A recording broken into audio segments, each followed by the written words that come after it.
Fuck. Come on. Fuck that. He didn't want to bet on the stage. Come on, let's see the one on the wall. We created this bitch. We started this gangster shit. I'm not black. Someone said I'm emotional. Who called me emotional? I'm not black though. Wait a minute.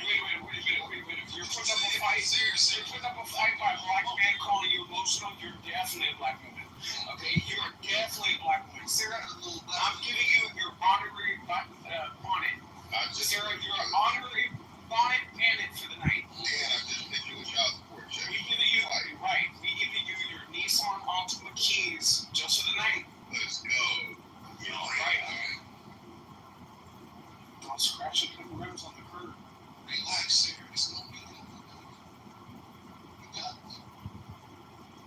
That black Nissan Altima. No, it's the white Altima. It's the white Altima. The white Altima. I heard she got the stars on the roof too. And the pink fuzzy steering wheel. Oh my God. Hello Kitty seats. I'm telling you, I'm trying to bump you.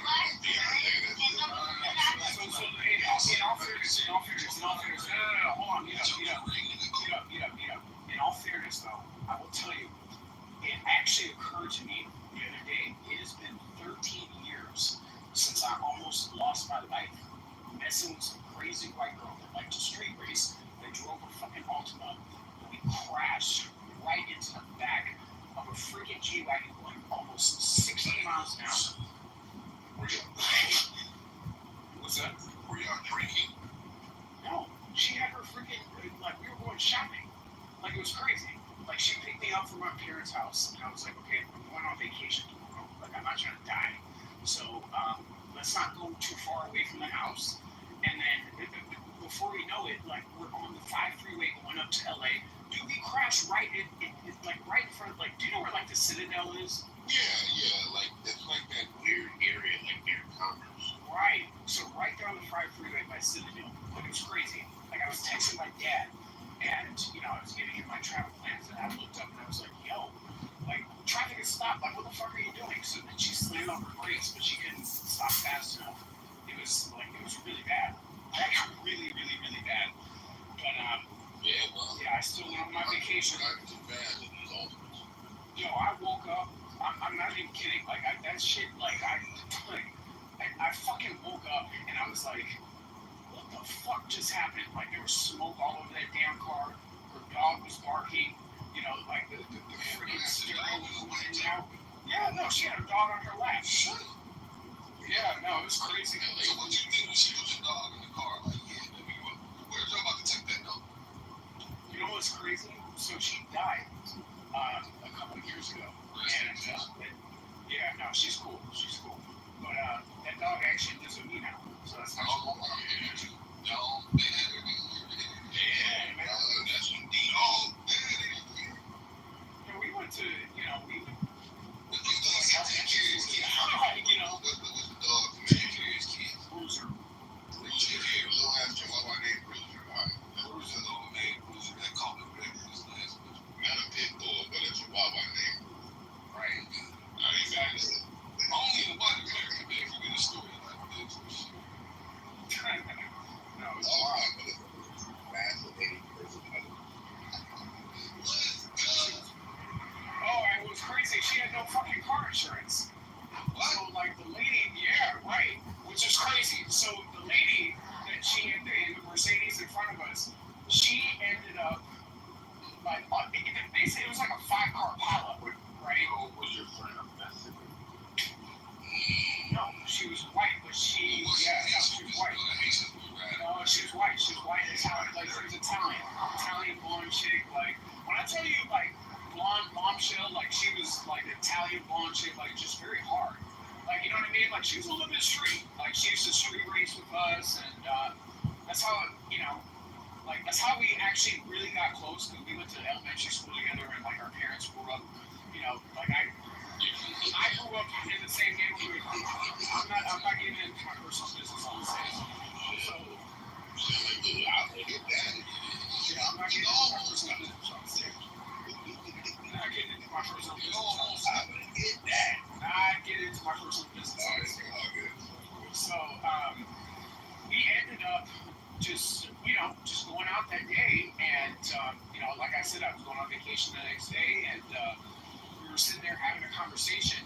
And what was really crazy is the conversation that we had was her sister got into a car accident the day before in Laguna Beach, and she ended up like, have you ever been to Laguna Beach? Yeah. Like off of like Laneri, which like kind of sits parallel to PCH. Yeah. So she was coming from one of my friend's bars, and her sister was very, very, very fucked up, and she was going 60 miles an hour down Laneri, blew through a stop sign, ended up hitting a car, and pinned a woman next to a telephone pole. A freaking elderly woman. So the woman ended up going to the hospital, she was in the hospital. Jail for that? Yeah, she went to jail. The parents filed the case, she ended up getting off, and the parents had to pay, I think it was like $900,000. Yeah, it was some shit. So obviously the disposition of the case didn't reach when me and my friend were having this conversation, but she was basically just telling me that she was basically just telling me the shit that she went through. You know what I mean? So do you speed when you drive out of the story? No, I don't speed anymore. I don't. Because I get naughty. I don't speed on these freeways, man. I don't. My car sounds when I'm on Clubhouse, my car sounds loud because I have an exhaust. I do not speed. You walking down the highway anymore. I did. So I will say this: the one time that I did speed on Clubhouse. Hold on. The one time that I did speed on Clubhouse, I was completely sober. It was a toll road lane. Do you know the 405 lane? The toll road lane that right before they opened it up, they pulled all of the shit out of the way. Right. Yeah. Right. So I did hit 113, and that goddamn, I'm gonna pull your ass over and took you to jail. Yeah. No, it was spent the night. Yeah. Also that night, Friday night, so you want to stay here. I don't Sunday rails. What happened after that? I crashed. What shit? You were just speeding. I just wanted to speed through that stretch. It was open road. Nobody was in there, and there was a lot of room to be able to speed. So it is what it is. But since that was what, we got 3 years ago. That's what he said. Speed even. Yeah, sure. I won't even know 113 on the way to Vegas. No. I don't to be honest with you, I don't really like going over 80. Right. I actually said in my what really happened, man? Tell us what really happened. It was all good Molly, man. Just like the party, it was a gift. It was in the middle of the day. It was actually super slippery from the sun was setting. It was actually really nice. I wish I had my camera set up in my car. It was actually really cool. After the day. I mean, it was a fight show. So, I ain't mad at nobody. I was a little bit tipsy, walking to town. Because I can tell a lot of motherfuckers talking right now is kind of tipsy.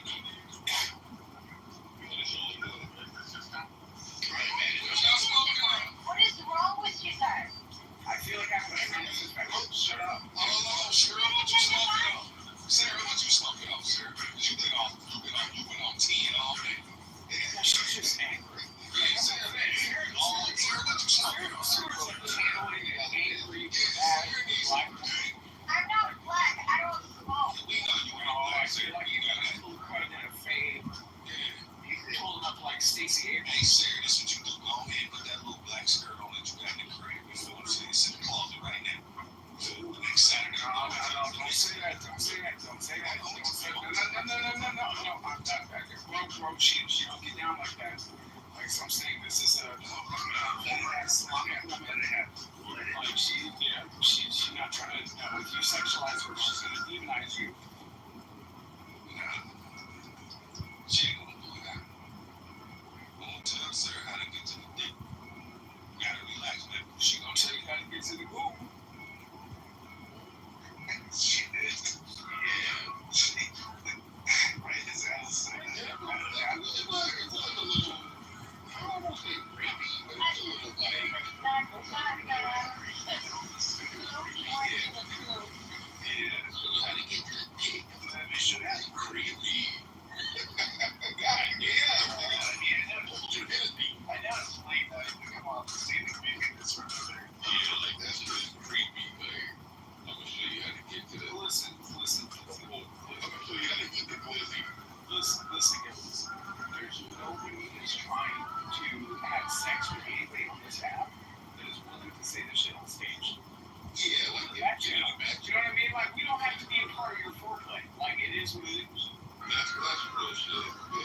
let's just call it what the fuck it is. Tesla drivers are the new Ultima drivers. Okay? They just happen to be white and they don't wear shower caps. Well, I definitely think they feel themselves because they feel like they're ahead of the curve.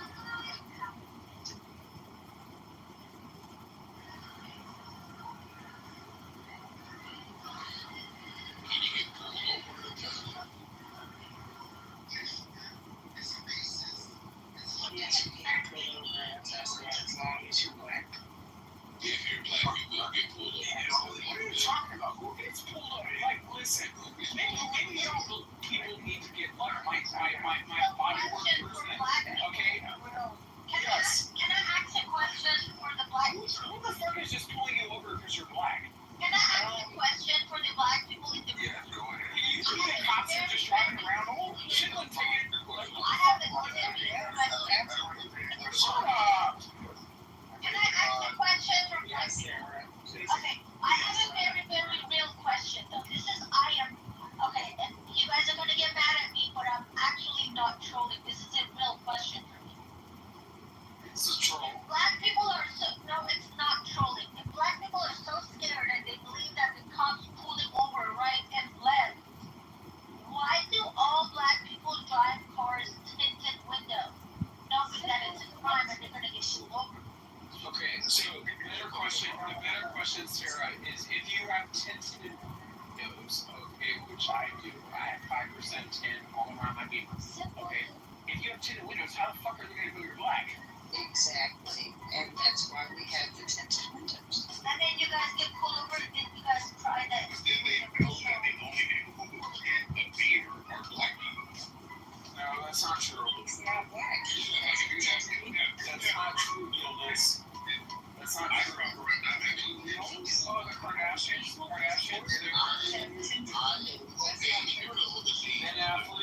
Ben Affleck, I'm saying most people is Ben Affleck has to be Hold on. What I'm saying is when you have tinted windows, we get the gas station the other day. you get those pictures of like you're hiding your the most part of it doesn't come What's up, man? It's like the profile you're saying, Gildas, right? Like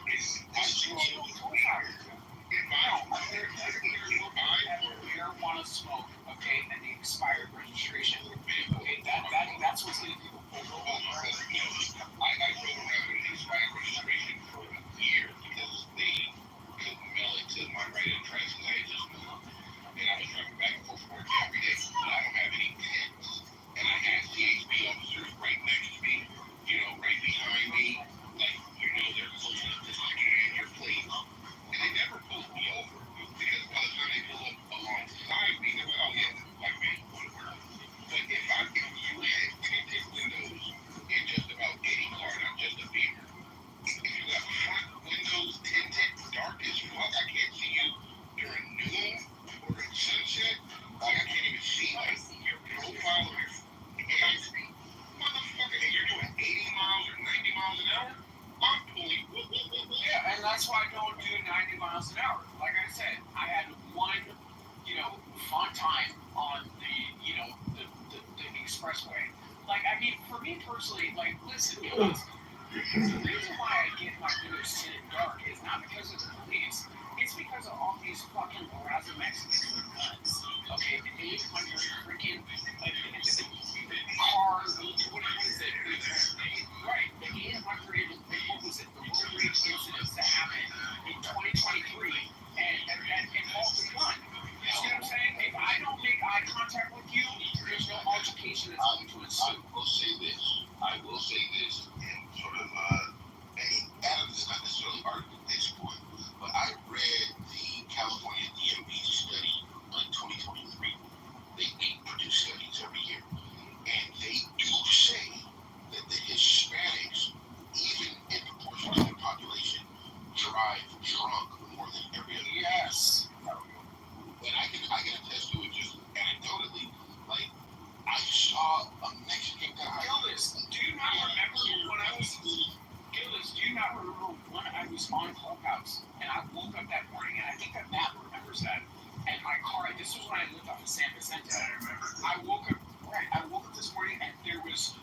my car was pushed in a weird position, and I went downstairs, and I was like, what the fuck is going on? And then, right on top of my Mercedes, there's a fucking a note from a person, okay, that basically said that they crashed into my car in the middle of the night, okay, and then there was a police hit and run business card right behind it. So then, when I went and talked to this girl, she basically said, oh, I was very fucked up. My grandmother, X, Y, and Z, gave me all these excuses under the sun. Hispanic bitch, right? She was a nursing student. She had to drop out of fucking nursing school just to pay me my settlement, do a little sick, to take me from my fucking car. She was drunk out of her mind. She ended up fleeing. Okay, my neighbor had to chase her. All this shit was on video. My neighbor had to chase her.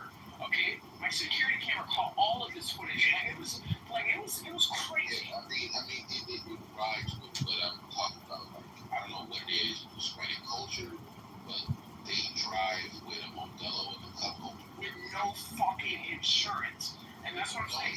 Even this Beamer, I'm getting ready to trade this shit in probably like in August or September. Okay, I got fucking rear-ended in Beverly Hills. This girl not paying attention. Right as we're about to pass Beverly Hills High School, going on Wilshire, going towards the Beverly Hilton, the traffic stops. I'm sitting there for like 5, 10 seconds, and then the bitch fucking just slams right into the back of my car.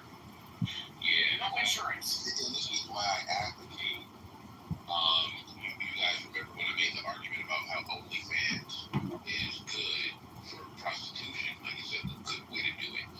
In the same vein, to show you that I'm logically consistent, Waymo is good for LA drivers. I think hopefully in the next 20 years, you cannot drive a car yourself. You have to be in a Waymo. With a car at all costs. I've never seen anything like LA trucking. And the next question for the black people on stage.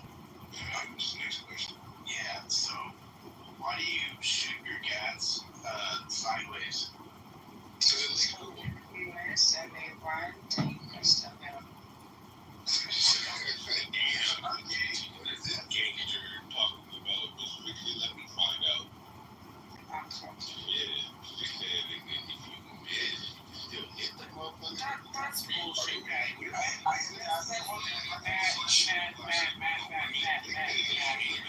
Matt, that's bullshit, okay? No, hey, you understand, okay? 4th of July, hold on. 4th of July and New Year's, you understand that those Latinos shoot up fucking guns, okay? Into the air indiscriminately. They were quiet this year, though.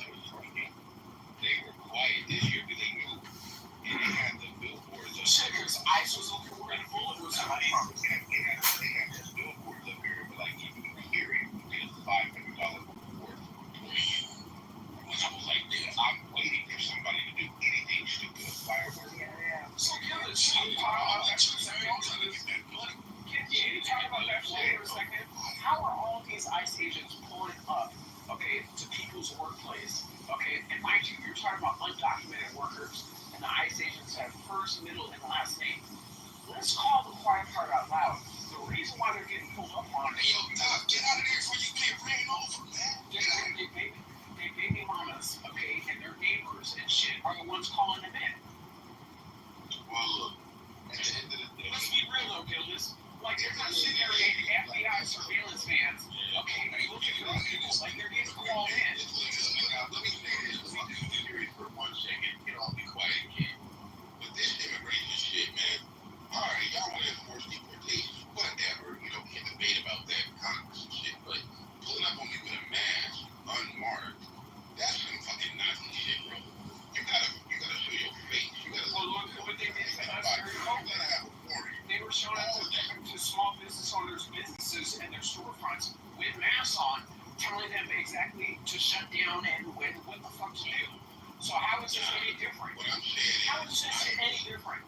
I'm not saying that was right. What I'm saying is it's wrong across the board. If you gotta deport me, if you gotta pull up on me in the Home Depot parking lot, first of all, not in the crack house. Oh, they pulled up at the laundromat too. Yeah, if you pull up on me at the dry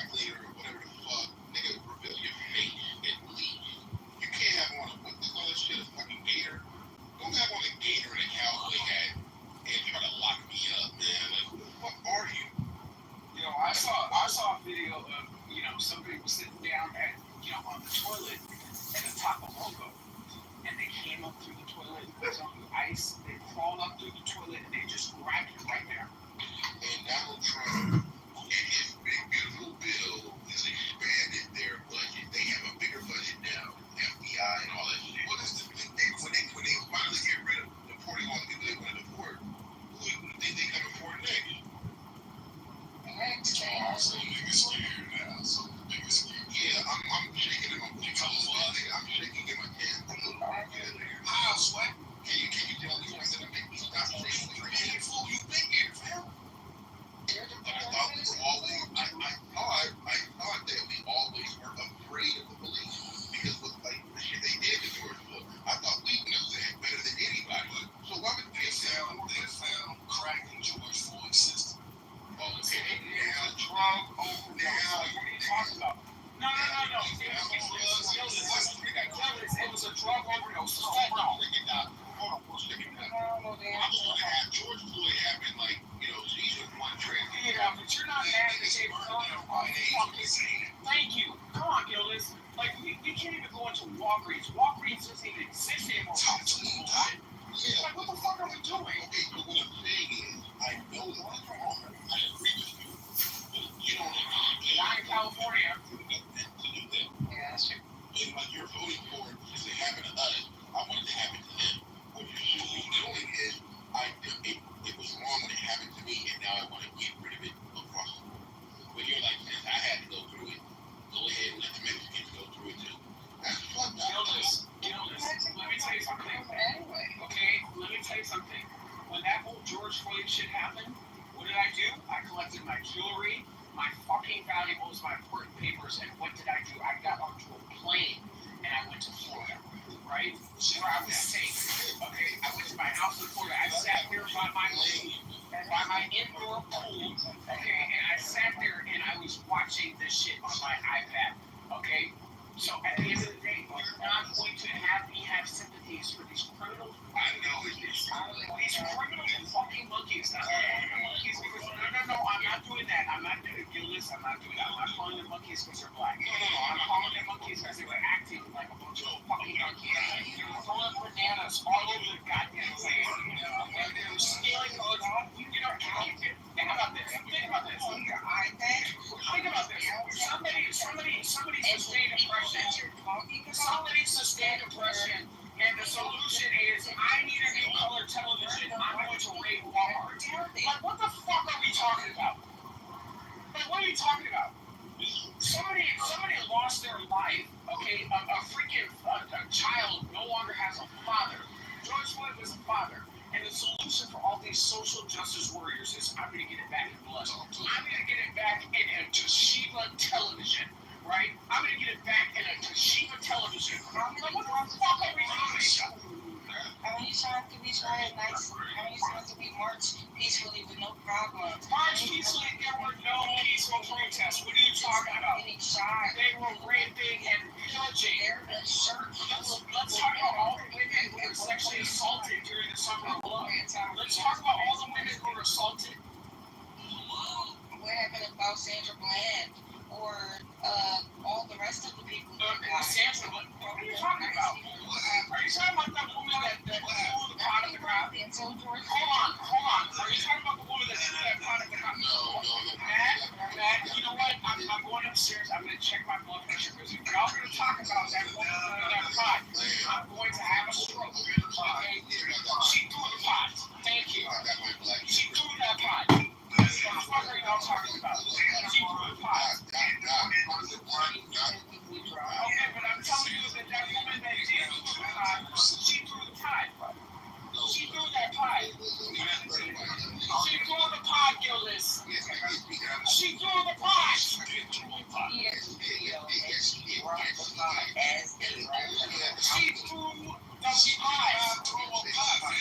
Yes, she did. And I know what you mean when you say she didn't because mainstream media didn't show it. But I saw the video on Storm and her happened, and it zoomed in her throwing the fucking bread out of water. And it was steaming on the ground in high quality. And I was like, oh, that's why she got popped in the head like that. So yeah,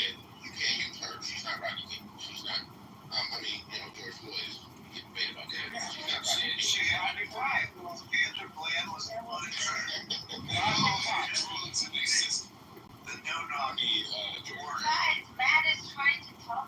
Yes, we're out of control of that, man. Yeah, just not warrant. What else is that right there? That's the interplay of him. No, that's Sandra Bland was the one who was pulled over and died in jail under. Wow, that was the one we talked about. Mary, that's where I'm It's a big girl. Like, not warrant shit. Yeah, what's her name? Remember their name? I forgot. Remember those names?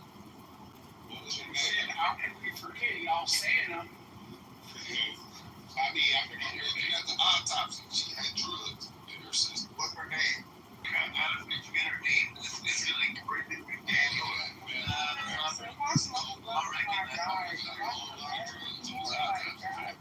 It's public record, man. We can get it. Drugs in her system. So if she do the pot, then what's going on in her system? It looks okay. She got Breonna Taylor. Yeah, Breonna Taylor. That's a fun movie. That's her boyfriend's fault. One That was her boyfriend's fault. Chelsea Dracula said on the team, fuck this bitch. Shout out to fuck this bitch. Oh, yeah, the no knock warrant where she was sleeping. Yeah, no, that was, she didn't do anything wrong. But wait, she was sleeping with her boyfriend. I mean, what is this? Like, that guy was The boyfriend came into the entrance of the community, or I'm sorry, of the property. So, like, what are you talking about? I'm trying to ask you what you're talking about. Yes, he did. They woke him up out of his sleep and he drew a gun on them because they broke in his house. It's like breaking out, you know, draw a gun on him. If you throw a pot of boils It's in the water, police. They weren't bringing it to the house.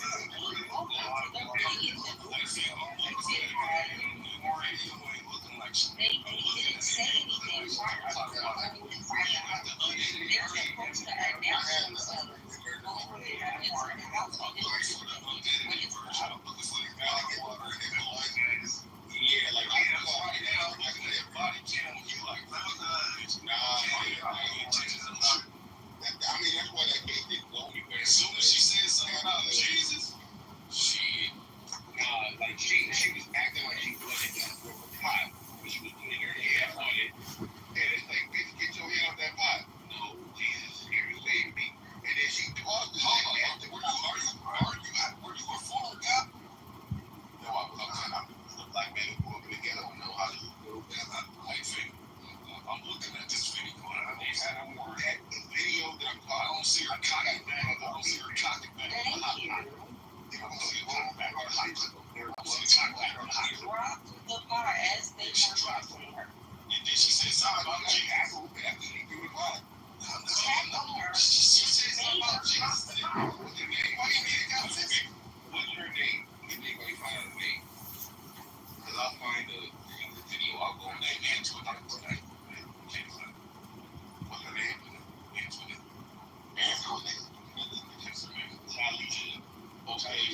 Sharkation.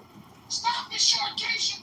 Yeah, I mean, it was only on World Star for one day. They took it off of World Star, but it had a red circle around throwing the pot, and it showed you where the steam was coming in. I'm like, yeah, man.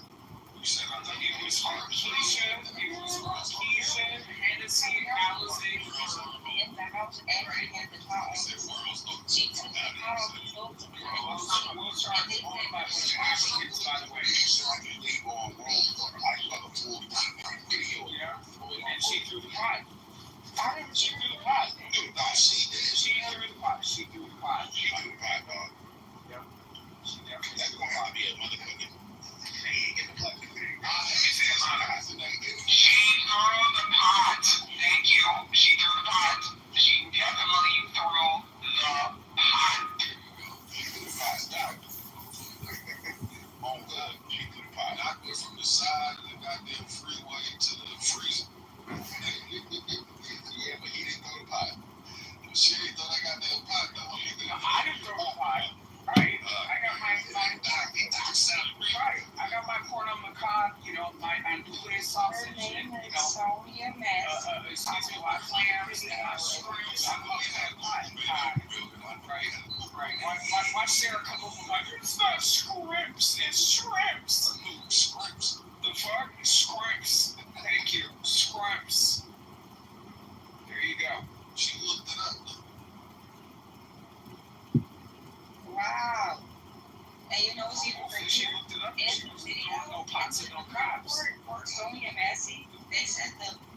officers asked her to remove the pot cluster. So she literally was only holding the pot because they told her. They asked her to remove it. They didn't ask her. They asked her. They did not ask her. Okay, they did not ask her to throw the pots at the cop. Like, what do you? Never. She was on the other side. She threw the pot. So how did the water get next to his feet? How did the water get next to his feet?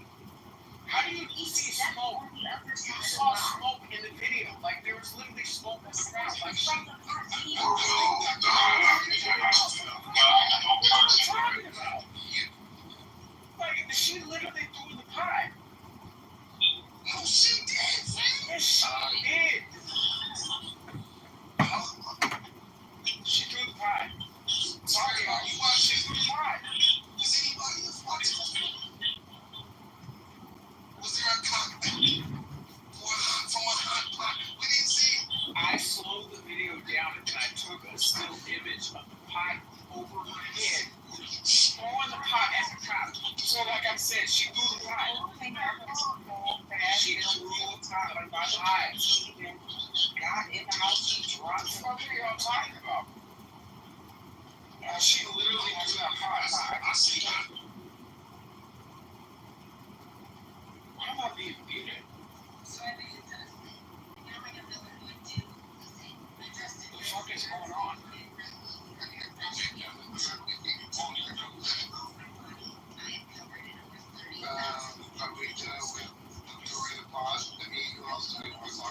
Well, I mean, that's a pot heard around the world.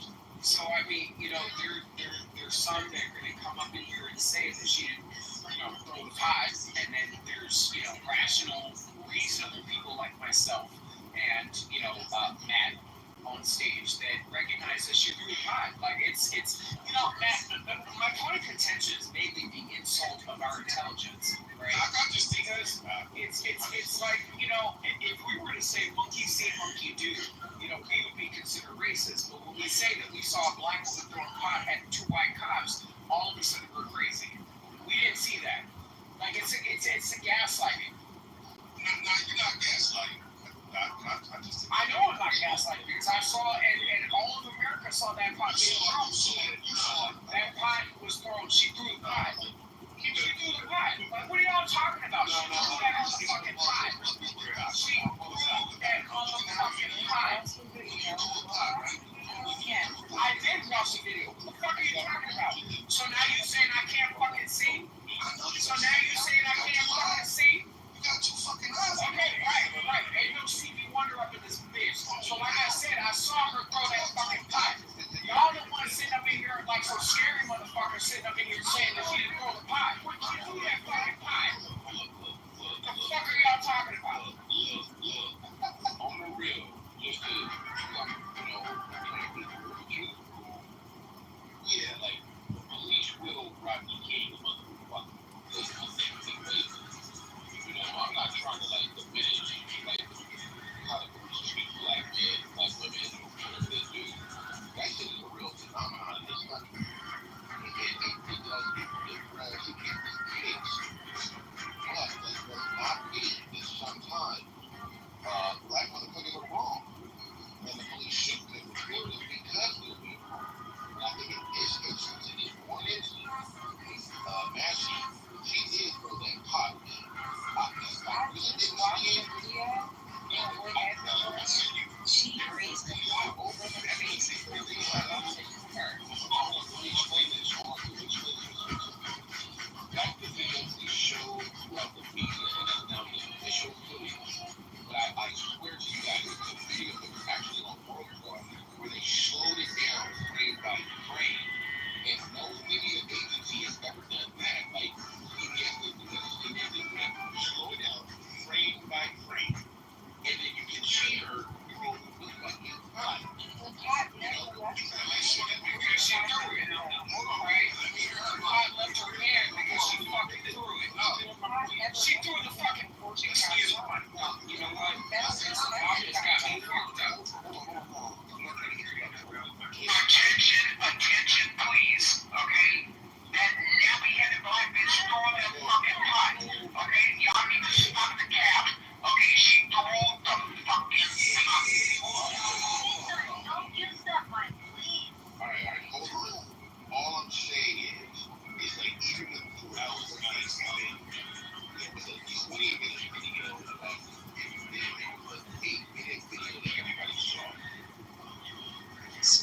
redheaded ass cheerleaders on fucking Zeus Network? You don't think that they're fucking demons?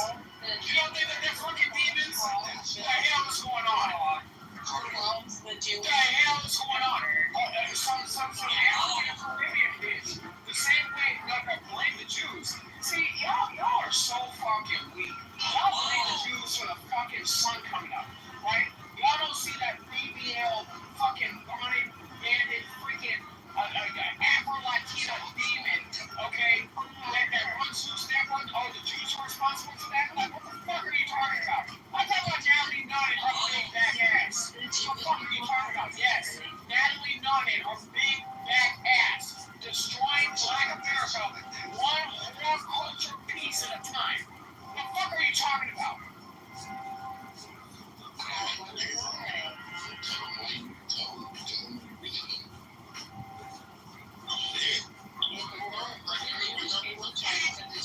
Black community through If it weren't for the Jewish people, your black ass would have not had a lineage and homeownership. Excuse me? What you say? Yes. Maybe pull the vomit back from behind your ears. Listen loud and clearly. Jewish people are not the problem nor the cause of your plight. Baby mama culture, this dirty, hood-rat, ratchet-ass, dirty-foot, stripper-ass culture is the reason for the demise of the black community. Y'all are blinded. The Jewish people fund the Dirty foot. You say funny shit. Stop it. Get out of here. Miss me with that bullshit. Y'all want to conveniently blame Jews because you have a bunch of nappy-headed ass YNs sleeping up on your fucking couch, smelling like fucking Hennessy and blood rounds as opposed to going out and getting a fucking job. Jewish people have nothing to fucking do with that. Wow. I mean, this is incredible. I'm saying that the Jewish people that own the houses that they're on and the couch, and they own the jobs that they're going to, and nothing. Because your black ass is too busy buying freaking Hellcats, a bunch of freaking Asian weaves, okay? A bunch of Asian weaves and a bunch of bullshit as opposed to saving up for your first-time home buyer mortgage. So again, that shit has nothing to do with Jewish people. Stop blaming your black failure on Jewish people. If y'all No,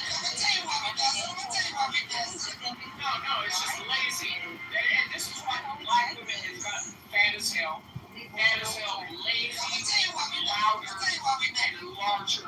Lazy, louder, and larger. that sounds like the white people. I'm not sure. No, it really doesn't. It really doesn't. It really doesn't. Oh, the Jewish people are putting fried this tasty snacks in my mouth. Oh my God, the Jewish people. Oh my God. What's this about? What the fuck are you doing? How about you have some of the young YNs stop robbing the supermarket and maybe Kroger's will open up a location in South Central? Why don't you get off the clubhouse and go and drive Uber?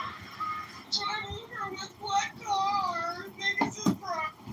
Well, then go into the woods and die, bitch.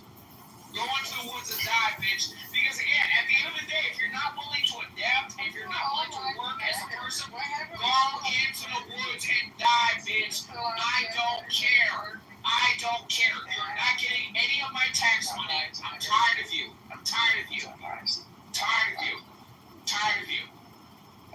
What next? You want Carnival cruises and SNAP benefits? What next? All right. What next, bonnet bandit? What next? Heavenly Father. I don't believe in that. That's God. He don't do this because he's 87 floors up in a high rise, and he wouldn't say that on the ground. Oh, shit. That's a little spicy right there. Man, can you come down the elevator? Shit. You can't get you niggas out there. It's loud because he knows nobody got here.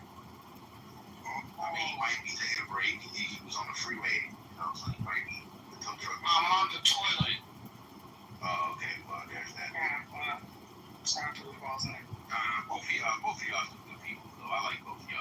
go for spicy your own way. Yeah, I had spicy Mexican food. That's why I'm on the toilet. You gotta stop using the red sauce. Stick with the avocado sauce. I'm gonna take my shot of vodka and sit right here on the. That shit is burgundy. That sounds unsanitary. Or whatever the fuck they call it. Your pussy sounds unsanitary. Your dick sounds unsanitary. Getting that. Your pussy sounds unsanitary. My dick is fine. Thank you very much. I have a third leg. I keep it highly maintained. Thank you. The only third leg you Thank have you. is your Thank you. But you sound like your pussy is probably trash, right? Does it look like my pussy is trash? I don't know. I don't know. Do you have enough parking in that pussy for Pookie and Ray Ray and the whole crew in the cookout? Oh, got it. Based on the profile pictures, I mean, she was good. You know, she was good in her profile pictures. She looks like she takes care of herself. She looks like she's fit. You know, because I mean, I'm just judging on that. She's pretty fun. I'm not going to raise back. She does look good. I'm not going to raise back. You might need to. I'm not putting her very bad. She's not a big bag. She's not a big bag. Her thighs don't touch. She's a thin bag. She's a thin bag. No, that's a. She's a pretty bag. Like, I mean, come on. All right, I'm not gonna like that. My bad, Mrs. Fix-It. You know, it is. No, it is what it is. I don't backpedal very often. I don't walk back my sequence very often. But you know, you are very beautiful. So I will give you. She is beautiful. Okay. Goddamn. Wait, Sarah, she's in Canada. I'm fucking right now. Sarah, what is your problem? Like, what is your problem? It's awesome. Sarah is I'm jealous. You don't believe me? Ask Liz. I'm jealous. I'm sure you are. Were you jealous because I'm flirting with her, or because you don't have a green card like the rest of us? Like, what are you jealous about? That's why What are you jealous about today? I'm a big bag. That's why. I'm sure you are a big bag. No, you're not a big bag. I'm sure you are a big bag. No, she's not. No, she want to be a big bag. Let her be a big bag. Yeah, she's great. Let her be a big bag, right? Because again, y'all keep giving her attention. She's gonna keep derailing the room. We were minding our business, having a black conversation, and here it is, this big bag ass Iranian. White America. Listen. Sarah, you can never be my size 2 White former America. Iranian girlfriend. You can never be size 2. Thank you. Let me send you to the goo. This is white America. So what are you doing here? Conversation. What are you doing here? Your black conversation in the What hallway. are you doing? Come on, man. Y'all allies. At the end of the day, we don't have a civil war. Y'all allies. You didn't know this dude? Y'all cool though. I mean, I don't know you either. You live in the ghetto. I live in the hills. Child. Like, what the fuck are you talking about? Listen, Gildas, I prefer Adams and I just ignore each other because he gets drunk every week, every other week. He gets drunk and he starts saying really nasty stuff in the chat. I have screenshots if anybody wants to see it. I mean, I'd rather just put them behind us. So I'd rather us not being friends and just being like random people on Clubhouse. But we don't need to be allies as long as he doesn't poke, we're fine.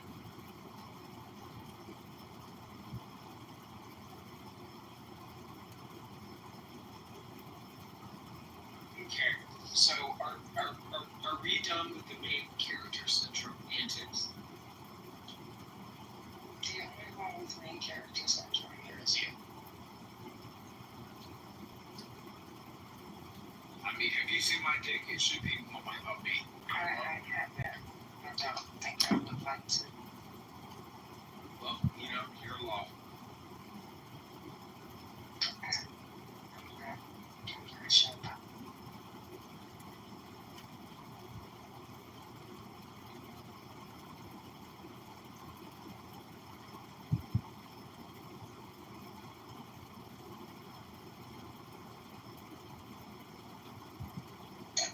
tried to come for Adams.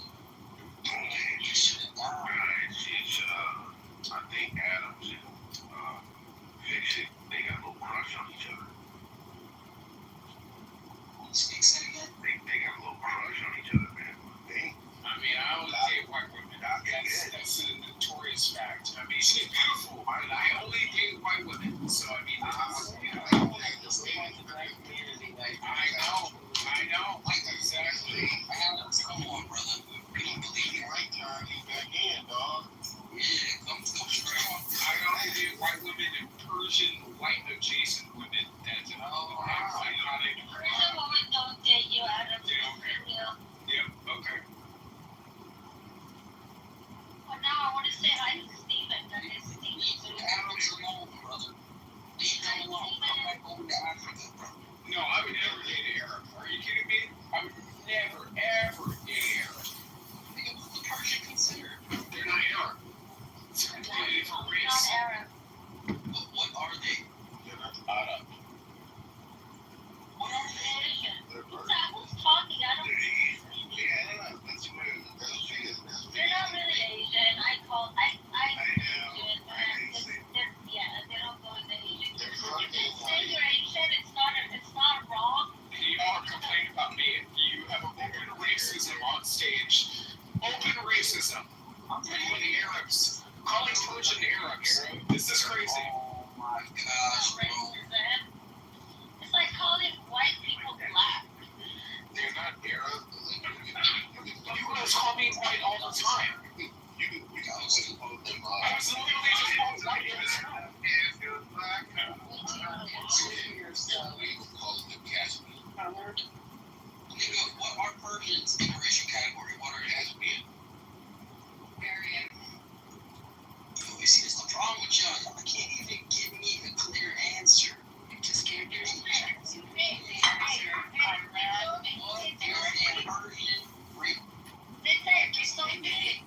People in America care about race. Other people they don't.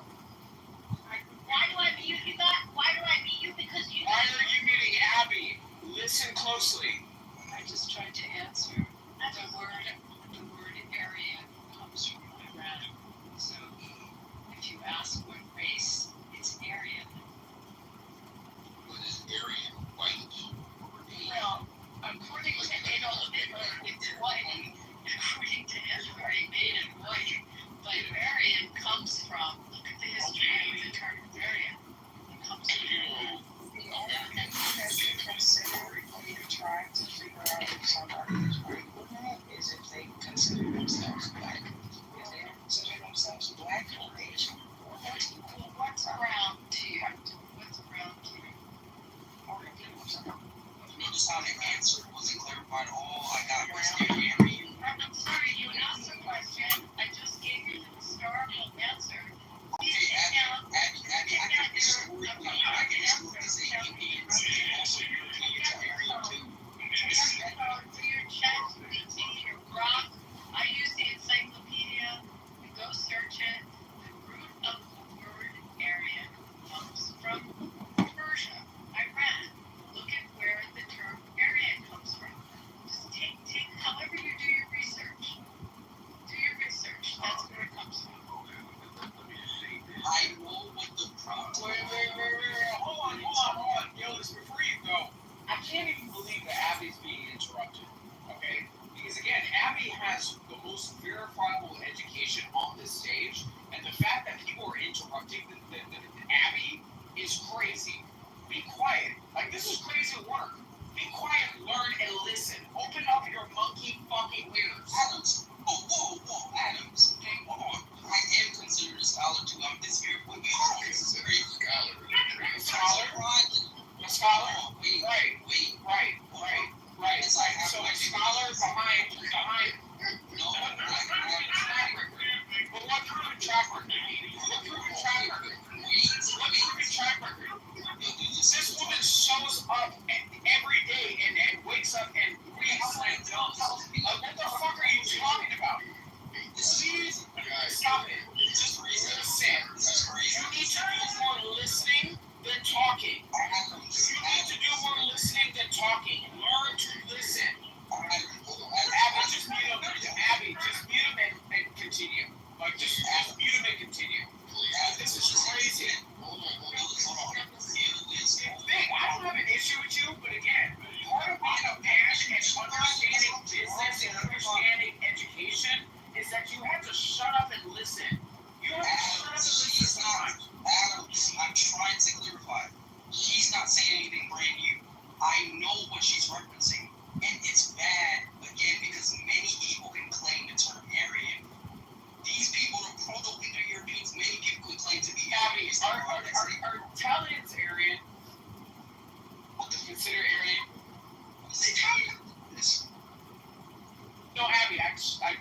Italians, Hungarians. The Italians are mixed because there's a lot of West Africa, within Italy that came up. And so probably have your own designation as Iberian, correct? Spain. Yeah, that's Spain. Spain, Portugal, and that's From the Moors that reflect on that race, but the term Aryan, look at its roots, look at its original. I literally just said it. Proto-Indo-Europe lands. No, that's not good. Etymology. That's not good. You're attacking me, right? Yeah, and I'm saying etymology. That's not the etymology of the word. That's what she's getting at. Like linguistically, what's the foundation and the root of the actual. I'm not attacking you because of your sentiments. I'm attacking you in the deployment of your arguments in interrupting a person that, quite frankly, has a lot to offer in this conversation. A lot to offer in this conversation. And I feel like people are so quick. No, Gildas. And I'm always going to go to bat for you as well. Gildas, I'm always going to go to bat for you as well. I just feel like people just listen to more talking heads that say things that are divisive, as opposed to listening to people who actually have a mechanical understanding of the topics that we're discussing. Central Canada. All I'm saying is that we were just like going back and forth. Well, see, they don't work. So, I mean, how am I going to use that term? If they don't work. Hold on, we were just having like a fun house for a moment. And then, Abby did rejoin, I suppose. And she brought, some levity and standards to the room. And so we're just trying to make that transition from trolling each other. We've been trying to be serious. So I think you're kind of missing that a little bit. Well, I don't want to be the center of attention, so no matter what, If we want to have a serious conversation, I'm down for it. like he's just like being annoying. Who's trying to be the center of attention? I literally tried to clear the stage for somebody to be able to speak. If you were doing your job as a mod, then Abby would not have had a struggle speaking, but you muted her yourself, Sarah. Yes, because I tried to say hi to Steven for the last 10 minutes before Abby come to the room. Steven came to the room and tried to say hi, but you don't shut the fuck up to let us even say hi. I bring that back in the room. Hi, Steven. Something in the chat and Pepe's not here anymore, but he was doing the room about Tucker Carlson earlier, and I found the tweet that if you click on it, it will show you the FARA filing that Tucker Carlson had to do with Qatar. And as we were talking about how he's shifted and what his influences are, I found that. I'm going to put that in the chat this way, came back in the room. Was he an advocate for Tucker Carlson? Yeah.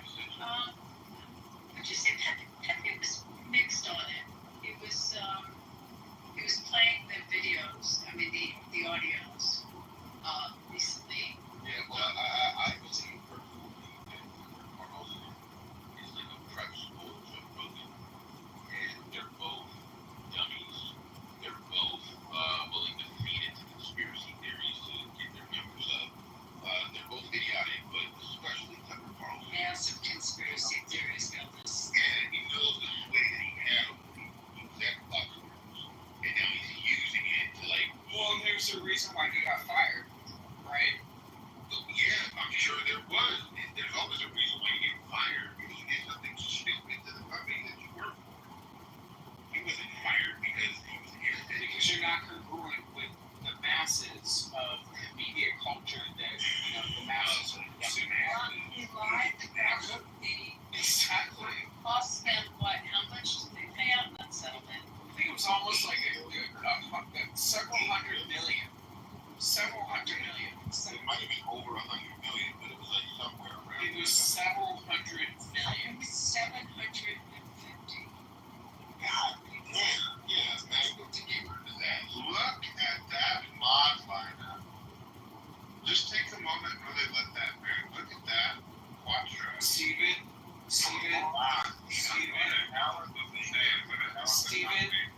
I become more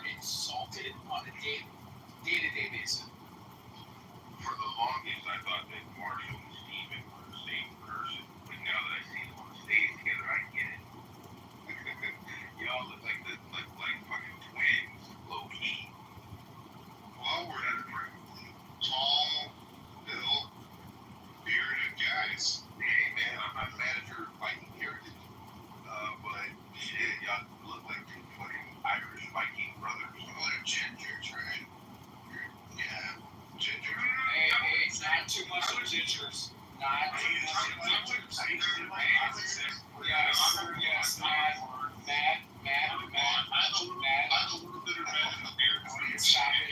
But I'm blocked. If you stop me and say, what's that Deterioration?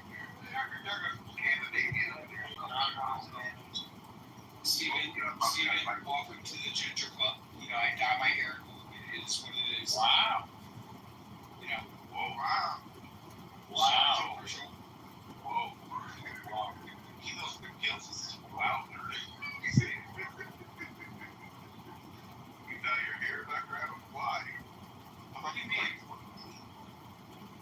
28? Yeah. Are you crazy? Down 28. This is for the same person you were. You're crazy. You're not 40. That's so crazy. You're not 40. I'm closer to 40 than I am 28. Okay, well, I'm 38, but I think I'm down 38. 17. Hey, that's why you gotta go to the gym, man. People tell me I'm down like I'm You sound older than well, I was raised in the ghetto and I made it out of it. I scratched my way out of the ghetto. Yo, I was raised in the ghetto too. Laguna de Ghetto. No. Laguna de Ghetto. No, Laguna de Ghetto.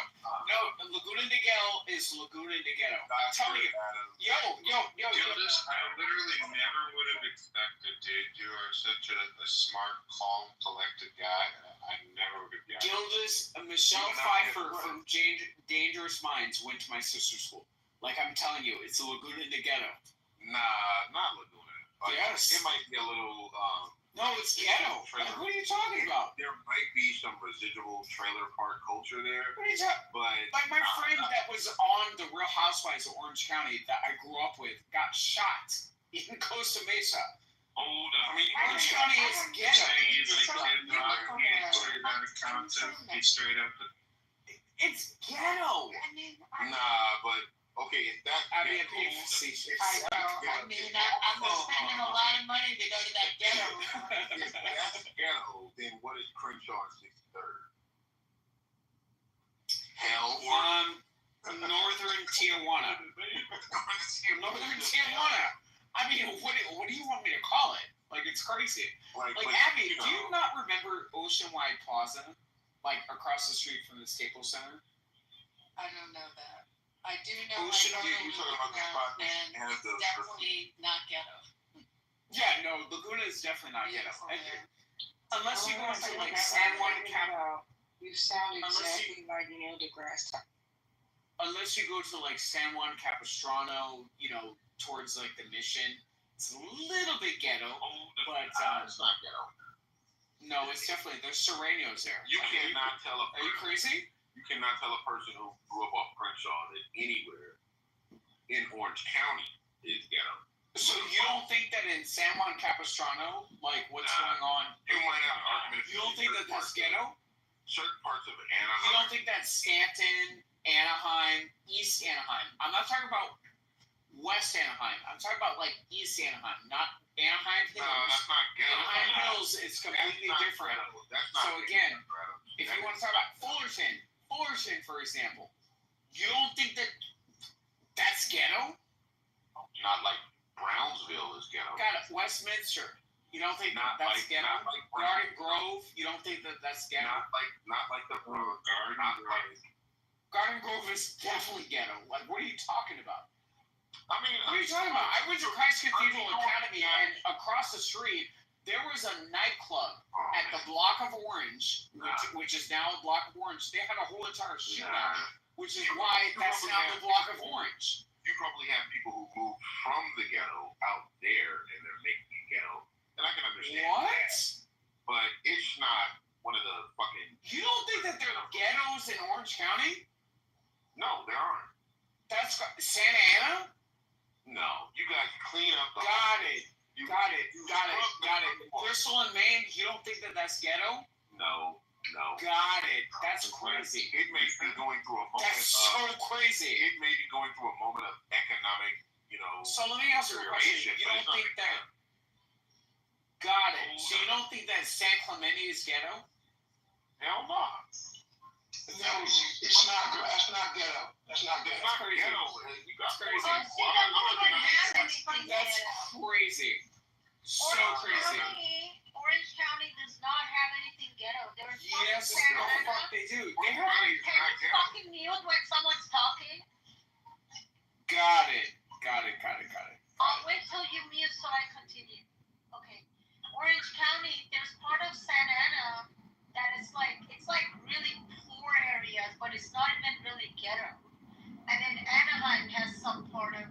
parts in it, but again, you cannot compare it to like parts of LA County and LA City. Yeah, like there's nothing in Orange County that even comes close to like.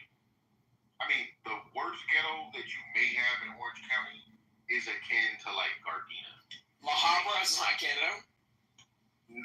But I we're lived talking in about La Habra is not ghetto. No, it's not. I lived in La No, Habra. We're talking about La Habra, not La Habra Heights, because again, No, La I Habra, lived in the ghetto part of La Habra. Buena Park is not ghetto.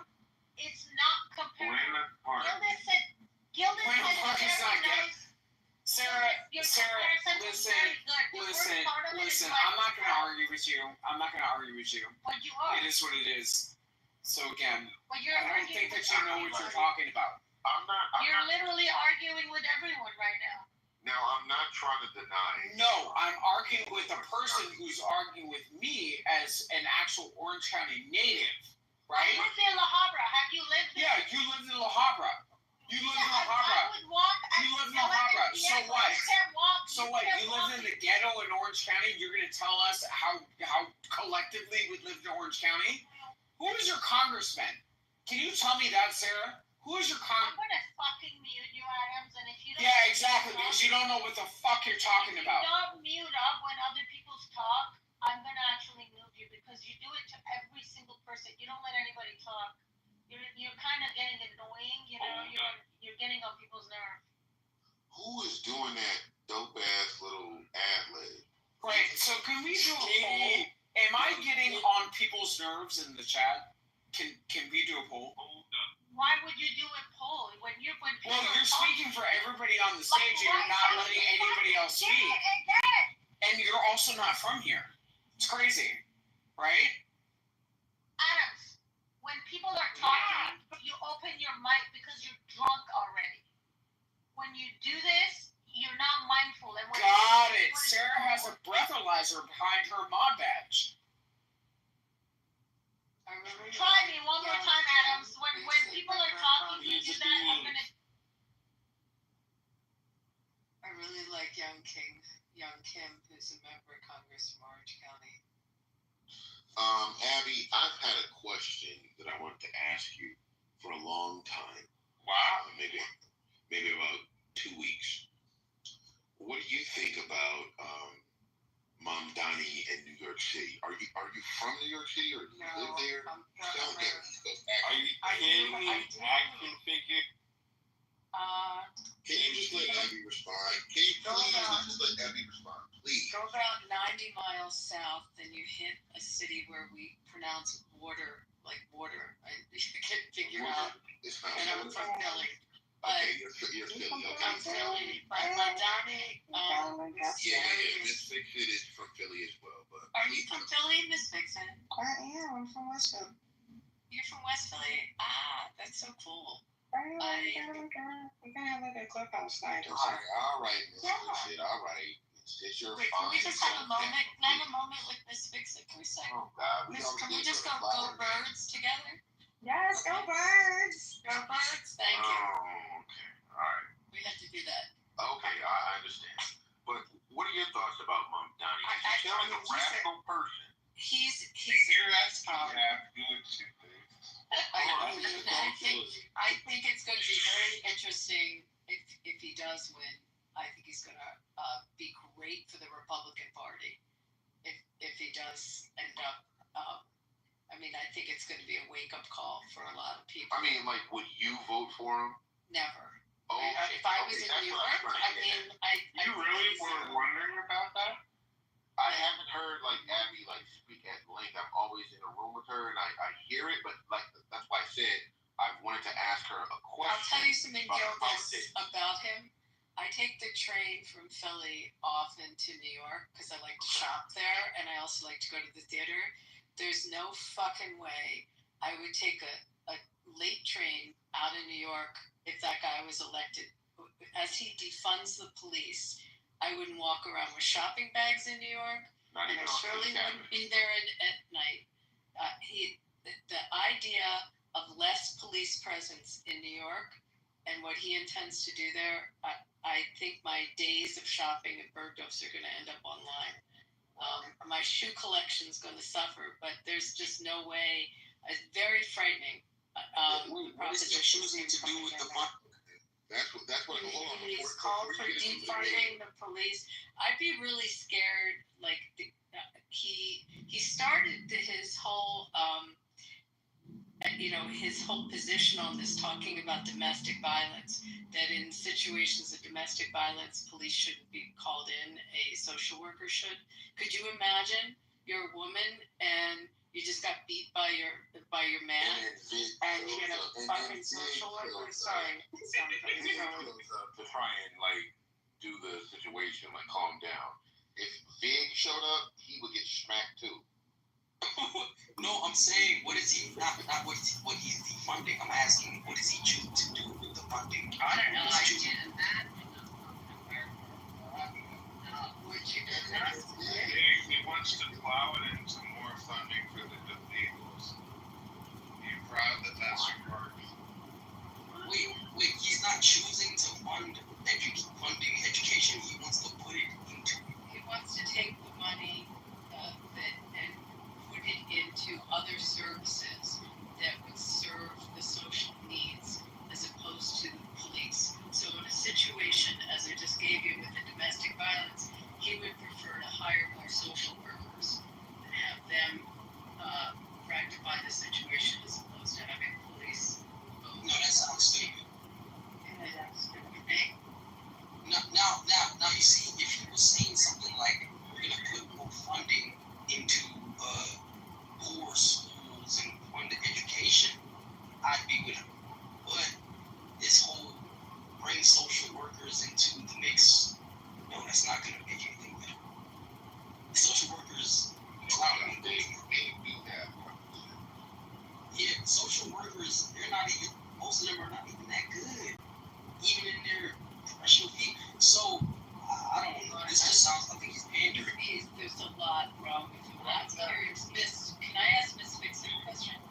How do you feel about the new mayor in Philly? Do you like her?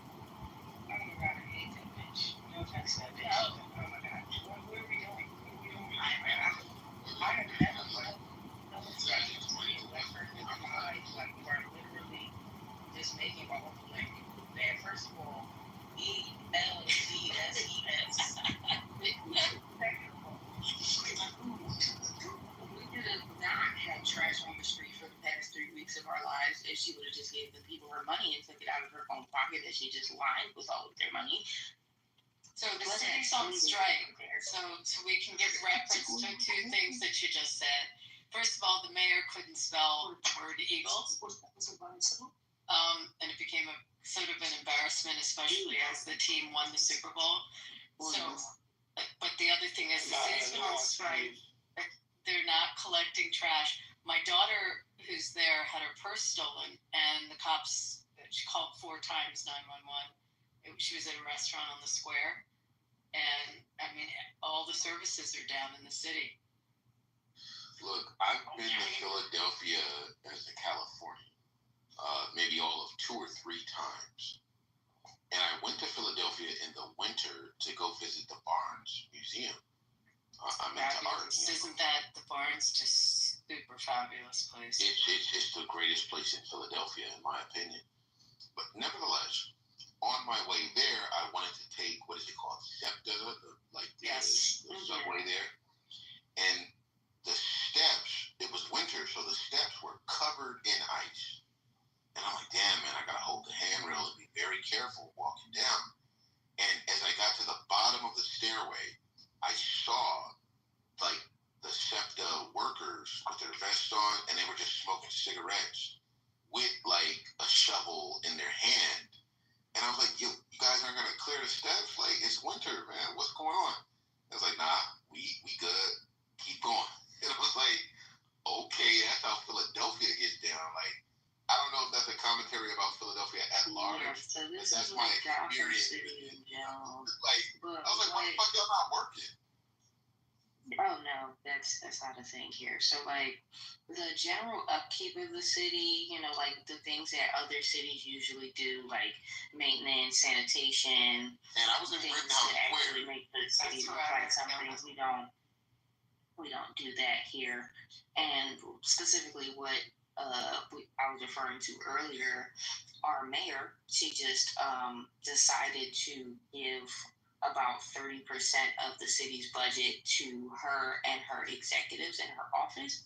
And that kind of made it hard for our city sanitation workers and our 911 dispatchers and pretty much everybody that runs the public places like the recreation centers and the libraries. That gave them a really hard time to get a raise. And they haven't gotten a raise in like 20 years. So they were going back and forth about whether or not they were going to give them the raise, and she wasn't trying to give them the raise that they were asking for. And then she said she would, but not in the time frame that they were asking for. So, long story short, they all just ended up going on strike. So, for the past 8 to 10 days, and I still don't have trash picked up yet, but for the past 8 to 10 days, there's been no trash pickup in any of the city of Philadelphia. So there's garbage, literal garbage mountains on the sides of the roads. That's how there's no 911 dispatchers. They just made an announcement yesterday morning that the 911 was down in the entire city. It's like you can't call 911, no one will answer. The lines are down. So pretty much everything that has to do with getting paid from the city was pretty much defunded for the past year or two. Still going? Is that so they reached a deal for BC 33, which is the district that went on strike. They just reached a deal like 2 days ago, but they haven't gone fully back to work yet because either some of them quit for real or they just don't have enough people to do the overtime for this stuff.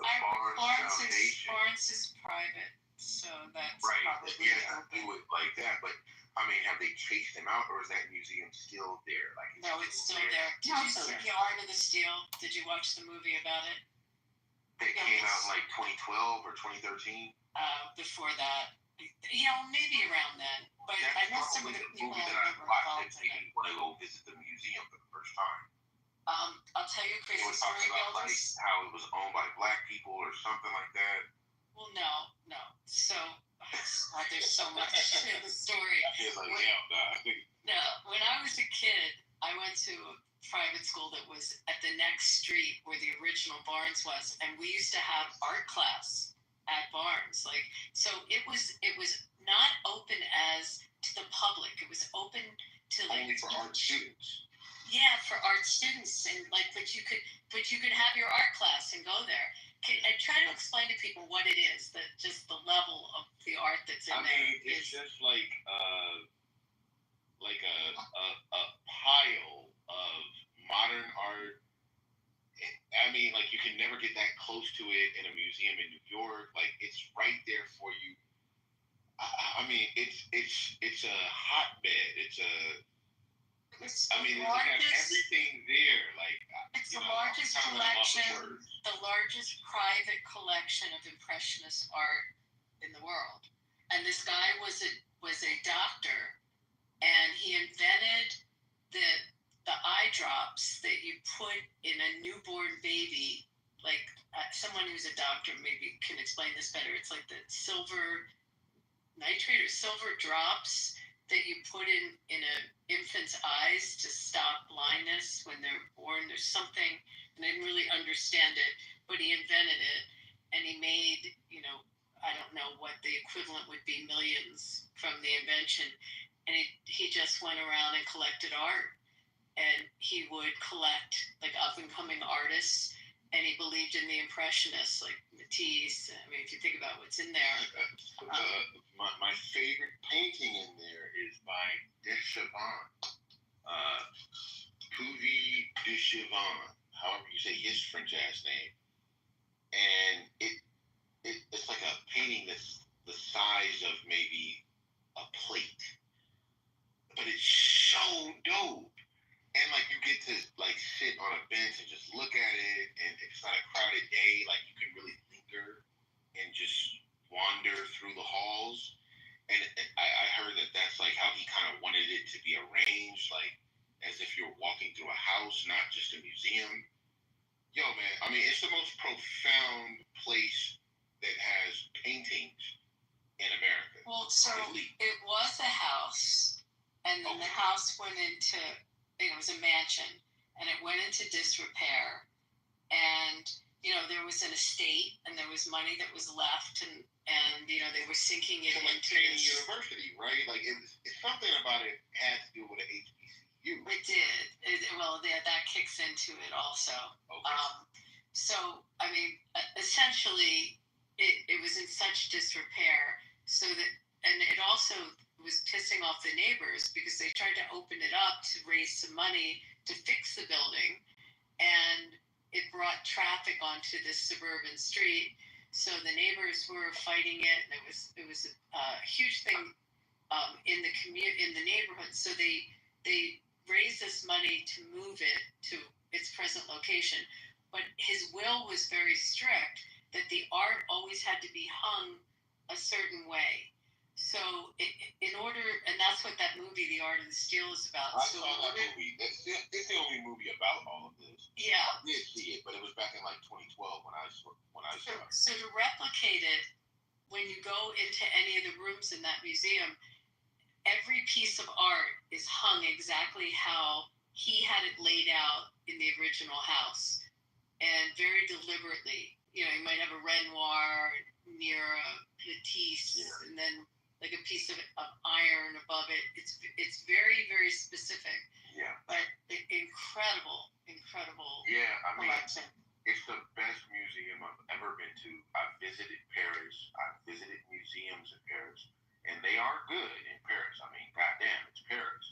But to have something like that in America, and like you said, it's impressionist art. I got it mixed up, called it modern, but yeah, Matisse, Deschavin, Renoir.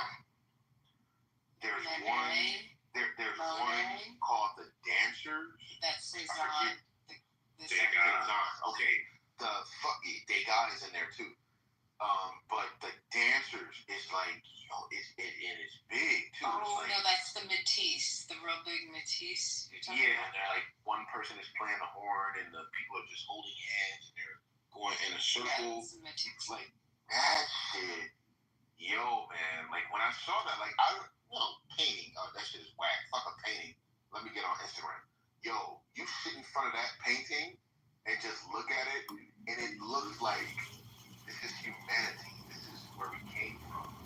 And it's the best of us, but it's also very like visceral and primitive. And he caught all that shit in that painting. That's a dope ass painting. Dope ass. Never go to Philadelphia, motherfuckers. Go see that painting at Farmers Foundation. I wanted to make a big, beautiful shout out to the wonderful person that just entered the audience, LC. She is genuine as they come, and it's been a while, so I hope you're doing well. Okay, so that's the cool that whisper as ad-lib. Is there something like Sorry, can I just ask Miss Fixin, is there any... Is that you're saying this amazing, breathtaking art is the white man's art? Yeah, it's supposed to be like a way to change back to blackness. It's not cruelty. It's like love. Motherfuckers, think you know how to paint? Think you know how to mix a color?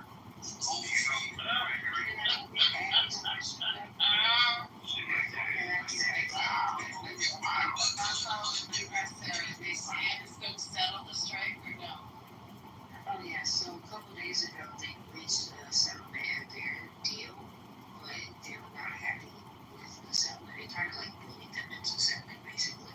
So while they reached the end of the strike technically, they still haven't taken their trash. They still haven't done anything.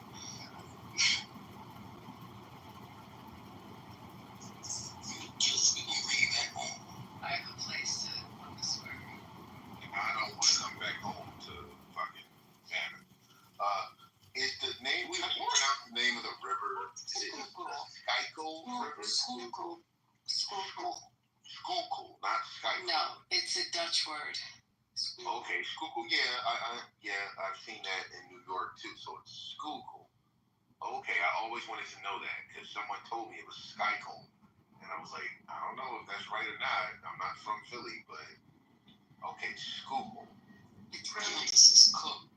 Like there's a neighborhood in New York in the Bronx called Spike Dybel, but when you look at it phonetically, it looks like Sputin Devil. Is it also Dutch? That sounds Dutch. Yeah, it's like Dutch. Yeah. It's pretty funky in that river. Just telling you. I mean, I wouldn't go for a swim. Well, but people go. It's where we have our crew teams. You know, all the schools do the.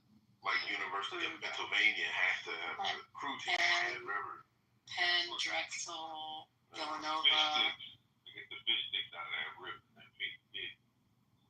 Yeah, it's murky.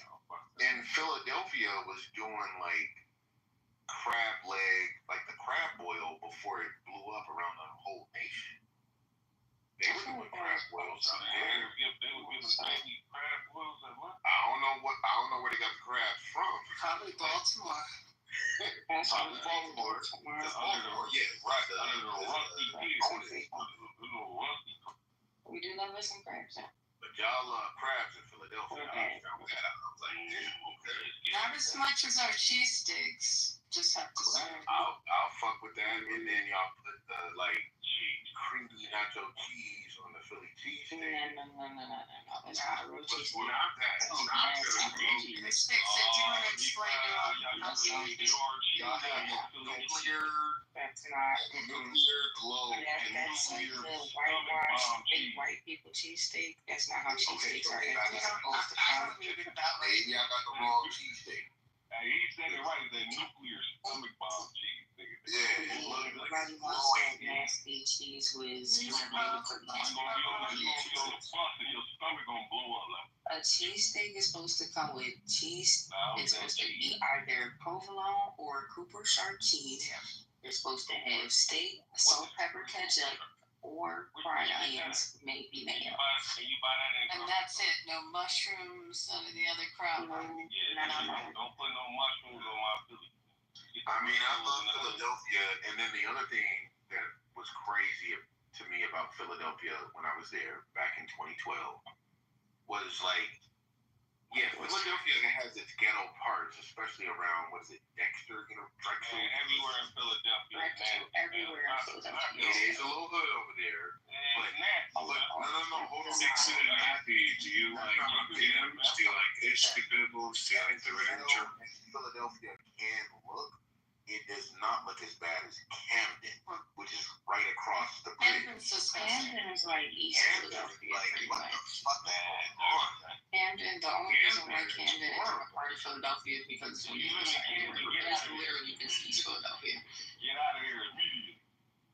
The only thing redeeming about it is the concert hall. In Camden? Yeah, I was living in any nigga still living in Camden, man. He ain't got nothing else to live for. Yeah, that shit looks like it looks like a Warren stuff like Camden. Warren beaches. It looks like Alabama. My bad. I mean, talk about your community. Oh, I didn't know about Alabama, nigga. Alabama. You know what's crazy is that I don't think Camden, think about it, this Camden is trying to was get you Gary, out of here. Indiana, which is Think about awesome. it. Think about it.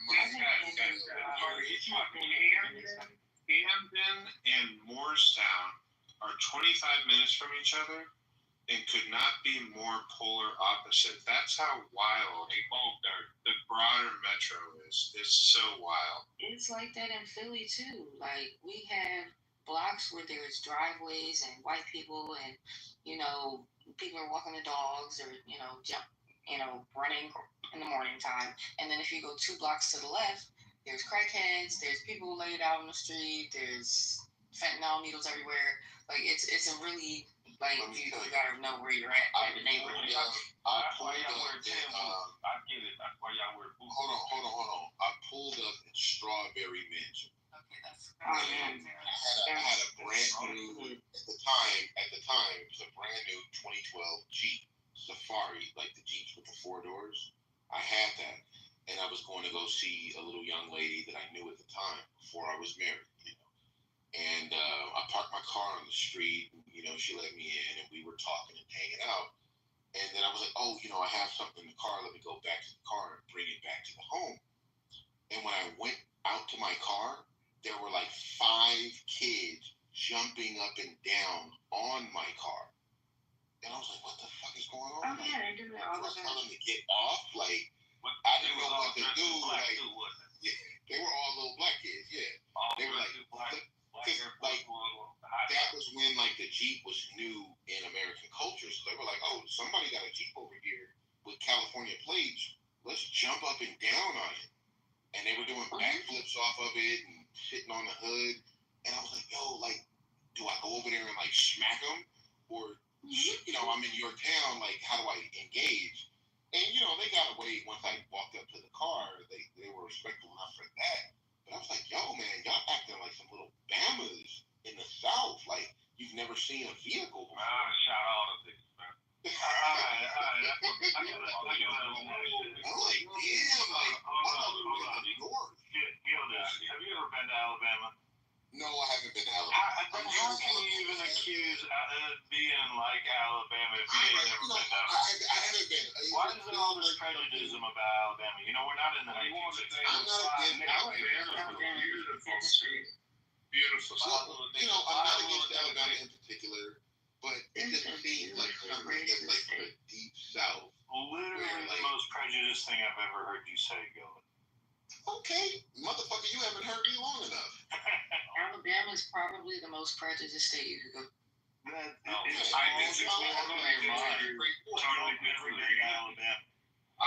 totally disagree. I actually think that the North has more open prejudice than in the South. Oh no, absolutely not. You have to go. Have you been to parts of Oklahoma or Arkansas or West Virginia? Especially West Virginia. The gateway to the South, I can dig Arkansas as the gateway to the South. But I've been in the deep South. I've been in the Northeast. I've done political work all over the place, and I will just tell you that overall, people were much more well-mannered and just kept to themselves in the South, whereas in the Northeast, everybody felt like picking a fight. Toughness was actually respected in the form of like talking back and arguing. It wasn't seen as rude. And people were very hardcore. And like, do you think your experience? I don't disagree, but I feel like it's more of like a passive aggressive in the South than it is in the North. So like in the South, they're not gonna outwardly say, "Hey, I'm racist." But if I go in a white neighborhood and I try to go to the gas station and get some gas, I remember one time I tried to go to the gas station in South Carolina in this super out of the way neighborhood. And they literally were just taking all the white people in line behind me, completely ignoring me in the line, and then, until it got to there was no people, and then they just continued to I have a question real quick. Hold on. Where do y'all think the most black people live in America? In the South. Okay, so where do you think we have cities that are majority black? For example, New Orleans. More than 50% of the people that live in New Orleans are black. Yo, look, I went to Alabama. Y'all are accusing this place as being the most racist place. However, we have more abundant black folk than any of the North or the West. Yeah, but y'all got them niggas like scared, so that's why they're racist. No, they're scared to do anything. No, I have a sincere question. Like, so for Fix's point, I can share debating and good faith all night. So I guess it's just a matter of preference than it is perception, because would you rather be in a place where people are thinking epithets or you're actually hearing them shouted at you? Because if we're measuring where it's more likely to be heard, I would absolutely stand 10 toes down. It's more likely to be heard in the North. In Boston, for sure. Yeah, I'd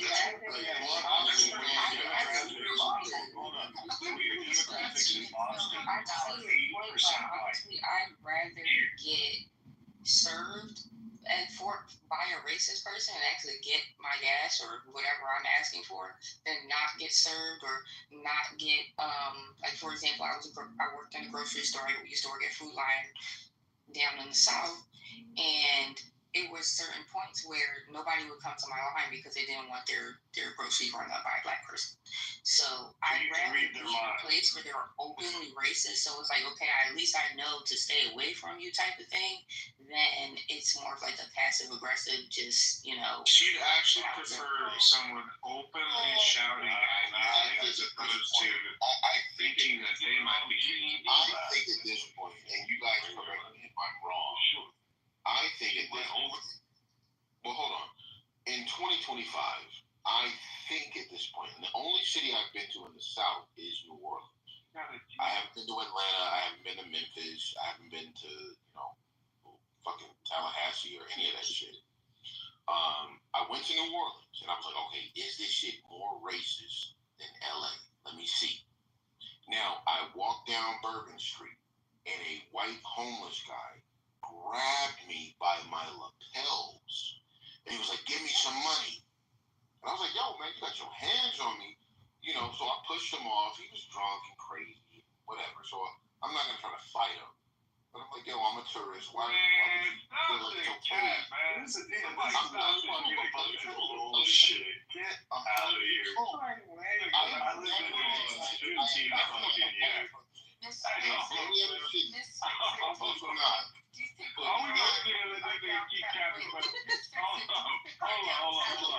I'm not going to keep doing this. Hold on, fam. You let a homeless man grab you by your lapel, bro. Snatch you up and you ain't do shit because he was drunk. Get the fuck out of here, fam. It was broad daylight. I definitely, punched him out or whatever the fuck. But I was not here for violence. I was just like, yo, I'm just. You were just there on some peace shit, right? Yeah. Just let some random nigga snatch you up. It was the first time it ever happened in my life. Make it make sense, B. If you really been to New Orleans, I'll tell you where you got your shoes at. I'll tell you where you got your shoes at, Gildas. You know what that nigga? Go ahead, call my ear. Put your weed out. If you've been to New Orleans, then you know what I mean when I say I tell you where you got your shoes at. I feel like I got a late listen to this shit. Joe, go ahead. Look, if you've really been to New Orleans, I'll tell you where you got your shoes at. Do you know what that means? No. Like, I've been. Look, I call bullshit on a homeless white man walking up on you, bro. New Orleans has a black mayor, has multiple black officials. It's majority black, bro. Majority of the homeless people are black. I just call bullshit on what you're saying. Let me tell you from my perspective. From my perspective, I've been a minority living in the Deep South my entire adult life. Like, I live in areas that are predominantly black. So when you say this, it sounds ridiculous to me. But that's what I'm saying. And then I'm not going to make up areas please.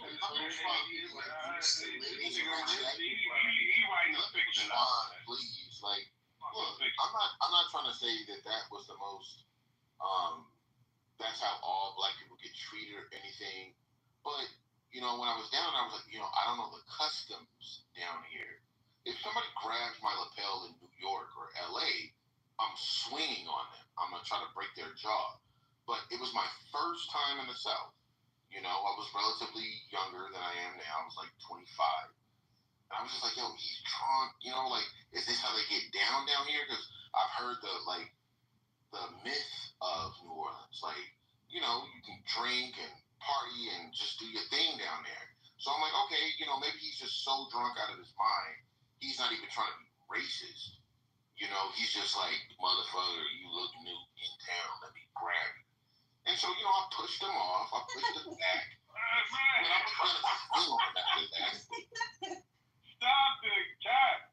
Hey, man, Where's the cat? Yes, Miss Fix-It, do you pull anything on me, I'm going off reaction and I'm punching you in your face. restaurants and stuff, or you think people mix? What would you say? What was the question? Yeah, repeat that question, please.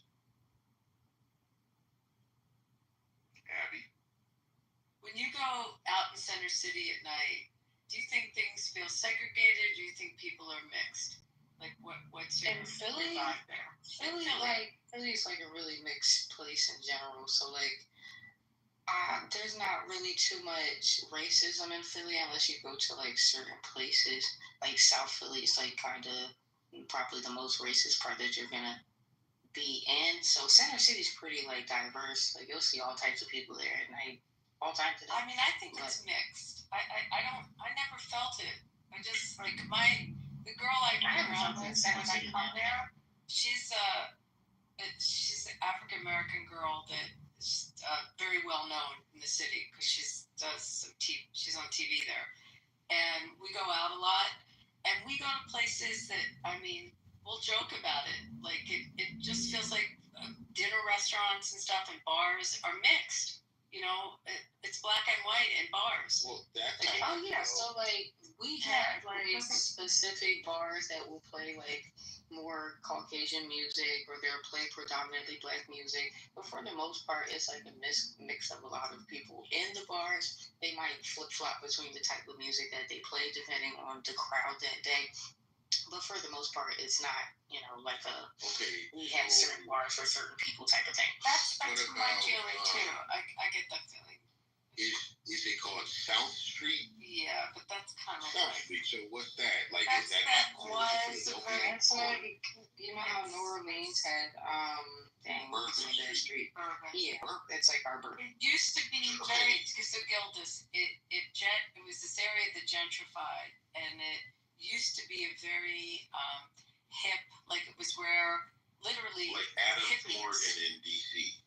Nah, it was more almost like it had almost like Ashbury when it first started happening, and like you would go and see Rocky Horror in the movie theater there, and it was a lot of like West Hollywood in LA. Yeah, but then it then it kind of ran down and became less of a desirable place to go at night and hang out. But it was originally a lot of those like good stores that we When I went there, it felt like, okay, this is the strip. This is the place where people from out of town and people from town can all gather and, you know, get drunk in the bars and have a good time and walk in and out. And it felt good. I was like, okay, I like this part. You know, as a tourist from California. No, but it's not. That's one thing I will say, and I'm probably biased in saying this, I've been to a lot of places and I've eaten a lot of food. I have not had better food than Philly food. Like the amount of quality, diversity that we have in the city alone, you can't find at other places. Like when I lived in California, the Mexican food is absolutely bomb, but that's about it. There's nothing else. You're just going to get Mexican food forever. If you go down south, you're probably going to run into a bunch of soul food places, or they have some Italian spots somewhere. But other than that, you're not really going to get that diversity. Here, I can walk outside, I can try Eritrean food, I can try Moroccan food, I can try Ethiopian food if I want to, I can try Turkish food. Italian food. Right, and then everything is so like it's so hard to find bad food here. Like you literally have to like go on a mission to find food that tastes disgusting. I would make the argument that lunch is better than dinner there. Meaning, like the casual food is the best food in the city. Absolutely. The sit down dine in food, no, like casuals, you can't be beat. It's just the best. We have some great food trucks here. We have some great like little mom and pop, or like those little pop up shop type of food stores. It's just a whole smorgasbord of great food. Like my ultimate, you know, like assessment of Philadelphia, I'll give it a 7.8 out of 10. It's a good city. It's a good one. I'll probably have to give it a 6. The food is like 5 out of the 6. New York is a 10. Los Angeles, where I'm from, where I was born and raised, I give New York it's like a 5. LA is a 5, bro. Compared to New York, compared to Get out of LA. As far Yeah, as like food LA or is like black. No, living. living is absolutely terrible. I thought when I drove to LA, I thought I was in Philly. Like I was driving and I'm like, this looks ghetto. What is going? Am I really in LA?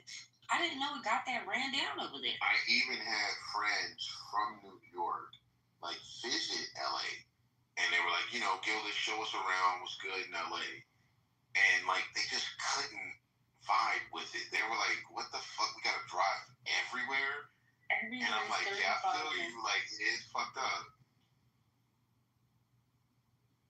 Everywhere is 35 minutes. The traffic makes absolutely no sense. Zero people know how to drive there. I've never seen people drive the way they do in LA. It's terrifying getting on the highway there. You don't know if you're going to make it back off. And if you do, you're probably going to be on there a while because everywhere is traffic forever. There is no rush hour. It is just traffic. And I think that LA is just like the largest working class city in America. Like it just feels very blue collar here in a way that New York doesn't. I know New York has blue collar workers, but you spend your time fascinated by the skyscrapers and the bridges, and like you can see that there are multiple levels of society here. No, seriously. But what actually threw me off the most is most of the blue collar workers there are on some type of government assistance. Like nobody can afford these homes. I had a friend over there that was a surgeon that was on housing assistance because he could not afford to rent his home. And I'm like, I think how that's much what's do you good make about a year? That's what makes. He's like, yeah, I only make 85. I'm trying to get a raise so I can actually afford this apartment. Yeah, well, talk That's to him. insane. Talk to that same person in 10 years, and he'll have a loft. Like he'll be good. He's starting off. You start off in New York at 85,000. I think that's like the entry level. Like, but it's like 85. Room with that. Yeah, but now you got to start off in New York. Like it is what it is. Wall Street is there. Like it's supposed to be the place where you can understand how poor you are, so you want to work harder to get richer. I love New York. It's my favorite city on the planet. I'm from Los Angeles, and I got love for LA, but I love New York, man. It's such a great city. It is the center of the world. I'll tell you what's the center of the solar system. You know what's become a shithole? Really, and I used to love going there, is San Francisco. Man, it's horrible now. Since the last time you went there, like that's one scary place. Yeah. And it used to be wonderful. Months ago. Oh man, it's bad there. Yeah, it's just a lot of homeless on the streets, and even where the nicer hotels are, you walk out at night and it's like it's just as homeless to like drug addicts all over around Union Square. It's bad. Shit. Like, fuck, people babbling to themselves at 2:00 in the morning. What happened to that city? Like, how did that just get so ruined? Gavin. How did the truth start to reveal itself? Let's fix the problem of poverty. Man, we gonna go in there and change your thing. See, nigga Gildas don't want to do that. He a real capitalist. He don't want to do that. I am a real capitalist, that's true, but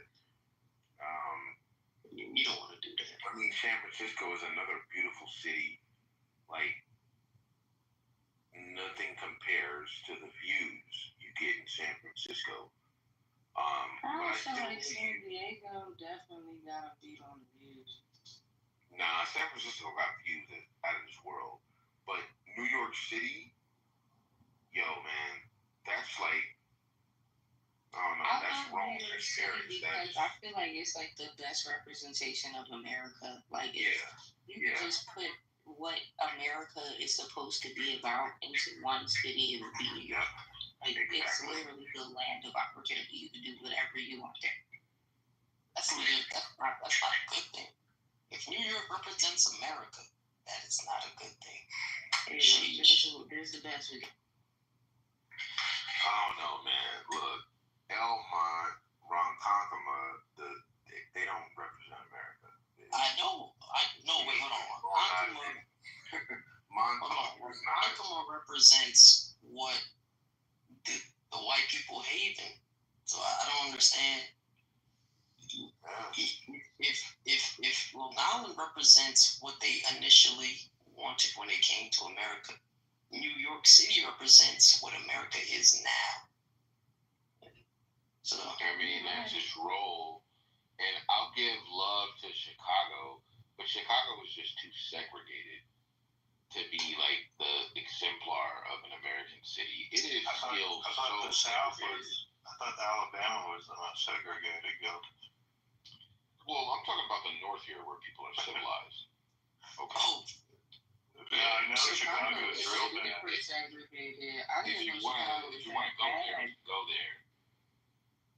Like I said, I wouldn't even want to visit any other city in the South outside of New Orleans. I'm afraid of Atlanta.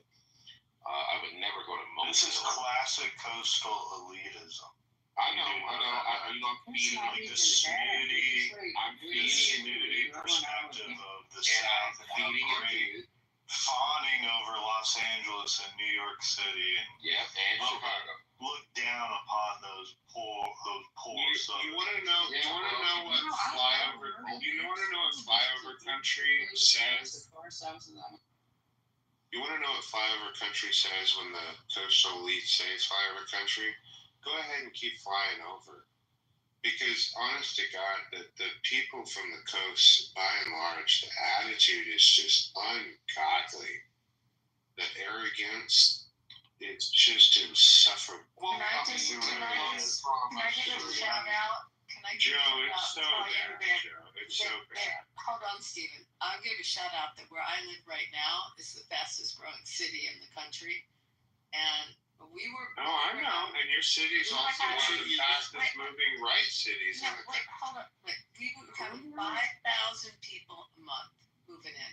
Every 6-8 weeks, we needed another elementary school. You gotta tell us the city though, or at least the state. It's zooming. It's zooming to the right.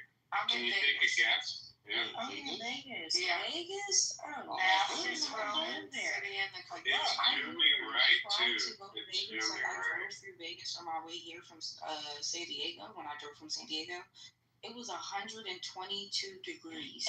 Well, that's I literally, I want to get out the car and turn my son around, and my tires started sticking to the This pavement. is last June. I had to Last June it hit one. Yeah, that was August. But I don't know how you guys live here. This is absolutely insane. trust me, My air when it's conditioner felt like a 105 here is so much more tolerable than Philly when it's 90 with humidity that's 90 in Philly. No, I I can't do would it. definitely say that 120 there felt like 95 here. So 95 here is basically the same as 120 there because it is obscenely hot here. It is humid. There is no breeze. We don't have no air, nothing. No body of water to cool the air down. No, and It's Philly just when it pure gets It is hot. And then buildings that amplify the heat, so it's no wind. It's just all Yeah. the worst is if you're at a Phillies game in the middle of that and there's just no break in the humidity. Oh my goodness. I keep telling them they need a sunshade. How those stadiums, they come with the little shade thing. I don't know why we don't have that. Yeah, they do need that. We're building a baseball I have stadium. hours on that hot ass sun. Yeah, but if you're on the strip in Vegas, you're gonna get world class restaurants, world class entertainment. You don't have to go to Paris, you don't have to go to New York. It's the greatest We have restaurants. Paris, we have New York. Yeah, you have it. Ancient Rome. It's really We dope. got London. Yeah. We have Venice. You got medieval Europe, Excalibur, all Ancient the food Egypt. in Vegas is delicious and great. The hotels are good too, and it's a great town. But I don't know if I can live there. But people live. Yeah. Most of us live we live on golf courses. We live out in the burbs. It looks it's similar to the Valley, I guess, where you live, or Phoenix. But it's our population has just gone crazy, and it's also there's no tax here. So I know I was gonna move there myself, but it was like it was just the fact that there's no bodies of water, and I'm like a super beach person, so I'm like, do I really want to do that? But the cost of living is great, food is great, the no taxes is even better. So it's not a bad place to live. It's just if you can deal with that desert air and that desert weather all the time, sure. You're probably gonna have to stay in the house in the daytime. But other than that, if you don't have to be 98 degrees at night. I wear a sweater through the summer because everywhere I go is like heavy air conditioning. I'm not joking. Oh, wow. I have a sweater on all summer. But our winter I've had snow a few times in my house. Our winter gets pretty damp in the desert, and it rains. So, what's good with the Pacific Northwest? Is that cool up there? Like, is that like? Because I want to move up there, but I don't know. People keep telling me like, "Oh, Gilbert, don't move your black ass up there. They're racist in Oregon and Washington." It's like the anti-Hannah Montana. It's the worst of both worlds, dude. It's gone basically full communist up there. So it's even worse in California. Yeah. Fuck. It's like, and that's what I hate, man. So, can I ask you guys all the question then? Where would you suggest would be like the best place to raise a child in this country? The heartland. Anywhere? Kansas. The heartland.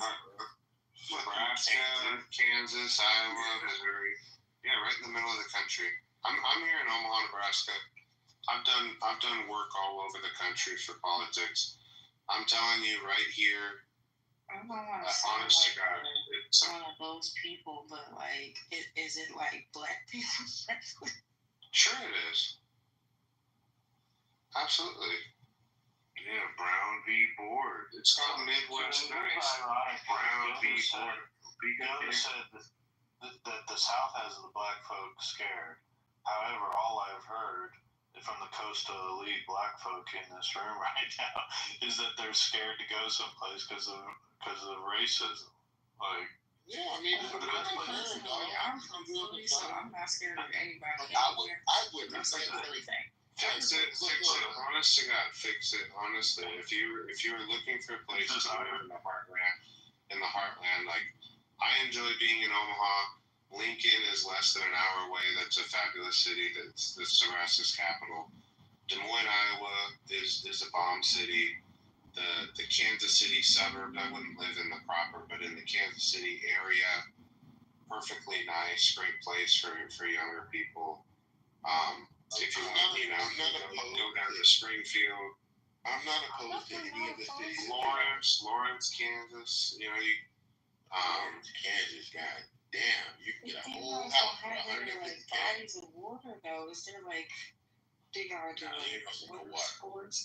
It's a lake. There's plenty of lake. I tell you where I live.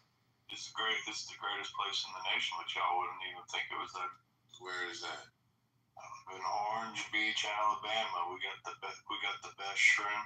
Oh, okay. So I was sandy beaches. Why you think the Alabama comment? The heart. Orange Beach. This is one of the nicest places in America. People are a lot nicer than them damn Yankees that come down here with their snooty ass personalities, thinking that their shit don't stink. Yeah, man, I'm sure. If I came to Alabama, it looks so pretty. My family spent Christmas down. I'm sure Joe was like, "Yo, come on, Gilda, I'll show you around Alabama." And we just so happen to have black folk down here. We are in Alabama. Everyone talks about, but this has got a nickname now. This is the Redneck Riviera. So you're gonna run into some rednecks. Well, look, man. All right. Hear me out on this. And I also want to allow Christian to speak because he joined the stage and he should be allowed to speak. But I was in New Jersey, man, with my white homeboy. He was like, "Yo, Gildas, you gotta come camping with me. And I'm like, "All right, cool, man. Let's go camping." And we were in upstate New York, New Jersey. We had to go through New Jersey to get to upstate New York. And we went to a gas station at like 2 a.m. to get some more beer. I'm ordering the beer, and he's standing behind me. I'm black, he's white. And then, like, a bunch of yokels walked in, and he was like, yo, cancel the transaction right now. We gotta get out of here. And I'm like, what? Well, you know, it's just some white guys with, like, combat boots on and missing teeth. What are they gonna do? He's like, no, man, let's just get out of here. And as we're driving back to the campsite, he's like, yo, man, those are the white guys you don't want to be around at 2 o'clock in the morning. And I'm like, what the fuck? Like, they didn't say anything. They didn't call me an N-word or anything. He's like, yo, just trust me.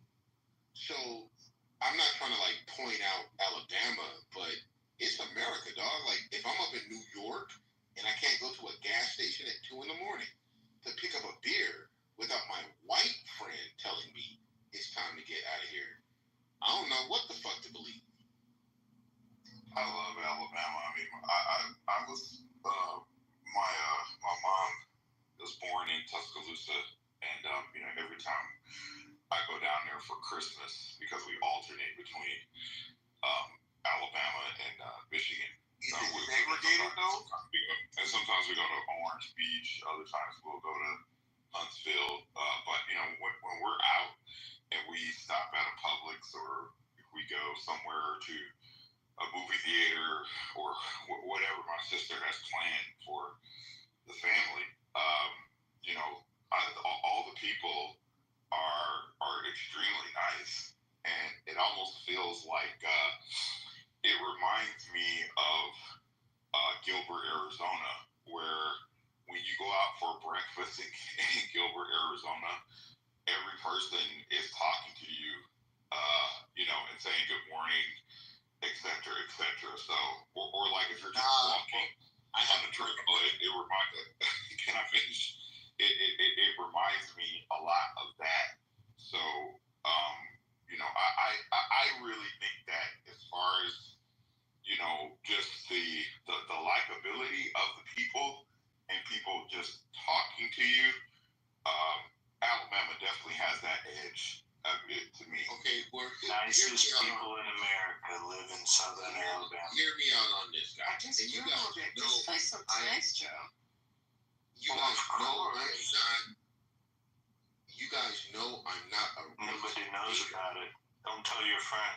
Right? Yeah, I was like, oh wow, looks like my. All right. Let me just get this off. I'm not a race baiter. You guys know I don't use race to make my points. But at the same time that I was up there at that gas station in Upper New York or Upstate New York, I also went to a diner with my white friend. And as soon as I walked in, everybody at the diner was white. There were no other ethnicities in the diner. Just hear me out. Like, I'm not. Was it a Cracker Barrel? No, it wasn't a Cracker Barrel. It was like a local diner. I don't know the name of You it. upstate? I was in upstate New York.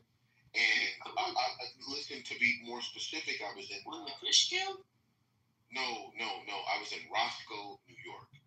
So it's not as far as Albany is, but it's like. In the Adirondacks? Where were you? What's that? You in the Adirondacks? Like, where were you? Yeah. My white buddy wanted me to come out there camping with him. And we walked into a restaurant together, and it was like a sea of white people. There were no other people of color in this restaurant.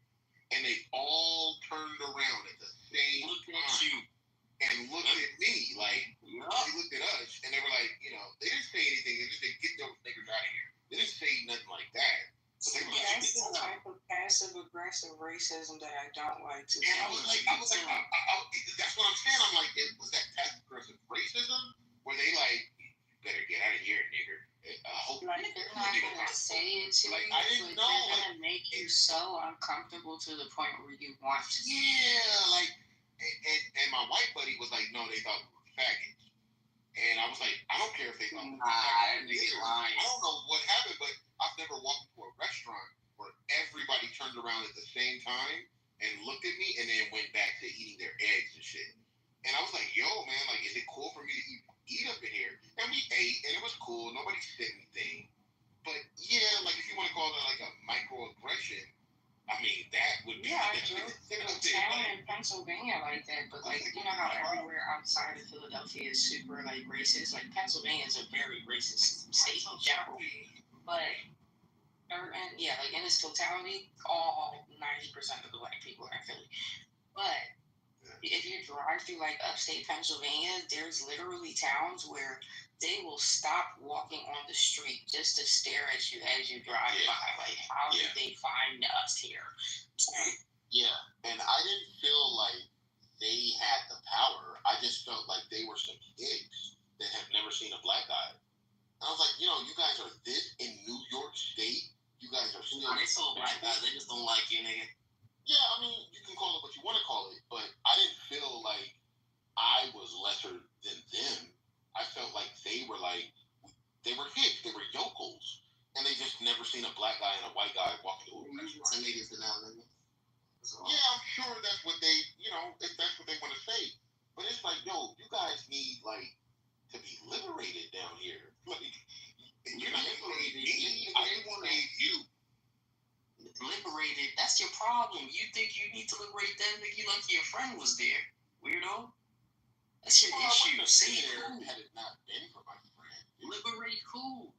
Nigga, you need to. They needed some enlightenment. Like, they needed to understand, like, black people aren't all evil. Like, that's not. No, you see, over the course of me sitting in the restaurant, you're being weird. People were like, okay, he ain't up here. Don't drive by, because that's what I see on TV. Because they don't care about that. They just didn't like you. Some of these rural parts, like rural Pennsylvania, if you go out where the Amish are and Lancaster, I mean, they live in their own bubbles there. Yeah. I mean, a lot of our summer camps and stuff are out. I don't know that I would say rural Pennsylvania is yokel. Oh, it's Pennsylvania. It's really. Well, maybe we have different definitions of yokel. I would say, that there's some redneck parts or there's some hick parts, but yokel, I think, it's a pretty hardcore term. I would say that's of the three, like redneck, hick, yokel. That's probably the most hardcore. I don't know that that's in Pennsylvania compared to this. I saw yokels in upstate New York. To be fair, Gildas, what's the weather like? Let me just point this out, Gildas. There's parts of New Orleans that I get looked at sideways when I'm a white guy going into the lower Ninth Ward. People wonder what I'm doing down there. If I'm trying to buy drugs or something down there. Same level of yokel. Like, this yokeldom is not exclusive to white people. It is for black people. It's for Asian people. It's for anybody who lives. Hold on, Big. It's for anybody who lives in like a rural, isolated part of America, and they're just not accustomed to seeing, a black man and a white guy, walk into the same restaurant together. And they're like, oh, I've never seen nothing like that. Gilbert. Go ahead, Christian. In Gilbert, Arizona, there is a mix of Mormons and Christians that live in the same community. So one year I went to a Mormon church for Christmas. I was there probably for about 3 hours, and what a lot of people would presume about a black man being at a Mormon church at 9 o'clock, 10 o'clock at night, that it wouldn't be the most ideal place, but it was actually a very, very nice place to be, considering the time of the year, and all of the people were very nice. So I would totally disagree, and I also would think too that when people talk about stuff like this, one thing you have to keep in mind is there's a difference between like the heartland of the country, like the regular everyday people, and then people who have power that sit in a place of power, because those people, they like to make it appear that that they have control, and they will do things to let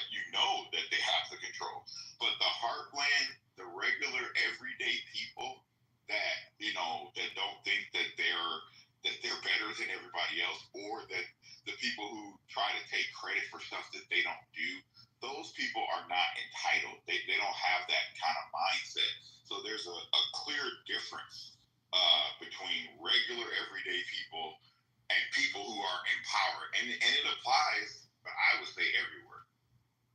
So before I turn in, and this was great conversation and seeing several of you, I decided to punch into Grok to compare hick versus redneck versus yokel, in case you're curious what it spit out. Yeah.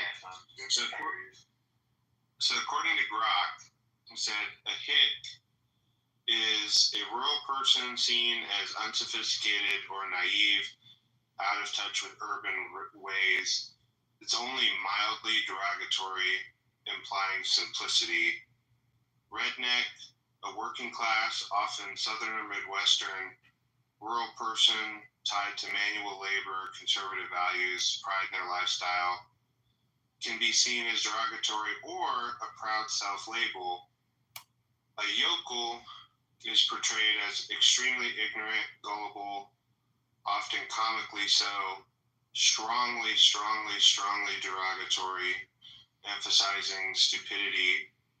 Basically, in short, rednecks can be claimed with pride, usually has to do with the South Midwest. Hick, yokel, that's like more naive, with yokel being like super horrible. Yeah. So like, you would say that there's like yokels like in Pennsylvania that fit that definition? Yeah, absolutely. Yeah. And yeah, absolutely. In Pennsylvania, in upstate New York, there are yokels. Fascinating. There are yokels, and I'm not trying to just demean them or anything. They vote Democrat Guild district. I'm sure they do. They probably believe they're union men, like their grandfathers were. Yeah, that's They're stuck in that the centripetal force of that keeps them voting Democrat like black people. That's true. Okay. They're no longer that, but they still believe, I gotta vote like granddad voted. Those are yokels up there, man. And, I've never seen a yokel in the South, but I haven't been around the South extensively, but I saw my first yokels in upstate New York. I'm like, God damn, I thought this was the Union. I thought this was upstate, like Yankee. I think they're hicks, personally, Gildas. And, I went to summer camp. I went to summer camp in upstate New York and camp in rural Pennsylvania. And the townspeople in those areas, we called them hicks. They were hicks that, like, is that a word we can use anymore, or is it derogatory? No, hicks are actually, Is that okay to say? Hicks are Gildas. Hicks are a much nicer word to use than yokels.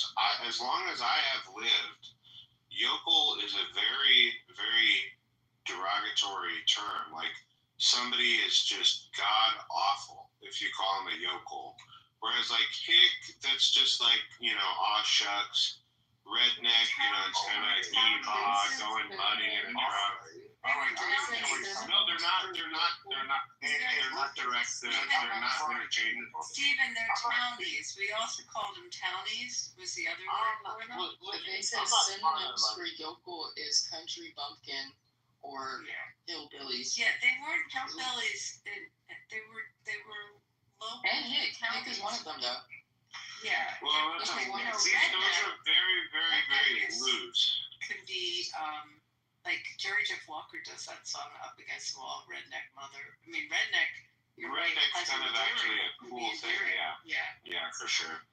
Well, hillbilly has to do more with like where you're living and like the hills or the mountains. Hillbilly's regional. From my perspective, as a black man, in the Ozarks too.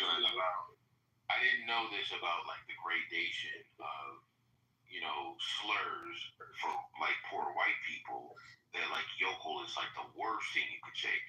As a black man growing up, I thought the worst thing you could call a white person was a peckerwood. Cracker. No, we don't take offense to any of that. Good Lord, yeah, no, dude. Peckerwood. No, the worst one. by that, yo. Okay, so and I stand corrected, but I didn't know What is a yokel. technical word? I've never heard that before. On the term of racial slurs, I've never heard more racial slurs from any community of people than Mexican people. Those are the most racist towards black people I've ever seen in my life. Do you know what Chinese people call black people? Does anybody on this stage know what Mexican people call black people as a slur? Yeah, I forgot. Someone told me, but I forgot. They call us mayates. Yeah, that's what it is. A mayate. You're a mayate. I don't even know what that word means literally, like if you translated it, but we always knew, like, a mayate. Oh, hell no, that's calling me an N-word. Like a mayate. When I moved to San Diego, I thought it was going to be like, how it is in Philly, where everybody's diverse and everybody just, lives amongst each other like normal people. But no. Because usually I'm used to, in my son's school in Philly, there's 90% black kids and probably like 5% white or Latino or Asian or whatever. Over there, he was the only black kid in all of Mexican school. It didn't matter what school he went to, all Mexicans, everywhere. And the problem was, they treated him that way. So it was like, if he didn't know Spanish, they would just talk about him in Spanish. Or if I go to the store and I try to get a job with the rest of these Mexicans, of course, they're going to hire all the Mexicans before they hire me. It's more, I wouldn't even say it's passive aggressive. It's in your face. They just don't care about it. They think that they're so much better than white people. One last thing, because I am going to turn in. This one was for Abby. So I decided to type into Grok what its opinion. Could you, in theory, find yokels in Pennsylvania or New York? And this is interesting what the answer. So they said it's possible that you could fit people who could fit that extreme stereotype. For example, in Pennsylvania, they say near the Pocono Mountains or Central Farmlands, Poconos. However, it said, while someone might call them yokel, that's more redneck culture. And then it said for New York, yeah, somebody could use yokel in upstate near Catskills, and I'm probably butchering it, Adirondacks, but they say that Adirondacks, but again, this is why I brought it up, because Abby called it. She said, but Grok actually says, but those are more hick stereotypes than yokels. So again, Pennsylvania, Grok's saying, well, that's more redneck, not yokel, and upstate New York, that's saying that's more hick than yokel. I wouldn't even say redneck because they're way too proper to be rednecks in PA. I'm not trying to. The more.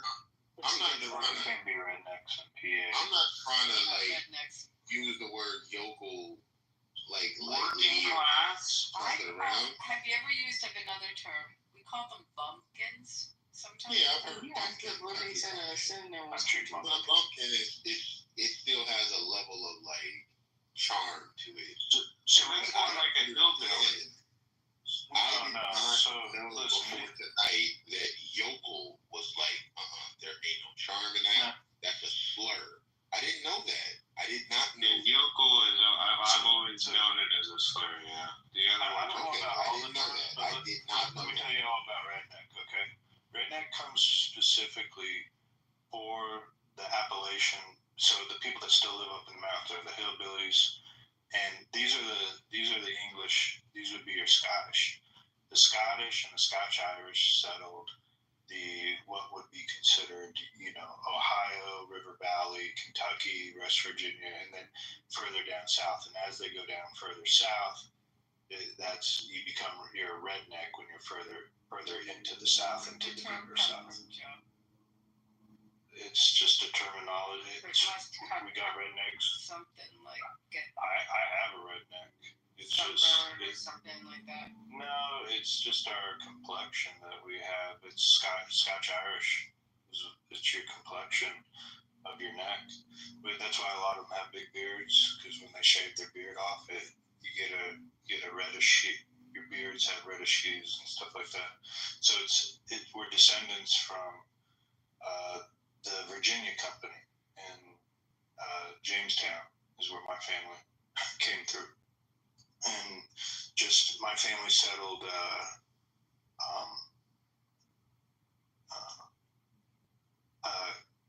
Estill County, Kentucky. So they went west, and then over the years we just went further south. But so redneck is like we left the hills, so the hillbillies and the rednecks. So that's what it at least in my family. That's how it's track back. I remember learning about the Virginia Company.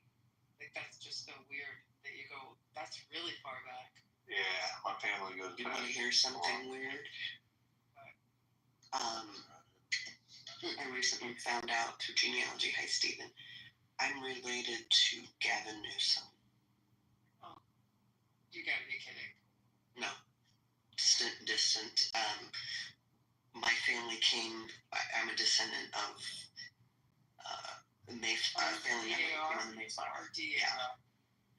And DeGory Priest. DeGory Priest was his name, and Gavin Newsom is also a descendant and FDR. Wait, does that connect you to Pelosi? Isn't he related to Pelosi? I think that might be on their side of family. I think he married into the Pelosi's. Yeah, I'm not. She wasn't. I don't know. I'm not sure about it either, but I think he married it. Abby, I've probably told you in New York, the Wyckoff House, which is in Brooklyn, is the oldest home, I think, in the United States, but it's a museum now. That was my family, which I think they came here, and that side of the family came in like 37 or some crazy thing. Way in the beginning. Yeah, well, you know, I hear you guys saying that, but I think what makes you a real American is accepting the ideas of the Declaration of Independence and the Constitution, not just because your blood goes back that far. Who said that? That makes them more American. It's weird. This is great at making arguments that no one is. No, before you go, it's good to see you, and we'll hopefully be in touch soon to Don Brush. But would you agree with that order in the chat, specifically Al and Joe? Would you agree with that order? What's in the challenge? Yeah, but I don't take redneck offensively, though. I call myself a redneck. Well, look at what I wrote, Joe. I said from harshest to mildest. I don't know. It's just different for me. I don't know. I just don't take offense to words. And I wasn't trying. I'm not Joe. I'm not at Joe. Please don't make it complicated. This is for Gildas, so he kind of knows what's seen as like more derogatory versus more actually cool. I'll tell you what my dad always thought was the most derogatory was to call when he was growing up. Don't ever call another guy's father a chicken thief. I saw your daddy in the chicken coop stealing our chickens last night. That was the most derogatory thing you could call someone, was a chicken thief. Now, I just put the way foghorn, leghorn. The way that I even learned the word, like the way that I even learned the Y word, okay? The Y word. Yeah, I mean, I don't think it's that bad. We're giving you a Y word pass. Can I get a Y word pass? Like for 3 times?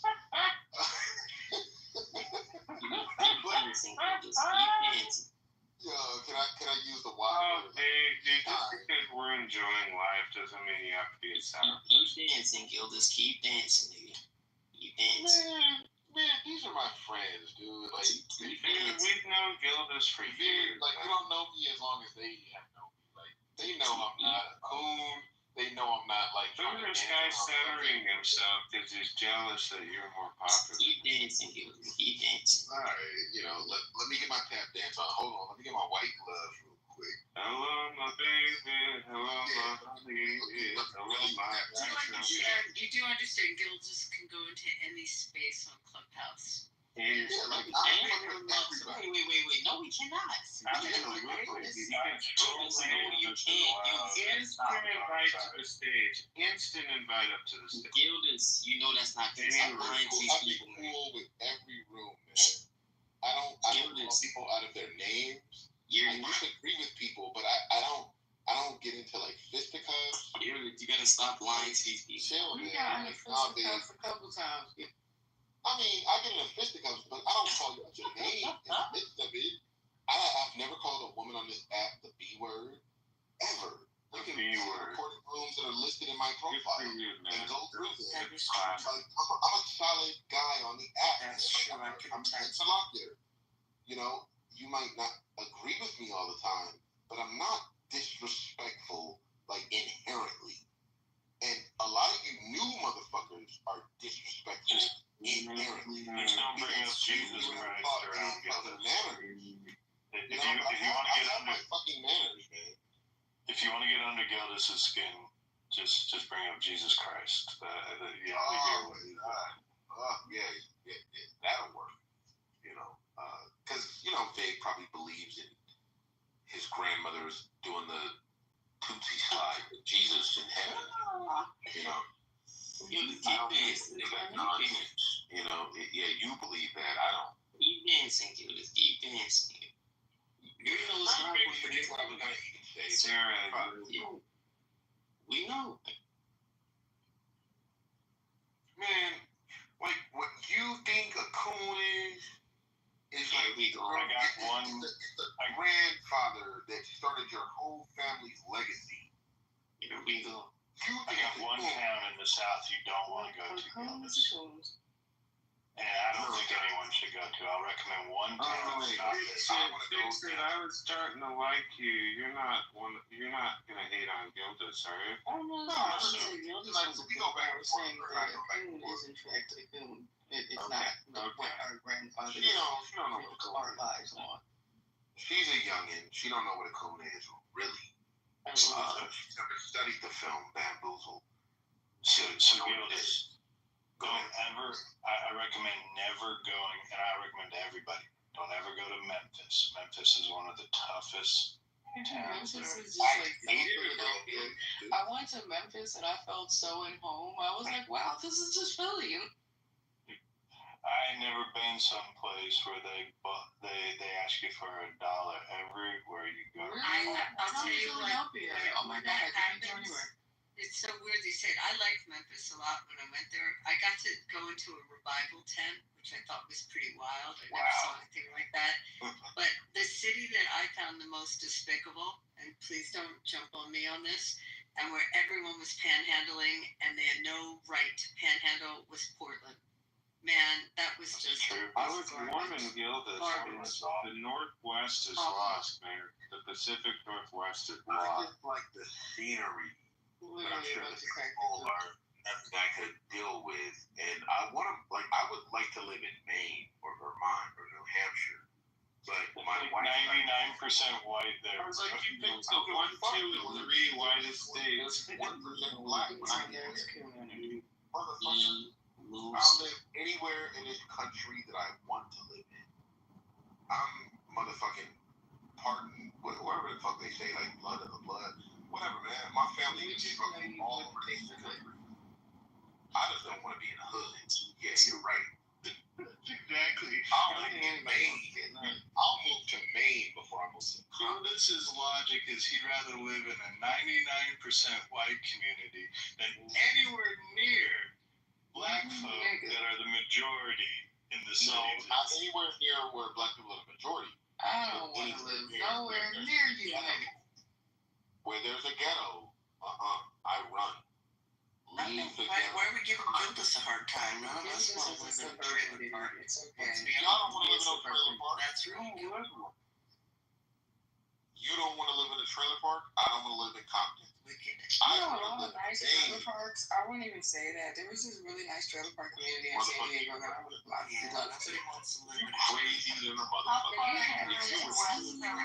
They had boats, they had pools. It was so nice over there. Vacation home, that's not a trailer park. Respect the hustle, Gilbis. Respect the hustle. Let me move How to far are Ron you Conklin. into West Philly? Yeah, Ron Conklin. I live in North Philly right now, but I'm trying They ain't gonna accept you. Gilbis. Just come on home, Gilbis. I Come would on home. love to live on Nantucket Island before I move anywhere in Atlanta. you would move around people that wouldn't even want you to live near them. That's okay. They'll get to know me. They'll be like, oh, he's an intellectual black guy in school. Oh, he's one of those black guys. Yeah, he's one of those black guys. I want to be that then. Hello, guys. Crips and Bloods where you kill my children. Who's the host that brought up the troll? Who's the troll? What are you guys discussing? Oh, this dude. Oh, Michael's the troll. What are you guys discussing? We're in the hood. We're just right in the hood right now. Hey, nobody on the stage. I'm not a native English man. So my English is like just like that. Okay. Vic, your parents had enough foresight to probably get out of Brooklyn in the 90s, and they moved you out. Or they moved out to Long Island. Gilbis, come on home. Beautiful extreme. They got Gilbis, come on home. Stop all to be these born in Long Island or on Long Island. And you love it out there. So, Gilbis, come on have you ever home. thought, Stop all you know these what, a things. lot of people are moving to Charleston. What do you know about Charleston? South A Carolina. lot of people are going there, yeah. I've heard that it's a great place, especially like for New Yorkers that moving in there. It's expensive though. Is it? I've never been, but I've heard of I'd be cool people with it. moving Like, there. if there are sensible black people, I'm fine living around sensible black people. But why not PG County or something? okay, PG County sounds cool. Look, I used to date a girl from Fort Washington, Maryland. I loved it out there. But I don't want to live in Compton just because I'm black. Like, I have to live in Compton. Just because they're black, but there's Well, plenty that's what of you guys are getting at. Like, neighborhoods. that's what big is First getting at. ones you went to was the ones with zero black people in them. That's the problem. Gilbis, come on home, man. Stop all this playing. Y'all ever been to Abby? Ever been to Savannah? No, that's another one. Which is near Oh, Charleston. Savannah's. Oh, Abby, you need to go to Savannah and to Charleston. I'm there. No, Charleston is one of my favorite cities in the United States. Not even kidding. It is absolutely beautiful. Great It is cool. food and art galleries, and it's all built around a square and so much history. It's absolutely. I'd love to be there. Get me out of Compton. I do not want to live in Compton. I don't want to live in South Central. I don't want to live in those darker I don't parts. even want to drive through Compton. I don't know how you do it. Yeah, well, I don't live out there now. If you are like familiar with me on the app, you know that like my story was how I was living in South Central, and I was telling people how I was trying to move out, and I bought a home outside of the fucking jungle, and now I'm happily here in where I live. Basically, I don't want to dox myself, but I would never live in the ghetto. If I could, afford to not live in the ghetto, man. I don't think anyone in the ghetto wants to live in the ghetto. Right. It's kind of like a Right. But, they used to tell me like, oh, you trying to move out the hood, you're not black no more. And I say, man, fuck that. Gilbis, come on home, man. Stop. Nah, I'm not gonna go home. You mean like Vic? and affluent white people just because of the fact You mean like that Vic? Come Come on home. We know what you're saying. If you got Hold on. You mean that means the hood? Come on home. What Gilbis, come on home. Every time he talks about not wanting. It doesn't matter. I find this. You know what it means. Let's stop these games. No, I don't want to. If you know people who's telling you to like stay in the hood, that's a reflection on like who you grew up with. That's how big it is. I don't know people. I'm Black American, and and I don't know no one who is from the hood who's gonna tell me. Stay in the hood. Like, exactly. Yeah. If you know people like that, brother, then that's your community. Like, that's who you are. Yeah, well, I came from the hood. So those are the people I know. Like Brazil got these places called the favelas, like the slums. Yeah. Same thing. Yeah, every country has their slums, bro. So I wouldn't. Yeah, you guys think it's a badge of honor? No, we don't, brother. No, we don't. Only people from the hood, man, think that way. Only people from the hood think that way, brother. We don't know the hood. Don't think that we either. We don't want to be from the hood. Stop being anti-black. Come on home. Being proud. Black means hood, right? Yeah, black does not mean hood, Gilda. Stop being like that. Then why do you say that then? Yeah, Gilda. Why is it anti-black? Yeah, Gilda. Gilda. Anti-hood. How's that sound so anti-black, bro? Yeah, Gilda. Can I hear one question at a time? They were all. You fucking with you, bro. I'll address any question you guys have. No, man.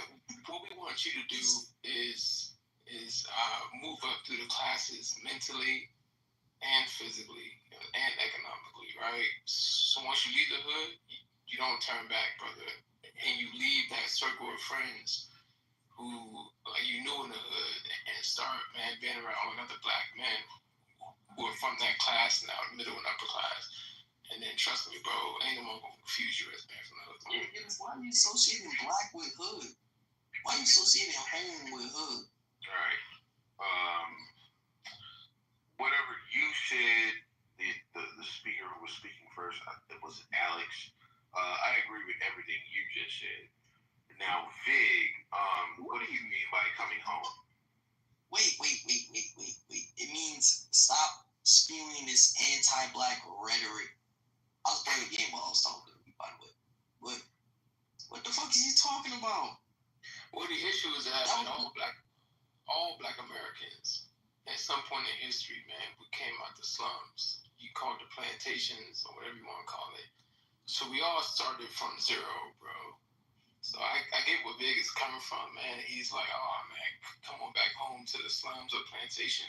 Whoa. I never said that. I never said that, yo. Y'all, it's not synonymous with hood. That's all he's saying. Why? It's the worst because this is happening in the white didn't come America. from the hood.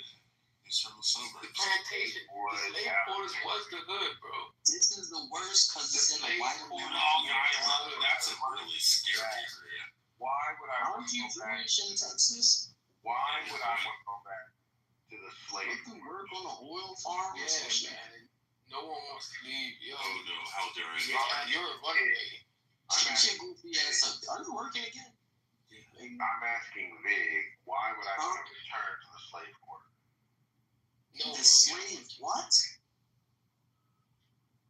The slave quarters was like the modern day ghetto. Well, Gildas, remember, Vic is the one who sold your people off. Slave quarters had poor health care, poor food, and poor housing. I'm gonna ask again. My question was, why would I want to come back home if coming home means going back to the slave plantation?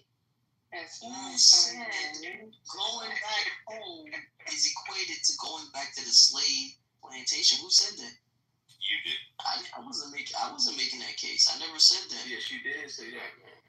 Alex just said that as if I did say that. You just did made say it up.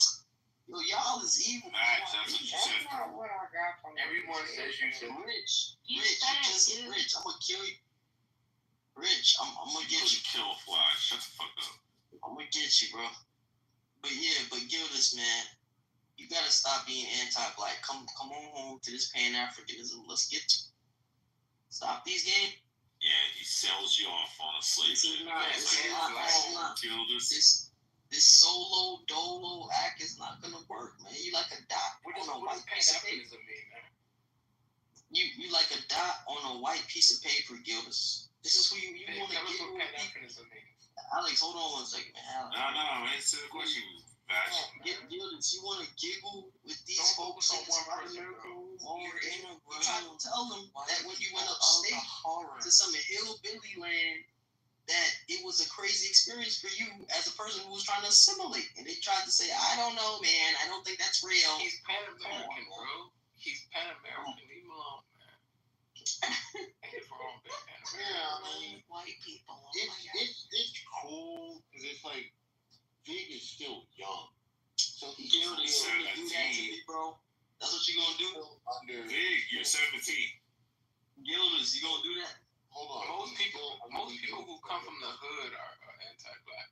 Just coming out. Wait, is Big actually 17? Yes. No. Jesus Christ. This is why when I watch Family Guy, this is exactly why when I see cartoons like The Simpsons, You'll notice next month, he won't be on here. and then I come into rooms like this, and then I hear you guys say certain stuff just like what you said, and I'm like, damn, the cartoon is accurate. See, this is what I'm talking about. Yeah, she probably cartoon. What are you talking about? Do you have African in your DNA? It's you can't even engage this man, this adolescent. Who can't engage him? Your testicles have not been Gildas, are you trying to help your friend who sounds like she's off of Family Guy? Are you trying to help her who sounds like she's off from Family Guy? Come on, Gildas, don't do that, man. This is real tap dancing hour for you, bro. You don't even This is know what crazy. tap dancing is. They warned me that this would happen, but I didn't believe it. I didn't believe it. I did not believe that you were a tap dancer like this. I didn't believe it. Yo, she said she didn't even know what tap dancing is, Russ. Chase, hold on, Chase, don't tell me you be laughing with these niggas too, man. No, I'm just saying, bro, that was funny. Oh, It's like you have these like teacher instilled ideas about blackness. Well, that's all he has so far, Gildas, in life. You think coming back home means Pan-African? I would never be a Pan-African. I repudiate that stupid idea. And the fact that you're giggling like a schoolgirl lets me know you're not even really ready to have the conversation. Hold on, wait. First of all, I'm laughing because the response in itself is funny. Not because of the discussion. I'm laughing because of the response. Number two, I can have the discussion. No. The problem I had life. No. The issue I'm having here is that you're doing. Yeah, but L, you gotta remember, he fell down on his bike last week and scuffed his knee. I know. Yeah. He's experienced life. Yeah, this is white. This is definitely white humor. But yeah, Gildas, like I said, you can't have this type of discussion in this room. It's literally white America. White. Why would you have this type of discussion in this room? I can have the discussion anywhere. You want cold feedback. I'm not going to exclude them from sharing their opinions. So, Gildas, what you're saying is you're not stuck on the plantation like Vic. I mean, more or less, but he doesn't really get it. Listen.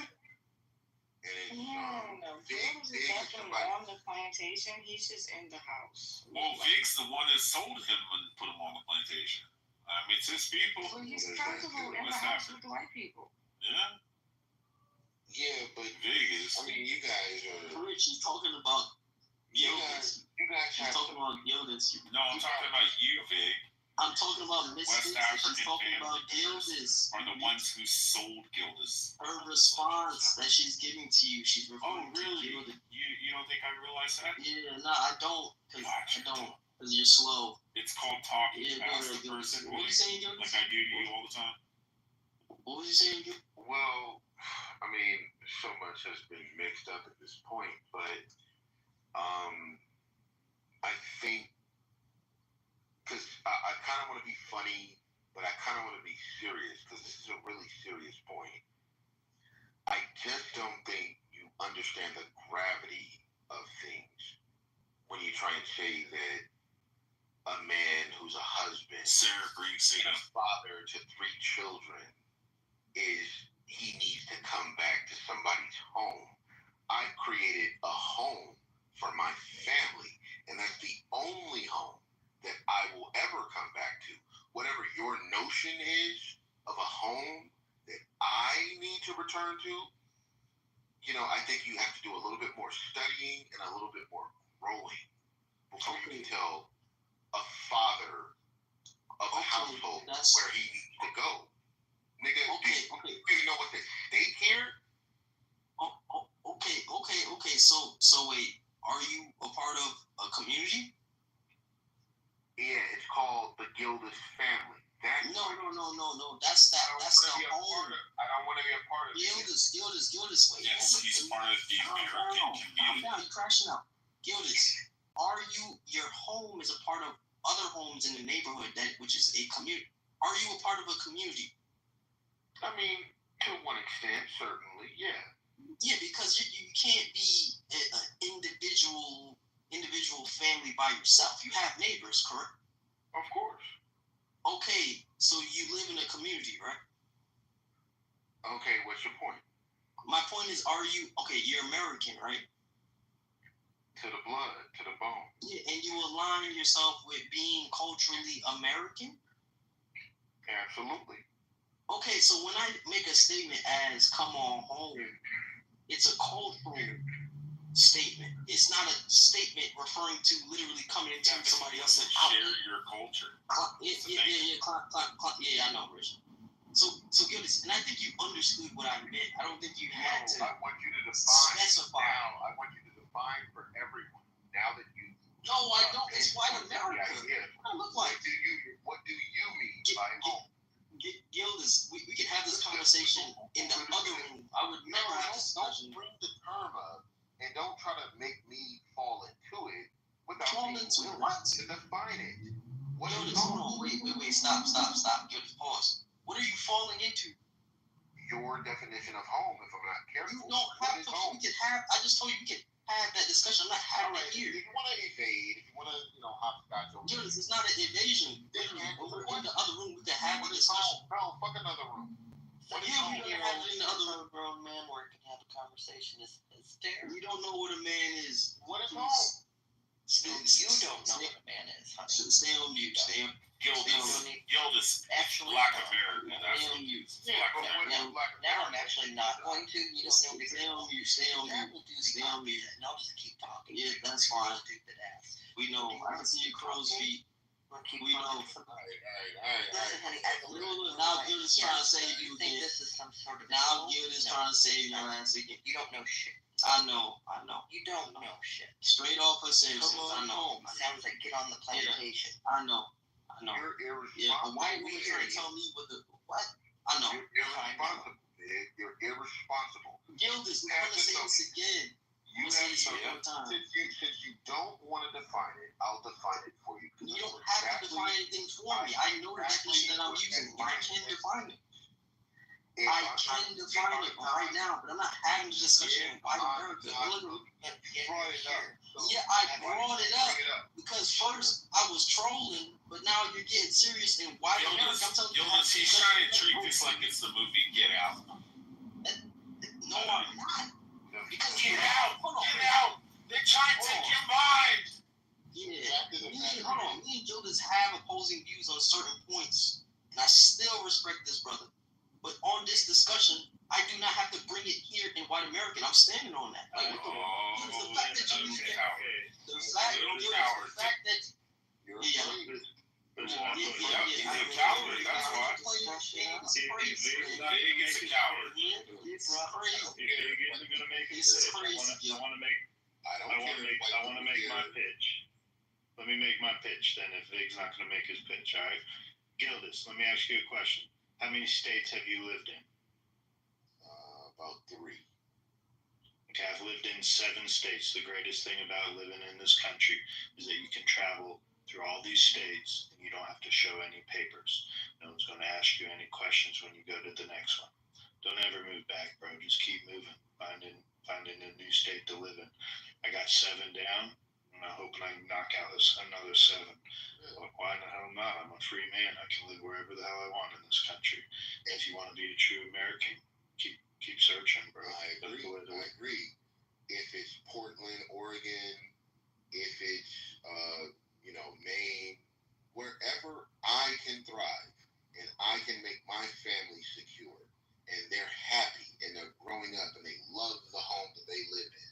I don't care if it's in Oklahoma, Alabama, California, or wherever. If I can afford it and I can leave something to my children when I die, and if I die before my wife does, she got some money too. Motherfucker, coming back to the plantation to keep it real. Yeah, but Gilda's with some stupid big wants you to hate America. No, I love it because it's a racist, patriarchal, trash city. But listen, I'm not really taking personal offense to this, but the mentality that Vig has is what a lot of young black folks have, male and female. And it's like, you guys gotta get over that shit, man. Like, we have to be in Compton. We have to be on the plantation in order to be real. You can be a real black man with a white wife, motherfucker. If you're taking care of your children, what's better? A black man with a white wife who takes care of his children, or a nigga with 15 black baby mamas who can't afford child support? Stop fucking with me, dude. Gildas, how did you... It's bigger than the little idea that you have in mind right now. Gildas, how did you take that with me? Wait, because how did you get that from what I said? How did you get that from what I said? For you to move back to the hood? Nigga, you never said what home is. You were afraid to say it. So you implied that it means moving back to a place you don't feel safe. Wouldn't be implied. It would be. The word would be inferred. All right, thank you. No, it's not. It can be either. It's not. Like in this context, it's not. This is the problem. Why don't you just answer once and for all what it means? Because when I catch you in the rooms that we be in, that's when we're gonna have this showdown. Like, keep crying. Stop fucking crying in white America. God damn. Stop crying. Are you asking successful black men to come back to the hood with you? Oh my gosh, not this guy. Oh God. You gotta understand. I mean, at this point, we know. At this point, I'm gonna give a hot take, but I think there's something built within like black people's psychology that make them not really want to invest or maintain the place that they live in. Like, if you look at Africa, like, they don't invest in Africa. It's a literal shithole. Most of the places in Africa that were really built up were built up by like colonial whites, and then it goes to. Hold on. Let me just say what I gotta say. Who you fighting for? What do you mean? This niggas like this is who you're fighting for. Okay. All right. Hey, I get it that you're a resident YN. I get it that you're a resident YN, but at least let me be heard, because it sounds like you're scared of what I got to say. Nobody's afraid of anything. You're not saying anything. I think there's something built deep within black psychology that makes them not want to invest in the places that they live. If you look at the hood, if you look at Africa, it's crazy. You know what I mean? Out of their own homes is more accurate. Yeah, because they didn't maintain the shit. That's why.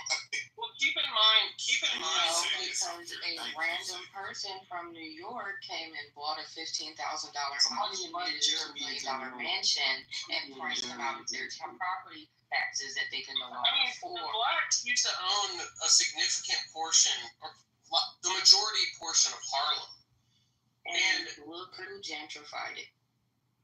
Yeah, I mean, keep in mind that if you have a place like Harlem, hold on, let me just explain this, because I think that it seems insidious about, like, they gentrified it. Look, if you live in an area that's close to good, high-paying jobs, close to commercial districts, it's inevitable that the price values are going to rise, because basically the way the real estate market works is if you live in, like, areas that are very close to a lot of commercial activity and very close to a bunch of high-paying jobs, those prices are going to go up.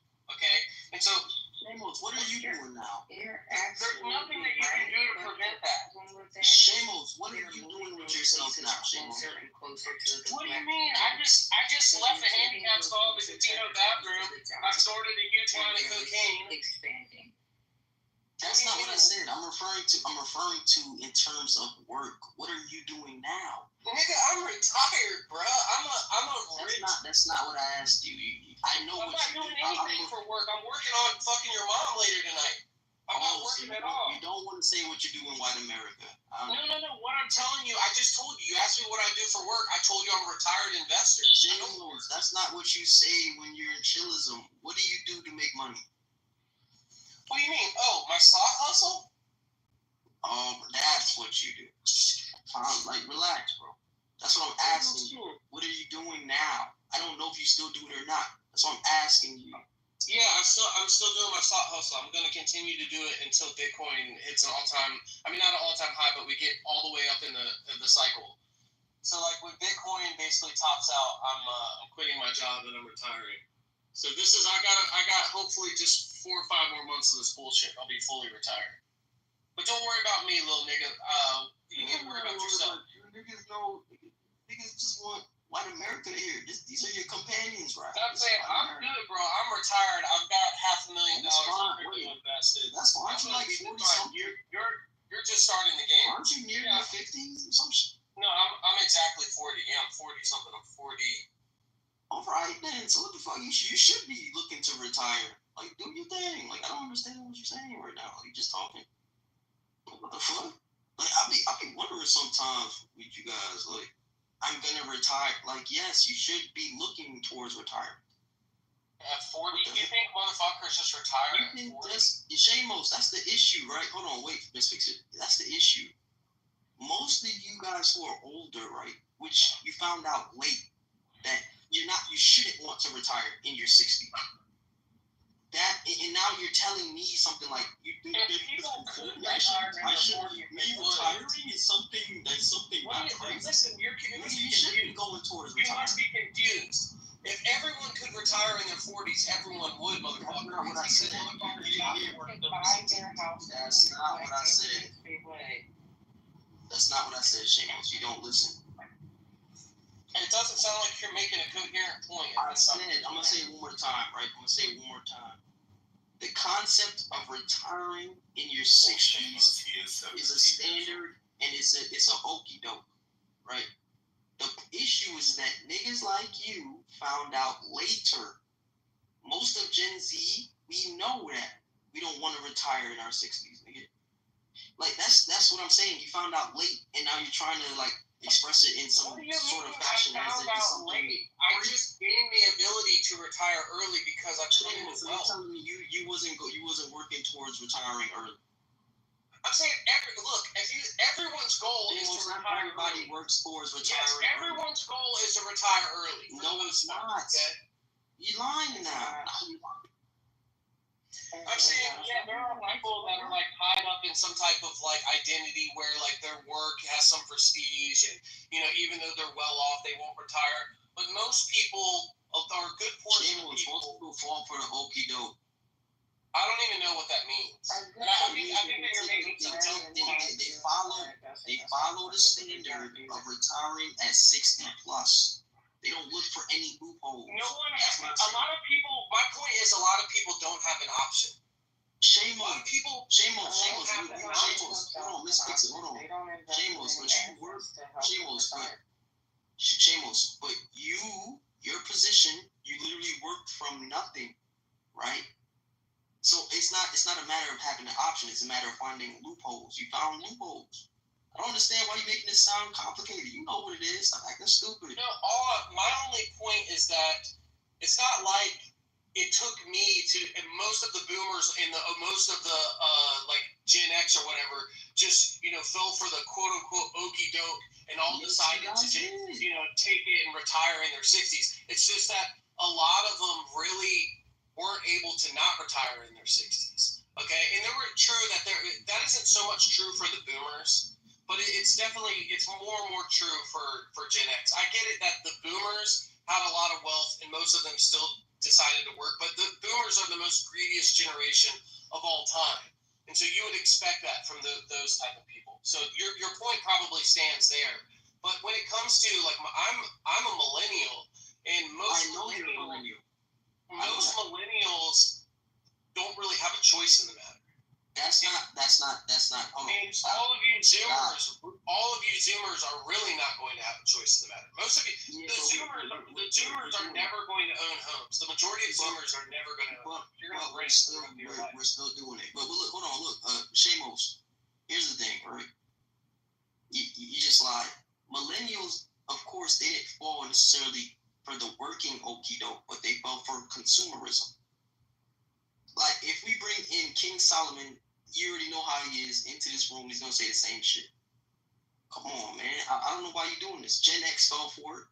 You guys fell for the consumerism tape. It's yet to be seen whether the Zoomers have fallen for it or not. You know, most of the Zoomers really, you know, the jury's still out on that. Most of them don't have enough wealth to really see. Like, if you see a bunch of kind of like, there's what do you mean? OnlyFans and TikTok and YouTube. OnlyFans. Okay, this is absolutely ridiculous. The amount of people that make a lot of money on OnlyFans and TikTok is a very small percentage. I know that the algorithm leads you to believe that like all types of people and a huge percentage of people are making money on TikTok. Only the very top of the people make any significant money on TikTok or OnlyFans. That's just the case. Shamos. I'll say this right to your point. I'll say this right, Shamos. That we're in our beginning. We're still very young. Gen Z is still very young. That's number one. So we're not supposed to be making a lot. But I will do this. If we were to compare us to millennials and Gen X at the same age as us as we're starting out, we are ahead. I lie. What do you mean by that? That y'all are making more money, or that y'all have more investments? Yes. Ahead. Investments. Well, I promise you that the statistics don't bear that out. Like, did you hear the specifics of the specifications? What'd you say? You said in more money, right? It had more skills. No, you didn't listen to what I said. I said if we were to compare millennials at our age group, when they were our age group at the beginning, and Gen X, we are doing way better. In terms of what? The amount of money that y'all have saved? Money and investments. We are doing way better. True. That's not true. Yes. Hold on, Shamos. So you're saying in the early 2000s, in what, late 90s, when most beginning millennials were like, what, in their 20s, they were doing better than us? Yes, that's what the statistics show. And keep in mind that you have to adjust this for what's known as purchasing power. You can't just look at the nominal. You're talking about money value and whatnot. Yes, I understand that. Yeah, you can't look at nominal values because there's been inflation. No, you're not. I promise you, the statistics don't bear that out. All right. Then get the statistics then. There's a dispute. It's an empirical matter. We both agree. Your word's not going to settle it. My word's not going to settle it. Pull up the fucking things I never stated. You're bringing up money back. Dude, I said investments, and we're making more. If we were to compare Gen Xers when they were first starting out and also millennials, we are doing way better. We're just starting out. We're not supposed to be making a lot such as you guys. You guys are older. I just told you we were controlling it for the same time when we were your age. Where if you go back, and what I'm saying is the empirics do not bear that out. If you want to, go pull up the empirical evidence and we'll have a look at it. But I'm already familiar with it. I'm driving right now. And so if we're having a dispute, the dispute's of an empirical nature, I'm not taking your word for it, you're not taking my word for it, then just shut the fuck up unless you're going to pull up some actual data. It's called you're saying a dispute. It's called a contention. Bro, I'm definitely... Do you know what a dispute means? Are you telling me that this wouldn't be characterized as a dispute? You're fucking retarded. It is technically, but it's more of a contention.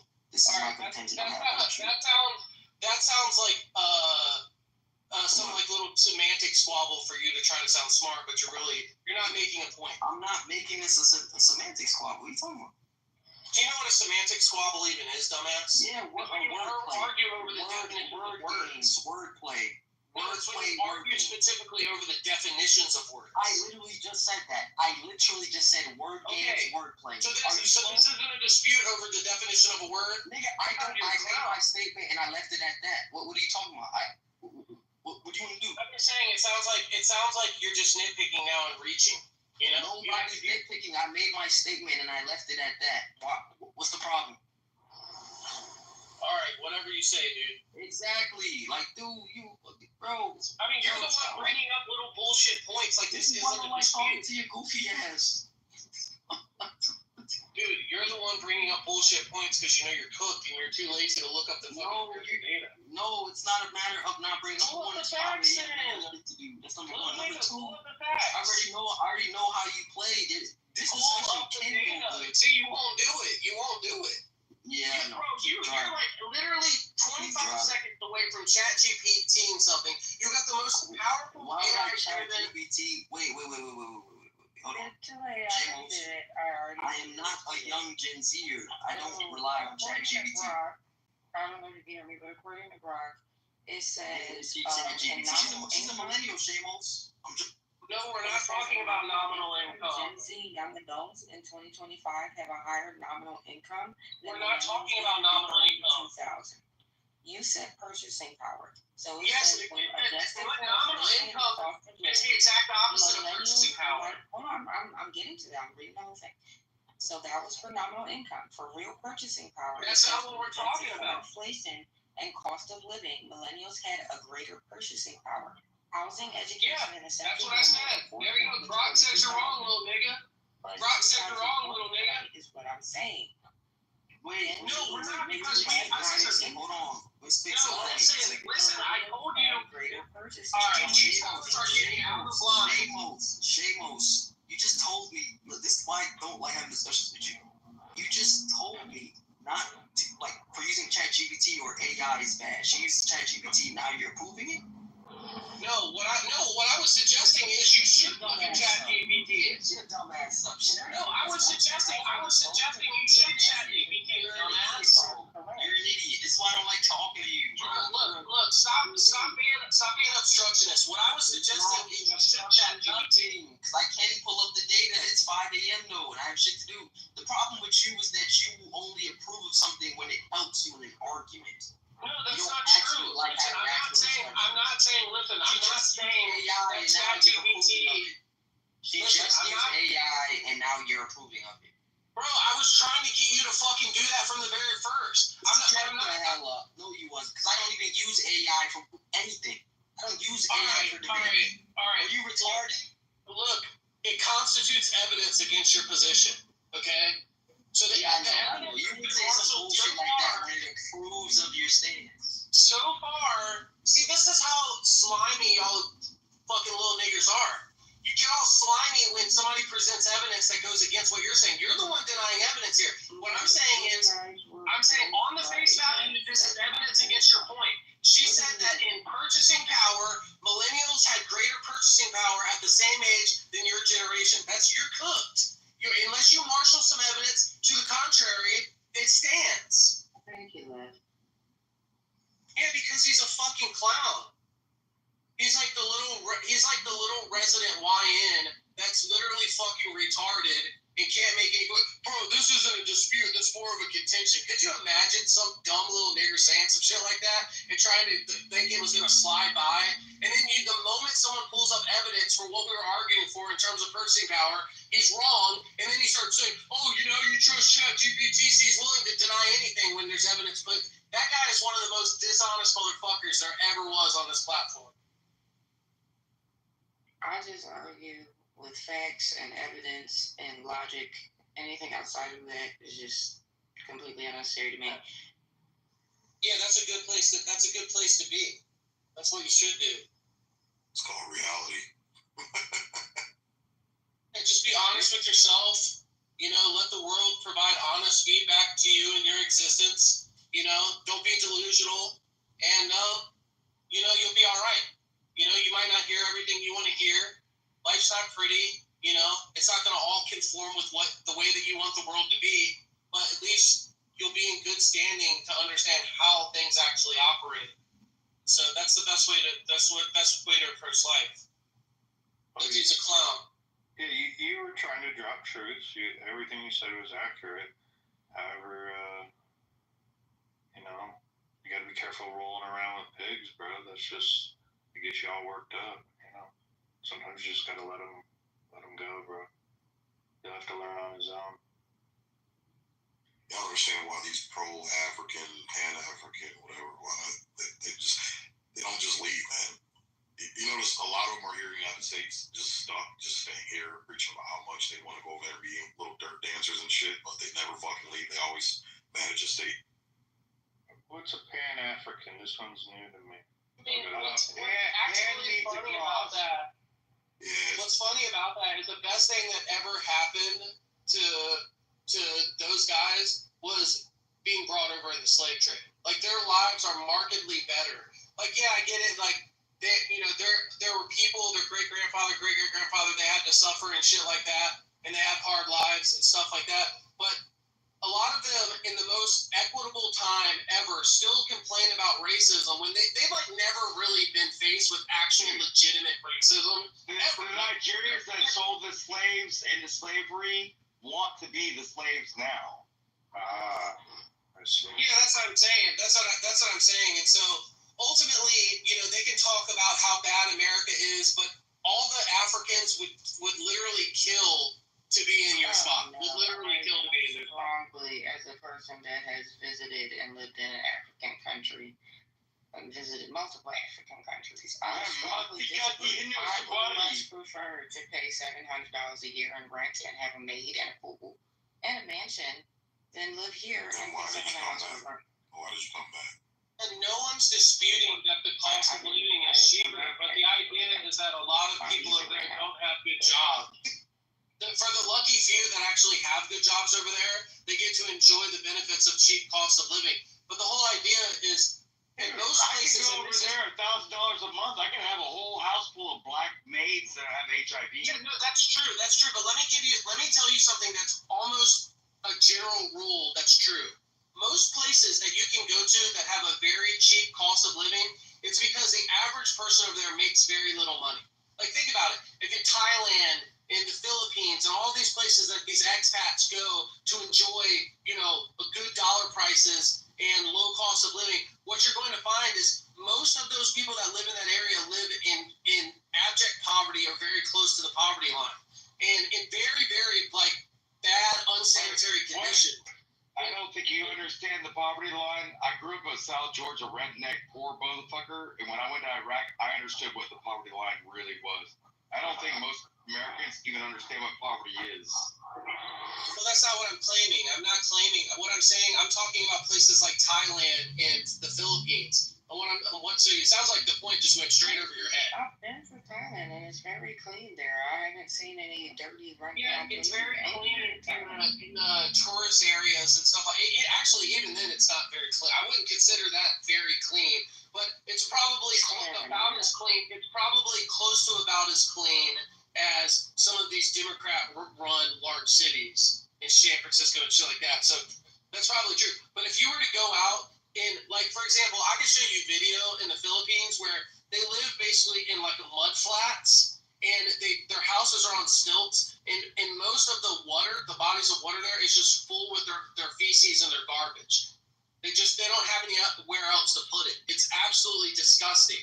And India is like that too. Go look at India and how much garbage they have in waterways. It's absolutely insane. And India is far more rich and more developed than a lot of these places like Thailand and the Philippines. And so what my point is, and I think it still stands, that the places that you're going to go where you're going to find cheap cost of living, the only reason why that's true is because most of the people who live there are living in poverty and don't make a lot of money.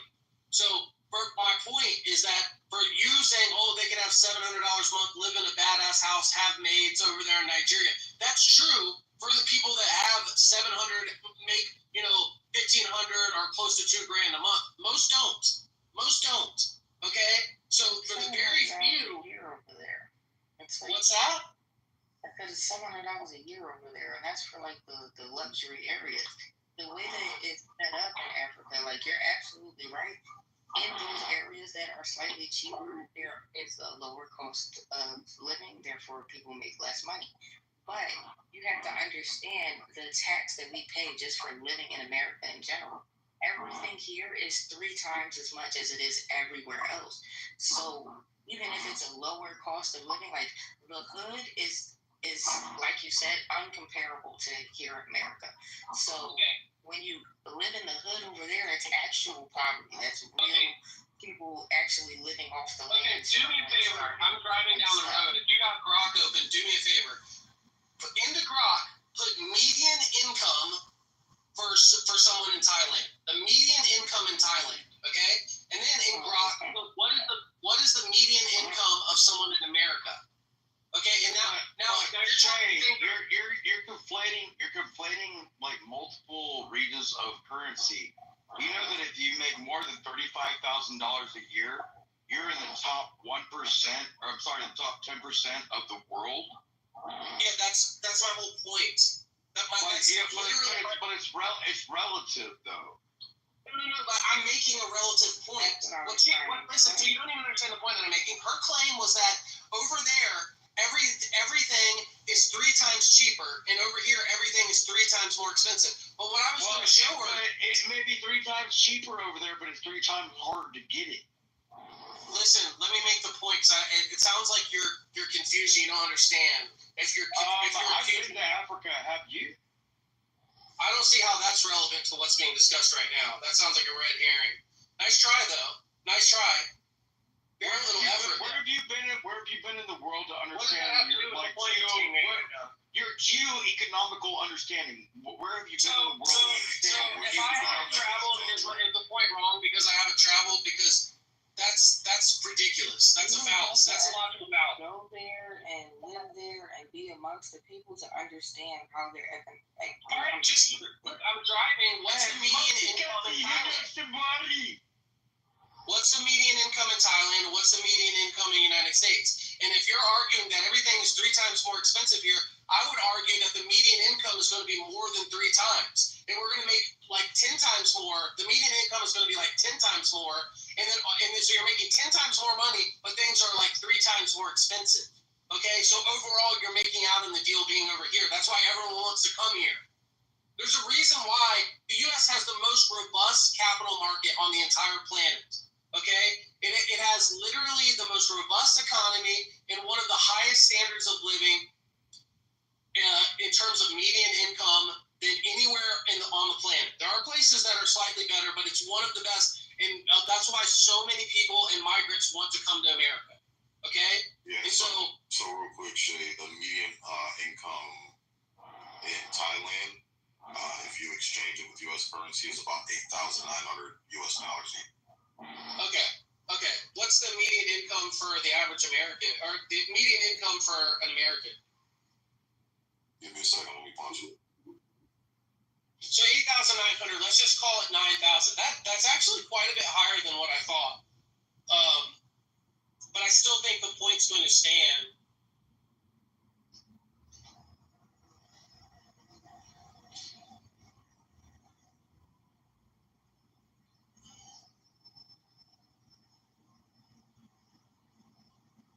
The median income in the United States is 80,610.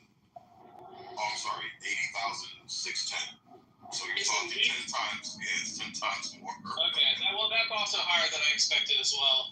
But assuming that's true, because like I said, assuming that's true. That's household, I'm sorry. 42,000. Oh, okay. Well, what's the average is like 38 to 45. Hold on. It won't matter as long as the fact. It won't matter as long as when he was citing the median income for Thailand, that it also was for household. Was that true or not? No, Thailand was individual. But yeah. Okay, then do individual for American so that it's. Yeah, individual for American is 38 to 48, depending on your ethnicity, culture, and region. Sir, hold on one second, bro. Calm down. It's 42,000. Sure. Okay, so 42,000. So it's basically like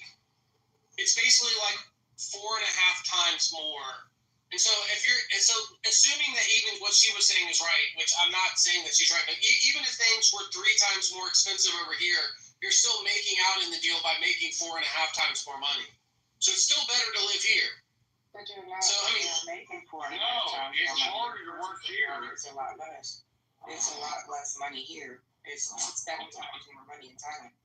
Well, now you're just changing the claim. So no, I'm literally reading. All that I'm reading is earlier you made the statement that things over there are 3 times cheaper and over here they're 3 times more expensive. Okay, well if that's true, a lot less money to afford a lot higher things. They make less money, but they also have to afford cheaper things. So their purchasing power is a lot larger than ours, even though they make less money. You must not understand the point that I'm making. The point that I'm making is extremely simple. The point that I'm making is this. If it were true that things over here are 3 times more expensive than over there, okay, but you're making 4.5 times the money, then it works out in your favor to be over here. Right, because you're not making 4.5 times the money here. They're making more money over there. No, the statistics that he just got up prove that we're making 4.5 times money. The median income for individuals over there is $9,000. The median income over here per household or per individual? I just told you. $42,000. Yeah, $42,000. 42,000 is like 4.5 times. Is like 4.5 times 9,000. And if you're over the $35,000 a year mark, you're in the top 10% of everybody in the whole fucking world. Well, that's irrelevant to what we're discussing now. I mean, so actually, I think it's quite relevant. It's alarming how dumb some of these people are online. It's literally alarming. You want to talk about $460 trillion worth of commerce per year, and you want to act like you don't know how it works. I'm just saying it's literally alarming how dumb some of these people are. That's not what they're talking about. Just be quiet sometimes. You don't have to chime in every single time. Just sometimes sit back and listen. I mean, listen, this doesn't have to be some like shit. It's like a fucking ignorant fucking nigger that fucking doesn't know how to shut the fuck up when I'm talking. I don't sound ignorant. You're the one that sounds ignorant, dude. You have no self-awareness if you think I'm sounding ignorant and you're the one coming off clean here. Okay, but I digress. Listen, the point that I'm making. The point that I'm making. No, I'm on cocaine right now. I don't have ADD. The point that I'm making is very simple, though. The point that I'm making is that it shouldn't be very contentious or not gel with your intuition that people, all things equal, would rather live in America than Thailand.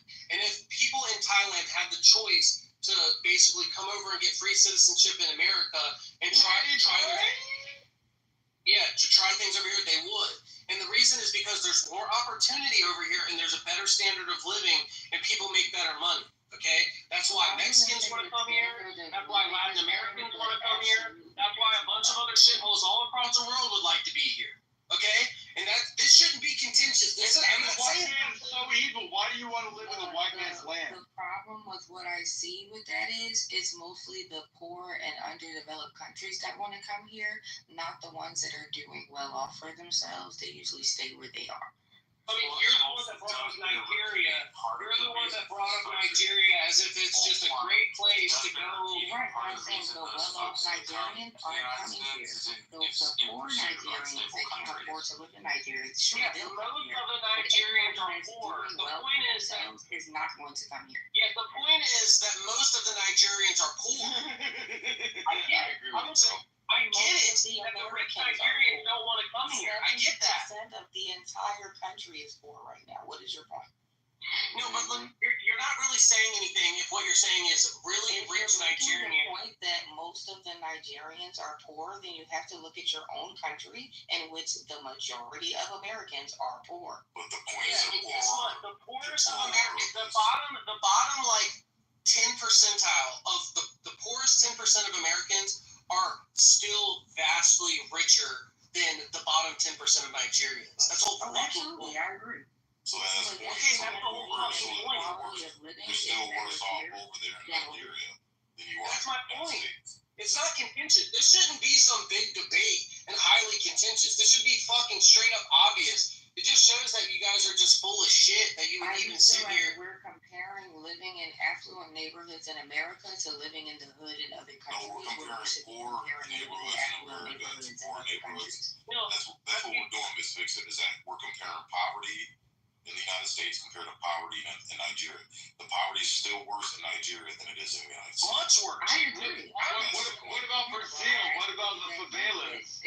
What are we referring to? I don't understand.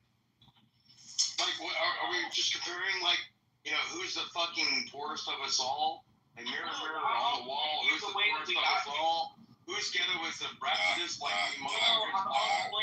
just chill, bro. I'll explain to you how we got here.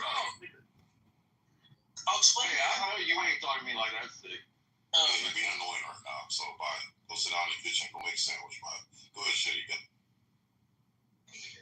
The way that we got here is because I was basically saying that, the poor countries in Africa and other places like that are, a lot worse off than living in the U.S. And her response to me was, actually, that's not the case, because in Nigeria, for $700 a month, you could literally live like a king and have a maid and have a nice house. And see, I didn't deny that.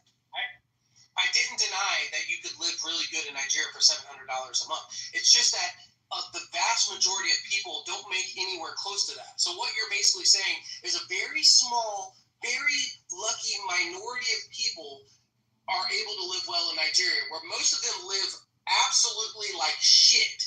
And my point was that, okay, cool, a very small privileged percentage of Nigerians live in relative wealth and are able to make enough income to enjoy the cheap cost of living, when an absolute fuckload of them live in worse poverty than you've ever seen in your life.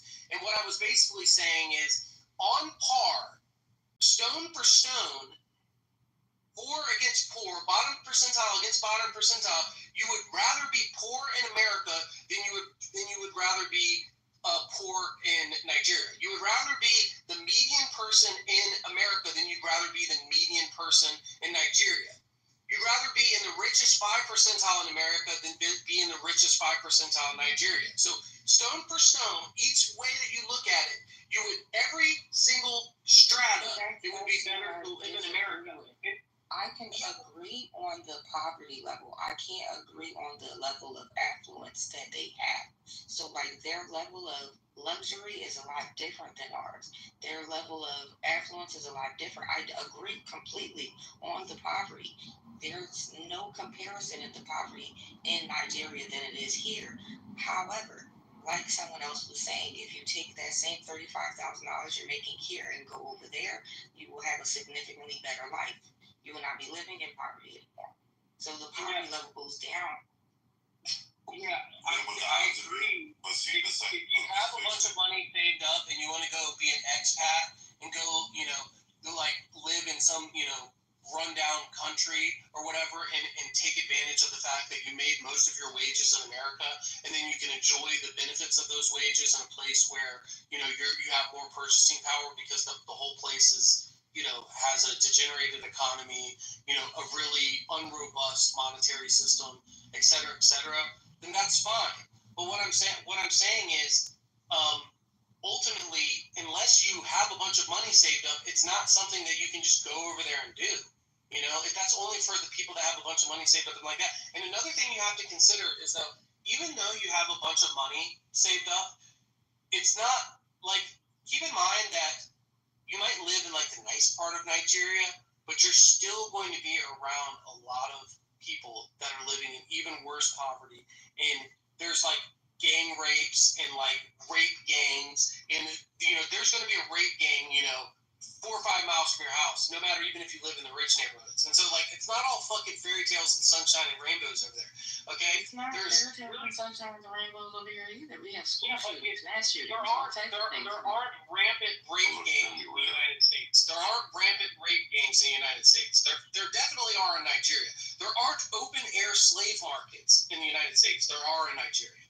So here's a thing, like, real quick, Shay, the average yearly median income in Nigeria is $2,136.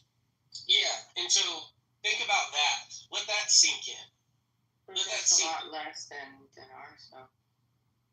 Yeah, let that sink in. It's adjusted for U.S. dollars. Yeah, it's just for US dollars. Yeah, let that sink in for a moment. Yeah, so imagine making, let's fix it. Imagine making $2,000 a year.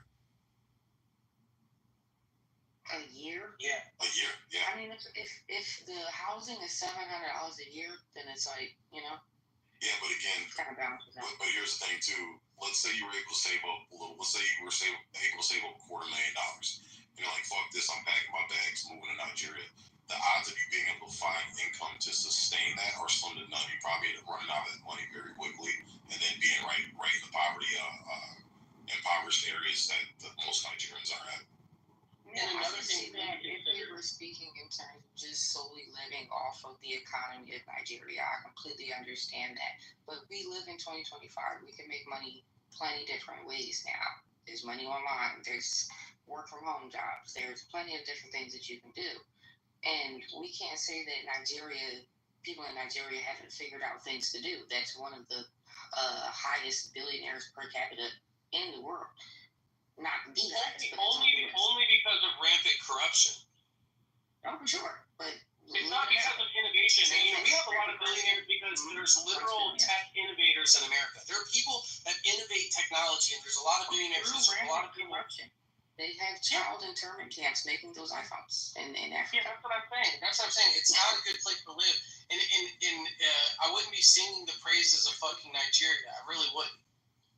I'm not singing the praises. I'm just saying we can't act like they don't have people that have made money there, like how we have in America. I don't feel like Nigeria's economy aren't that different on a perspective level. Yep. We have the same amount of disparity. We have the same amount of poverty. We have the same amount of billionaires. That's not true. Not the same exact amount, but we have the proportion of billionaires. There's a high disparity. There's a high difference between the I don't trust that that's true. I mean, they don't really have a middle class like that. There's just poor people and there's very rich people. In the same way that here it's looking like we're getting rid of the middle class as we speak, and it's going to be either very rich people or slightly poor people. Even if that were true, because I mean, I don't think it's that far-fetched that even if there were twice as many billionaires, it's not going to be explained in terms of the fact that there's a bunch of thriving technology businesses. There's just a bunch of thieves. There's just a bunch of thieves and fucking corrupt people. So I'm just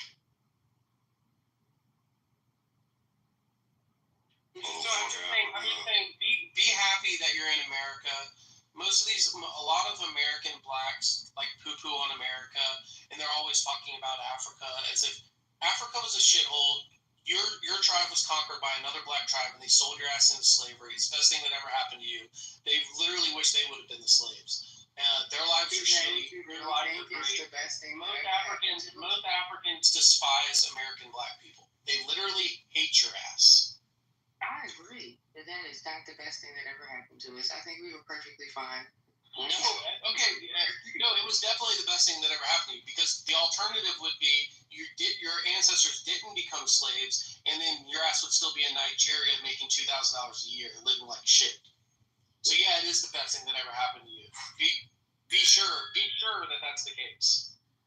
So you're saying because we came over here and built your entire country for you guys to profit off of that was the best thing.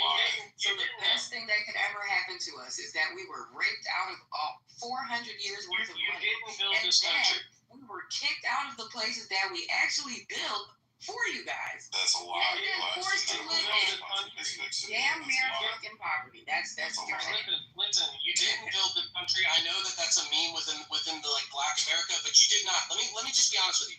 The amount of territories in the United States that actually had slaves was the Southern territories and a few of the Western territories that were allotted slaves during the dispute. Some of them were actually negotiated that they couldn't even have slaves. So we're talking about like less than 20% of America even had slaves. It's around. It's around. So around 8 to 11% of Americans own slaves. Yeah, but what I'm saying is the territories themselves, only a very small amount of territory were you even allowed to have slaves. Most of the northern... Allowed and actually doing is two different things. Slavery was still a thing for a good 50 years after they abolished slavery. Yeah, okay. The whole point is that most of the slaves weren't building this country. They weren't skilled laborers that were like artisans that were fucking, brick masons and stuff like that. What were they? Cotton pickers, tobacco. They were a bunch of very menial. They were a bunch of menial laborers. Yeah, they didn't build okay. this So country. George Washington Carver, Benjamin Banneker, I'm not saying there weren't prominent, intelligent black people. Never existed. No, that's not what I'm saying. That's not what I'm saying. That's absolutely not what I'm saying. And for you to even presume that that's what I'm saying just shows you're not listening, okay? Shay, this is why the blacks have had their areas gentrified. The lack of critical thinking within the black community has allowed them to devalue themselves, their areas, their properties, for others to take them. Like what you're witnessing right now. And no slight to you, Miss Fiction. Hold on 1 second. No slight to you, Miss Fiction, but Shay, what you're experiencing, this is why blacks are being gentrified. This is why they can't build shit. And their areas are constantly devalued. They're not very smart. As a collective, you know what? I will absolutely agree with you. But I cannot sit here and ignore all of the racial systemic things that you people have put into place to drive black people out of your communities and into these areas, and then leave them with no money to afford these areas. I'm not sure if you're familiar with the Philadelphia movement. We owned about 8 city blocks worth of Philadelphia. It was just black people. And we owned all of those houses. Now, the city wanted to expand their gentrified areas, and we were not trying to give up the property. So what did the city do? The Philadelphia Police Department dropped a bomb on the entire area and killed everybody, and then bought their property. This is what you're talking about when you say these people are too dumb to buy their property that you guys literally bombed them to get. I mean, that's a very rare and extreme case. It's not. We have Rosewood, where you literally opened a flood dam and literally destroyed the entire black city. Did they do that in Harlem? Central Park used to be a black thriving neighborhood. Now it is a flood. Let's fix it. Hold on. So the majority, out of all the black areas, neighborhoods, cities, villages in the United States, you can only pull up a handful that has happened to. So if you look at cities like Gary, Indiana, Detroit, Michigan, Chicago, Illinois, where blacks populated and dominated these areas, they had the means to take on. And I get white flight and all that other shit, but you gotta understand a lot of this white flight. Take Detroit for instance.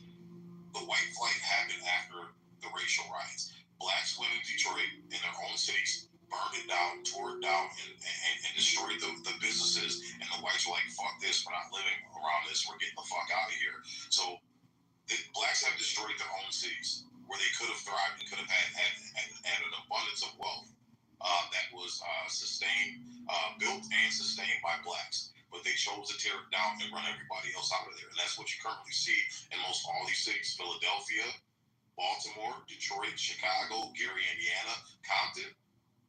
That's the majority of them. So your Rosewoods, your Black Wall Street, those are very rare. Those are extremely rare cases. Let's fix it. Those are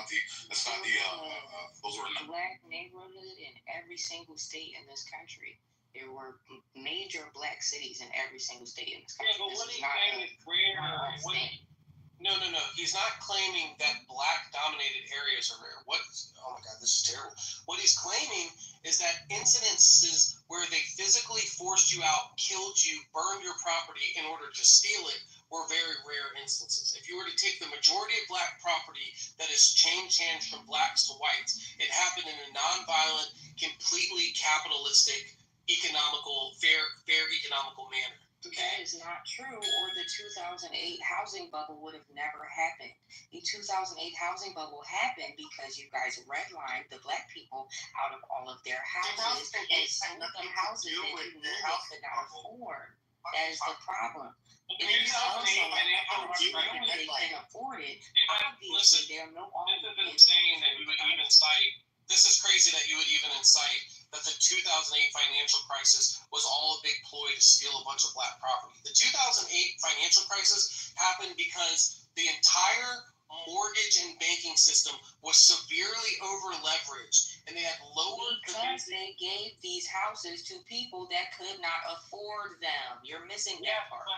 But no, I'm not missing that part. That's what I'm getting to. The whole point is that it was completely over leveraged, and they had basically relaxed a bunch of the standards for who should, and they were giving loans out to pretty much anybody, regardless of the risk adjustment and regardless of their credit scores. And the reason why is because there were created what's known as perverse incentives for the bankers to do so. Okay, and another thing is that the bankers knew at that time that they were too big to fail, and that if they actually failed, it was likely that there was going to be a bailout. And so if you tell people that you'll make a bunch of money and the upside is potentially unlimited, but if you fuck up, the downside is actually capped because the government's going to step in because they're going to bail you out, then you incentivize them to take massive risks. And it wasn't any ploy to fuck over the black community. It just so happened that the black community and a lot of white community was collateral damage in this. It wasn't a ploy that was designed to target the black community for these loans. Why did they have minority loans for these loans? They didn't specifically target the black community. They literally targeted anyone because the standards were heavily relaxed, and they weren't very true. They incentivized people to live in opportunity zones, black places where people live, That's not places true. that were underdeveloped, black communities. They incentivized. They made these houses cheaper. They gave you more money. They paid for your closing costs. It just so happens that these houses coincide with black people are buying these areas knowing that they're over leveraged and they won't be able to afford the same house in 10 years. And then so you get those same black people like, why didn't they buy the house? That's not okay, and that's the whole point. Like, look here, I bought a house in 2007, and it was super easy to get my loan. But guess what? I bought a $150,000 house, something that was well within my financial means to be able to pay for and take care of. I could have gotten a loan for way more than that and bought a house for way more than that. But I understood that if I took on that type of debt, the risk of me not being able to pay it would be great. So therefore, I didn't take. I didn't go above and beyond my means. So why can't you? Why aren't we holding these people accountable? But who gave that information that the risk would be too much? They don't teach those in public school education. Okay, then that's their fault. There is no education. It's common sense. It's common sense. It's not common sense. If I only make $40,000 a year, if I only make $40,000, I have no business purchasing a $500,000 home. It's common sense. But if the bankers that are selling them the homes are aware of that, then they're literally being predatory to the people that aren't aware of that are buying the house. That's my entire point. And see, this is the point. This is why you niggas are never going to get anywhere, because you blame everybody else. Take some accountability. Motherfuckers are always going to try to oversell you. I'm not one of those niggas that don't take accountability. I am the last nigga that you will see not take accountability. What I'm saying is, most of your arguments are you not taking accountability. Most of your arguments are you actually not taking accountability. Let me explain to you by going back through some of your arguments. Oh, we would have had a bunch of property if white people didn't burn it all down and steal it all. Oh, we would have had a bunch of property if predatory bankers didn't engineer the 2008 financial crisis to bankrupt a bunch of black people and steal their land. Every one of your arguments is any of these inaccurate. Are any of these inaccurate? Yes. You said rare. You said not really, but are they inaccurate? My point. That is my point. I never said anything that was wrong. No, my point is that every single one of your arguments is you not taking accountability. It's all the same. I feel the same way about you. That's what I'm saying. Every single typical thing I say is, oh, well, that doesn't happen that much. Oh, it doesn't happen all the time. Oh, it only happened 5 out of the 10 times. Like, there's no accountability from you guys. Sure, we did slavery, but that's not that bad. You're better off. Like, where is the accountability from you guys? No. Black people are some of the people that are the most unaccountable people. They never ever take responsibility for slavery, but we're unaccountable. Why would anyone still alive need to take responsibility for slavery? Because you're still benefiting from it today, currently, right now. Listen.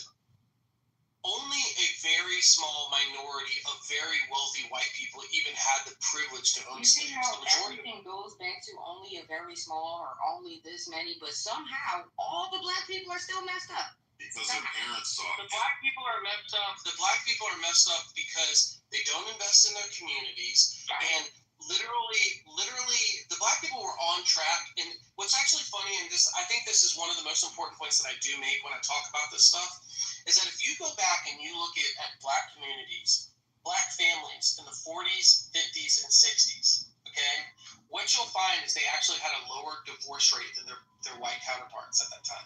Black families in the 40s, 50s, and 60s had a very strong family unit, and they had cohesive kind of like black society, that was, and it was a lot more healthy.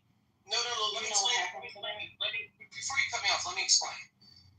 If you go back and you look at pictures of black families in the 40s, 50s, and 60s, they're extremely well dressed.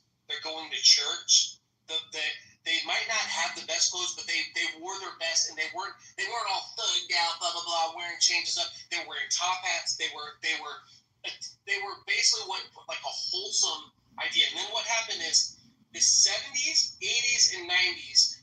What happened is black culture started, the cultural ambassadors of the black community started promoting things that actually were extremely harmful to black people.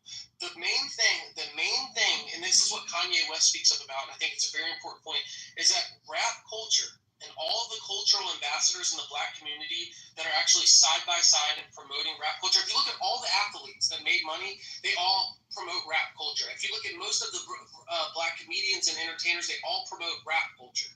And what you'll find out is that rap culture is harming the black community. What does rap culture tell you? Rap culture tells you you're not valuable unless you buy a foreign car. Rap culture is telling you you're not valuable unless you wear Gucci and Versace, all these foreign Italian designers. You're not valuable unless you go get a bunch of diamonds on a chain and stuff, which the Jewish jewelers are upcharging you like crazy, and diamonds have artificial scarcity, and they're not worth shit really compared to the upcharge of it. And so what they're doing is the culture is telling you to invest in a bunch of depreciating assets that in the long term you lose money from. Okay, they're not. If the black cultural ambassadors who had the reins on the black culture said buy stocks, buy property, buy this stuff, and that was what everyone was going out and doing, it'd be healthier. But they're telling you, no, go buy a bunch of shit. I really agree. And what you're missing is the deconstruction of the black community that the white people perpetrated. You have to understand, we were not always like this. We were a threat as a family unit. When we had a mother, a father, and kids in the house, we actually could come together and plan things and invest in things. And there was a male leader in the house that people would listen to. But what happened to that was we had our low-income people be subject to new rules, such as there is not allowed to be a two-parent household in the home anymore. Therefore, if you're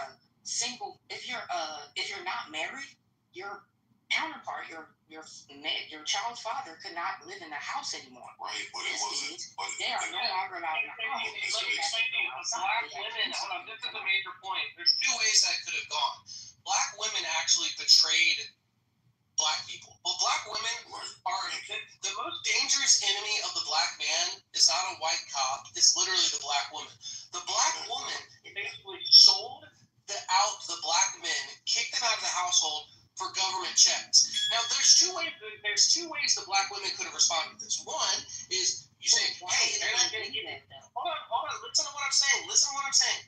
There's two ways that black women could have responded to this. One way is you say, get out of the household, or they're not going to give me my government check. I'm kicking your worthless ass out. Okay? Or two, you could have said, let's get married. Let's get married. And then the whole thing was, and if you get married and raise a family and get a good job and provide for the kids and stuff like that, there's another way that you could have responded to it, okay? But what you decided to do is take the easy way out and then kick all the black men out. So what happened is then you created a generation of fatherless children that were raised by females and who are financially illiterate because they don't have the evolutionary experience. This is because of the same systems that you guys perpetrated. The black women up until the late 70s could not even own their own bank account. That's not true. That is so not true, Miss Vixen. That is a lie. When were they able to own their own bank account? You understand? Your grandmother had her own bank account. These women had their own money. Have you ever heard of Madam C.J. Walker? If that was the case, how did Madam C.J. Walker become the first black millionaire? They didn't even have bank account. Then how did Madam C.J. Walker become the first female millionaire? A pimp, and she made cash. Okay, so then if black women fill out that bank accounts, how was she able to make it then, Miss Vixen? She was a pimp. She wouldn't have had the opportunity. And she bought a bunch of things. Let's just chat GPT, because I have a sneaking suspicion that doesn't sound right to me. This is crazy, man. This is fucking nuts. Yeah, I mean, it's like a bunch of lies and fairy tales the black community would tell each other that most women, because we got women running shit. This is indicative. Shay, this is indicative of female behavior. A bunch of fear, a bunch of before. But the CIA literally came to a random black kid in the middle of Compton and said, hey, here's these drugs, sell them to the kids. But he's still, again, Miss Vixen, what you're missing, random shit that they made what you're missing, Miss Vixen, is the lack of accountability. Again, the accountability for the CIA getting black people hooked on drugs? Hey, don't overtalk me. Just chill. We can have the conversation. Just chill, but don't try to bulldoze through me. It ain't gonna work in your favor. Y'all been bulldozing through me all day. No, we've been having a conversation. You've just been full of shit. And what you're displaying right now is exactly what happened when black women took over in our community. Just dumb, retarded, making no sense, no logic. And you guys run our community, and this is why our community is defunct. But what I'm saying is a choice to be made. Even with those systems in place of, hey, you can't have a man in the home. They weren't grabbing you by the throat and forcing you into these housing projects and in these impoverished areas. They weren't doing it. They weren't forcing you to rely on the government. They actively made a choice, just like the crack cocaine epidemic. What you just hold on, Miss Vixen, real quick. Just like what you just brought up with the drugs. You still had a choice. If someone offers me drugs, I still have a choice to say, you know what, I'm not going to take this and poison my own community and cause more detriment to my community. Another major point, Sig, is if you go back in the 50s and 60s, blacks had lower divorce rates than their white counterparts. And so what you would find is back in the 50s and 60s were like the height of Jim Crow. Those were like actually oppressed black people.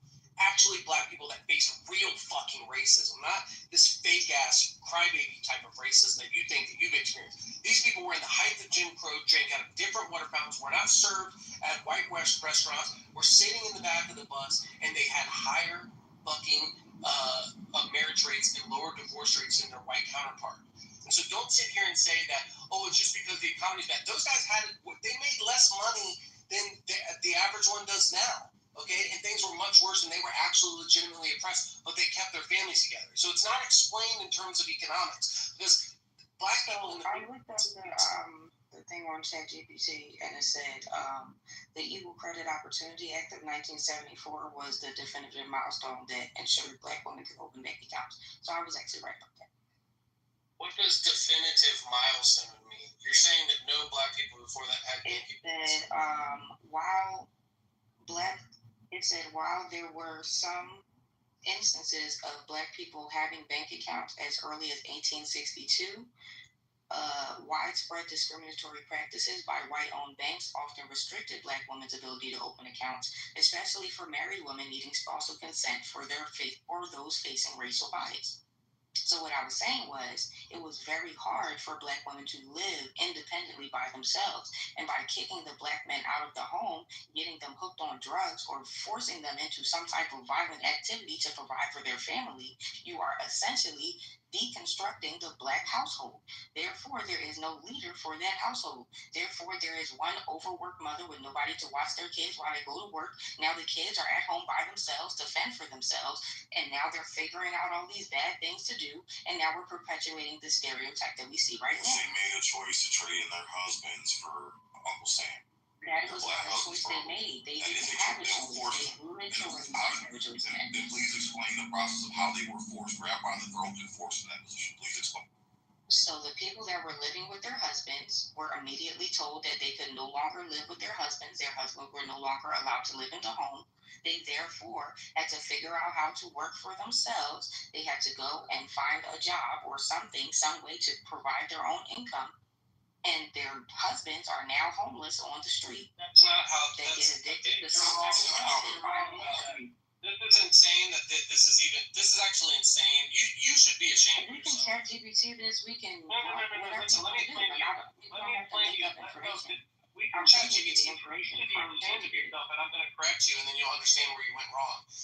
They didn't say that your husband can't live in the house. What they're saying is if you have a husband and y'all basically have a certain income, that's a two-parent household, and then you have a certain type of income, then you don't no longer qualify for those benefits. Okay? And so the point is they're not saying that, look, we'll give you free money if you throw your husband out on the streets. That's preposterous that you would even insinuate that. You should be ashamed and embarrassed of yourself. The point is that the point is, no, you said that they had to kick their husbands out and make them homeless in order to qualify for the thing. The thing is yeah, if you had a husband and he had a job and y'all had incomes that were over and above the level that it qualified for the assistance, then you no longer get the assistance. And another thing is, if you claim to be a single mother, but you actually had a man living in the house with you, then you weren't technically a single mother in the sense, because they were giving you money benefits based on the fact that you were the single earner and the single person in the household to do household duties, and you had X number of dependents. But if you were misrepresenting that fact, that you actually did have a guy in the house and he did have an income and he could help with watching the kids, then you didn't qualify. Okay? And so they were just making sure that if you were saying that you're a single mother with this many dependents and you have this amount of income, that you were actually truthfully representing that. It's crazy the things that you just said. You literally ought to be ashamed. Out of all the crazy, and you said back-to-back crazy shit. One thing. Read all of the quote-unquote crazy shit I just said from ChatGPT's mouth themselves back to you. Okay. We're not arguing that it didn't happen. What we're saying is these women still had, listen to what you said, if that implies there's a choice to be made. You weren't forced. If you chose to go this path, this is what it was, and that's out of your own mouth, Miss Fix-It. So there was still a choice. This is where the lack of accountability comes in. Yo, Shay, this is when you have a 70% single mother rate, and this is a narrative that's being passed down to Black children. This is why we have the conditions we have. That's my point. If you look at my profile, if you click my profile and read it, and I've had this in my profile for ever since I've been on Clubhouse. One of the if you look at my profile, it basically says there's a lot of things that I basically put all of my views and things I'm interested in, and I told you I'm a men's rights advocate, and another thing I say is allow Black fathers the right to return. What I am a big strong proponent on, that one of the most important things, not just for the Black community, but for all of America, one of the most important issues for all of America is we have to bring the Black fathers back to the home. It's so important. It's and the thing is, the Black women are not our allies here. They are our enemy.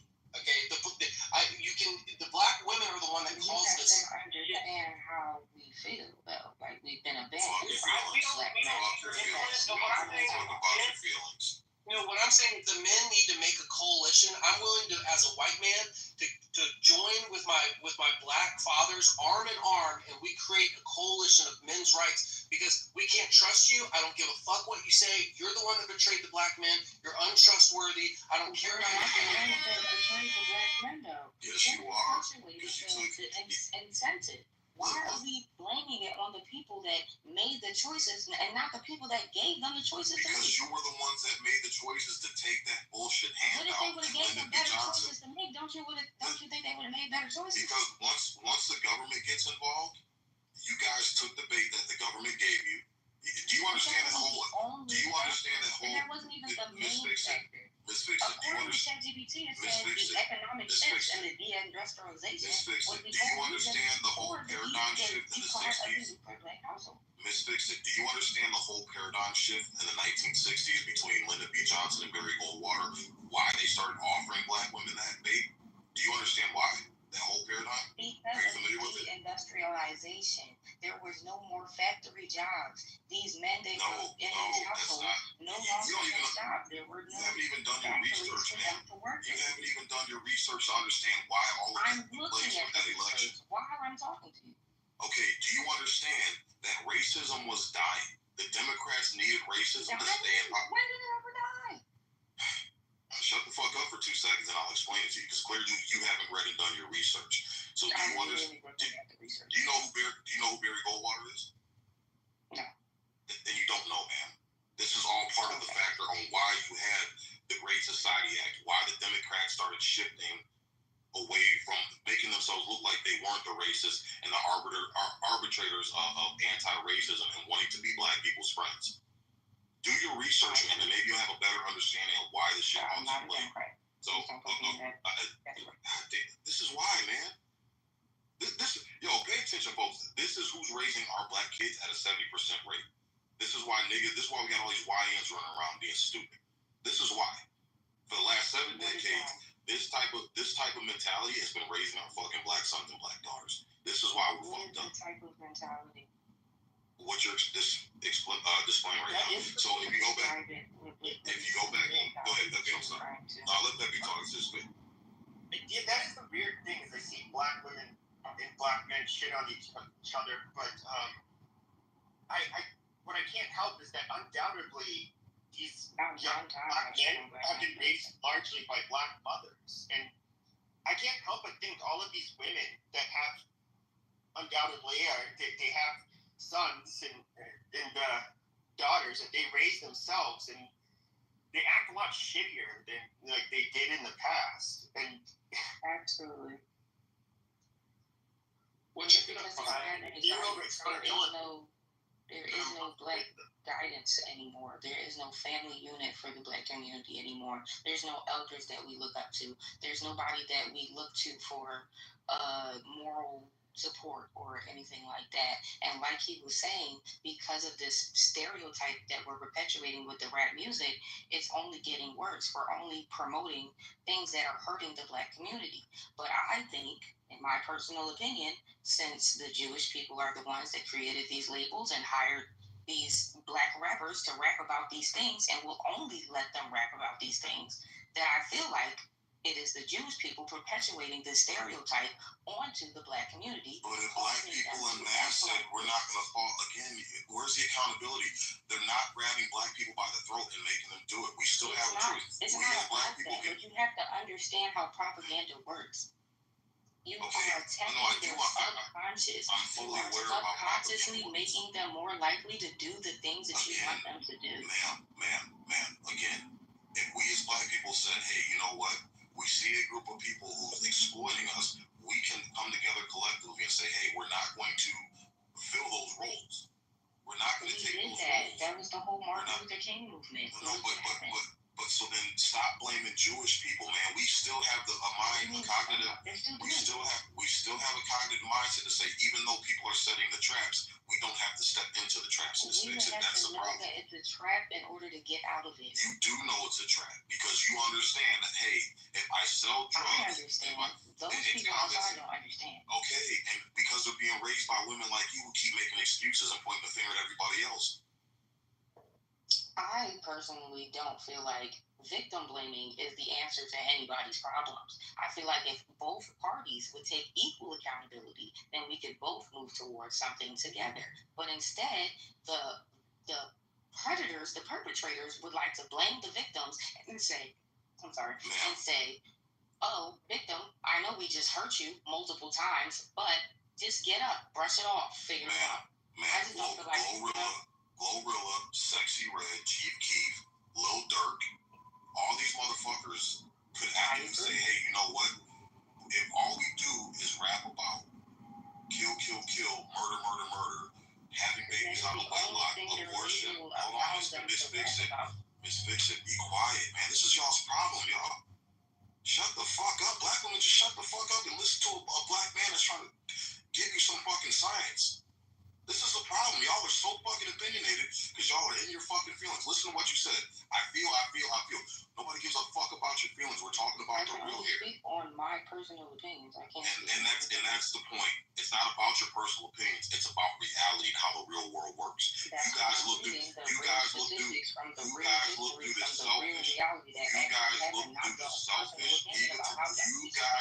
this is a problem. When you have a group of people raising entire multiple generations of children, and all they can look through is their selfish, egotistical lens, these are the problems that come up.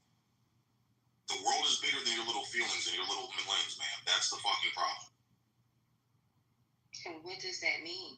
Are we supposed to ignore all of the things that we went through and act like they did not affect us? No, what it means is if you're unversed in something, you're not well versed in something, and you don't have the history or the understanding or life experience, then sometimes shut the fuck up and let the more experienced person lead. Well, once I find that more experienced person, because if a damn sure ain't you, I will do that. But until then, I will read from ChatGPT or Google and read the actual statistics instead of listening to biased opinions. Okay, so let's start with this.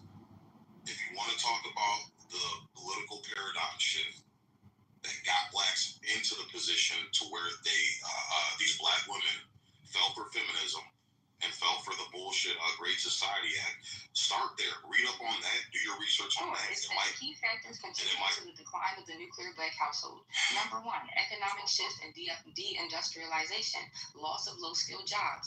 Economic instability led to lower marriage rates among black men and women. Welfare policies and the Great Society programs like incentives for single-parent households. Data on single-parent households showed that out-of-wedlock births increased from 24% to 70% by 1994. Mass incarceration and criminal justice policies. Disproportionate incarceration of black men, aka the war on drugs. Impact of the family structure. Due to this incarceration, 64% of black children were now living in a single-parent household by 2019.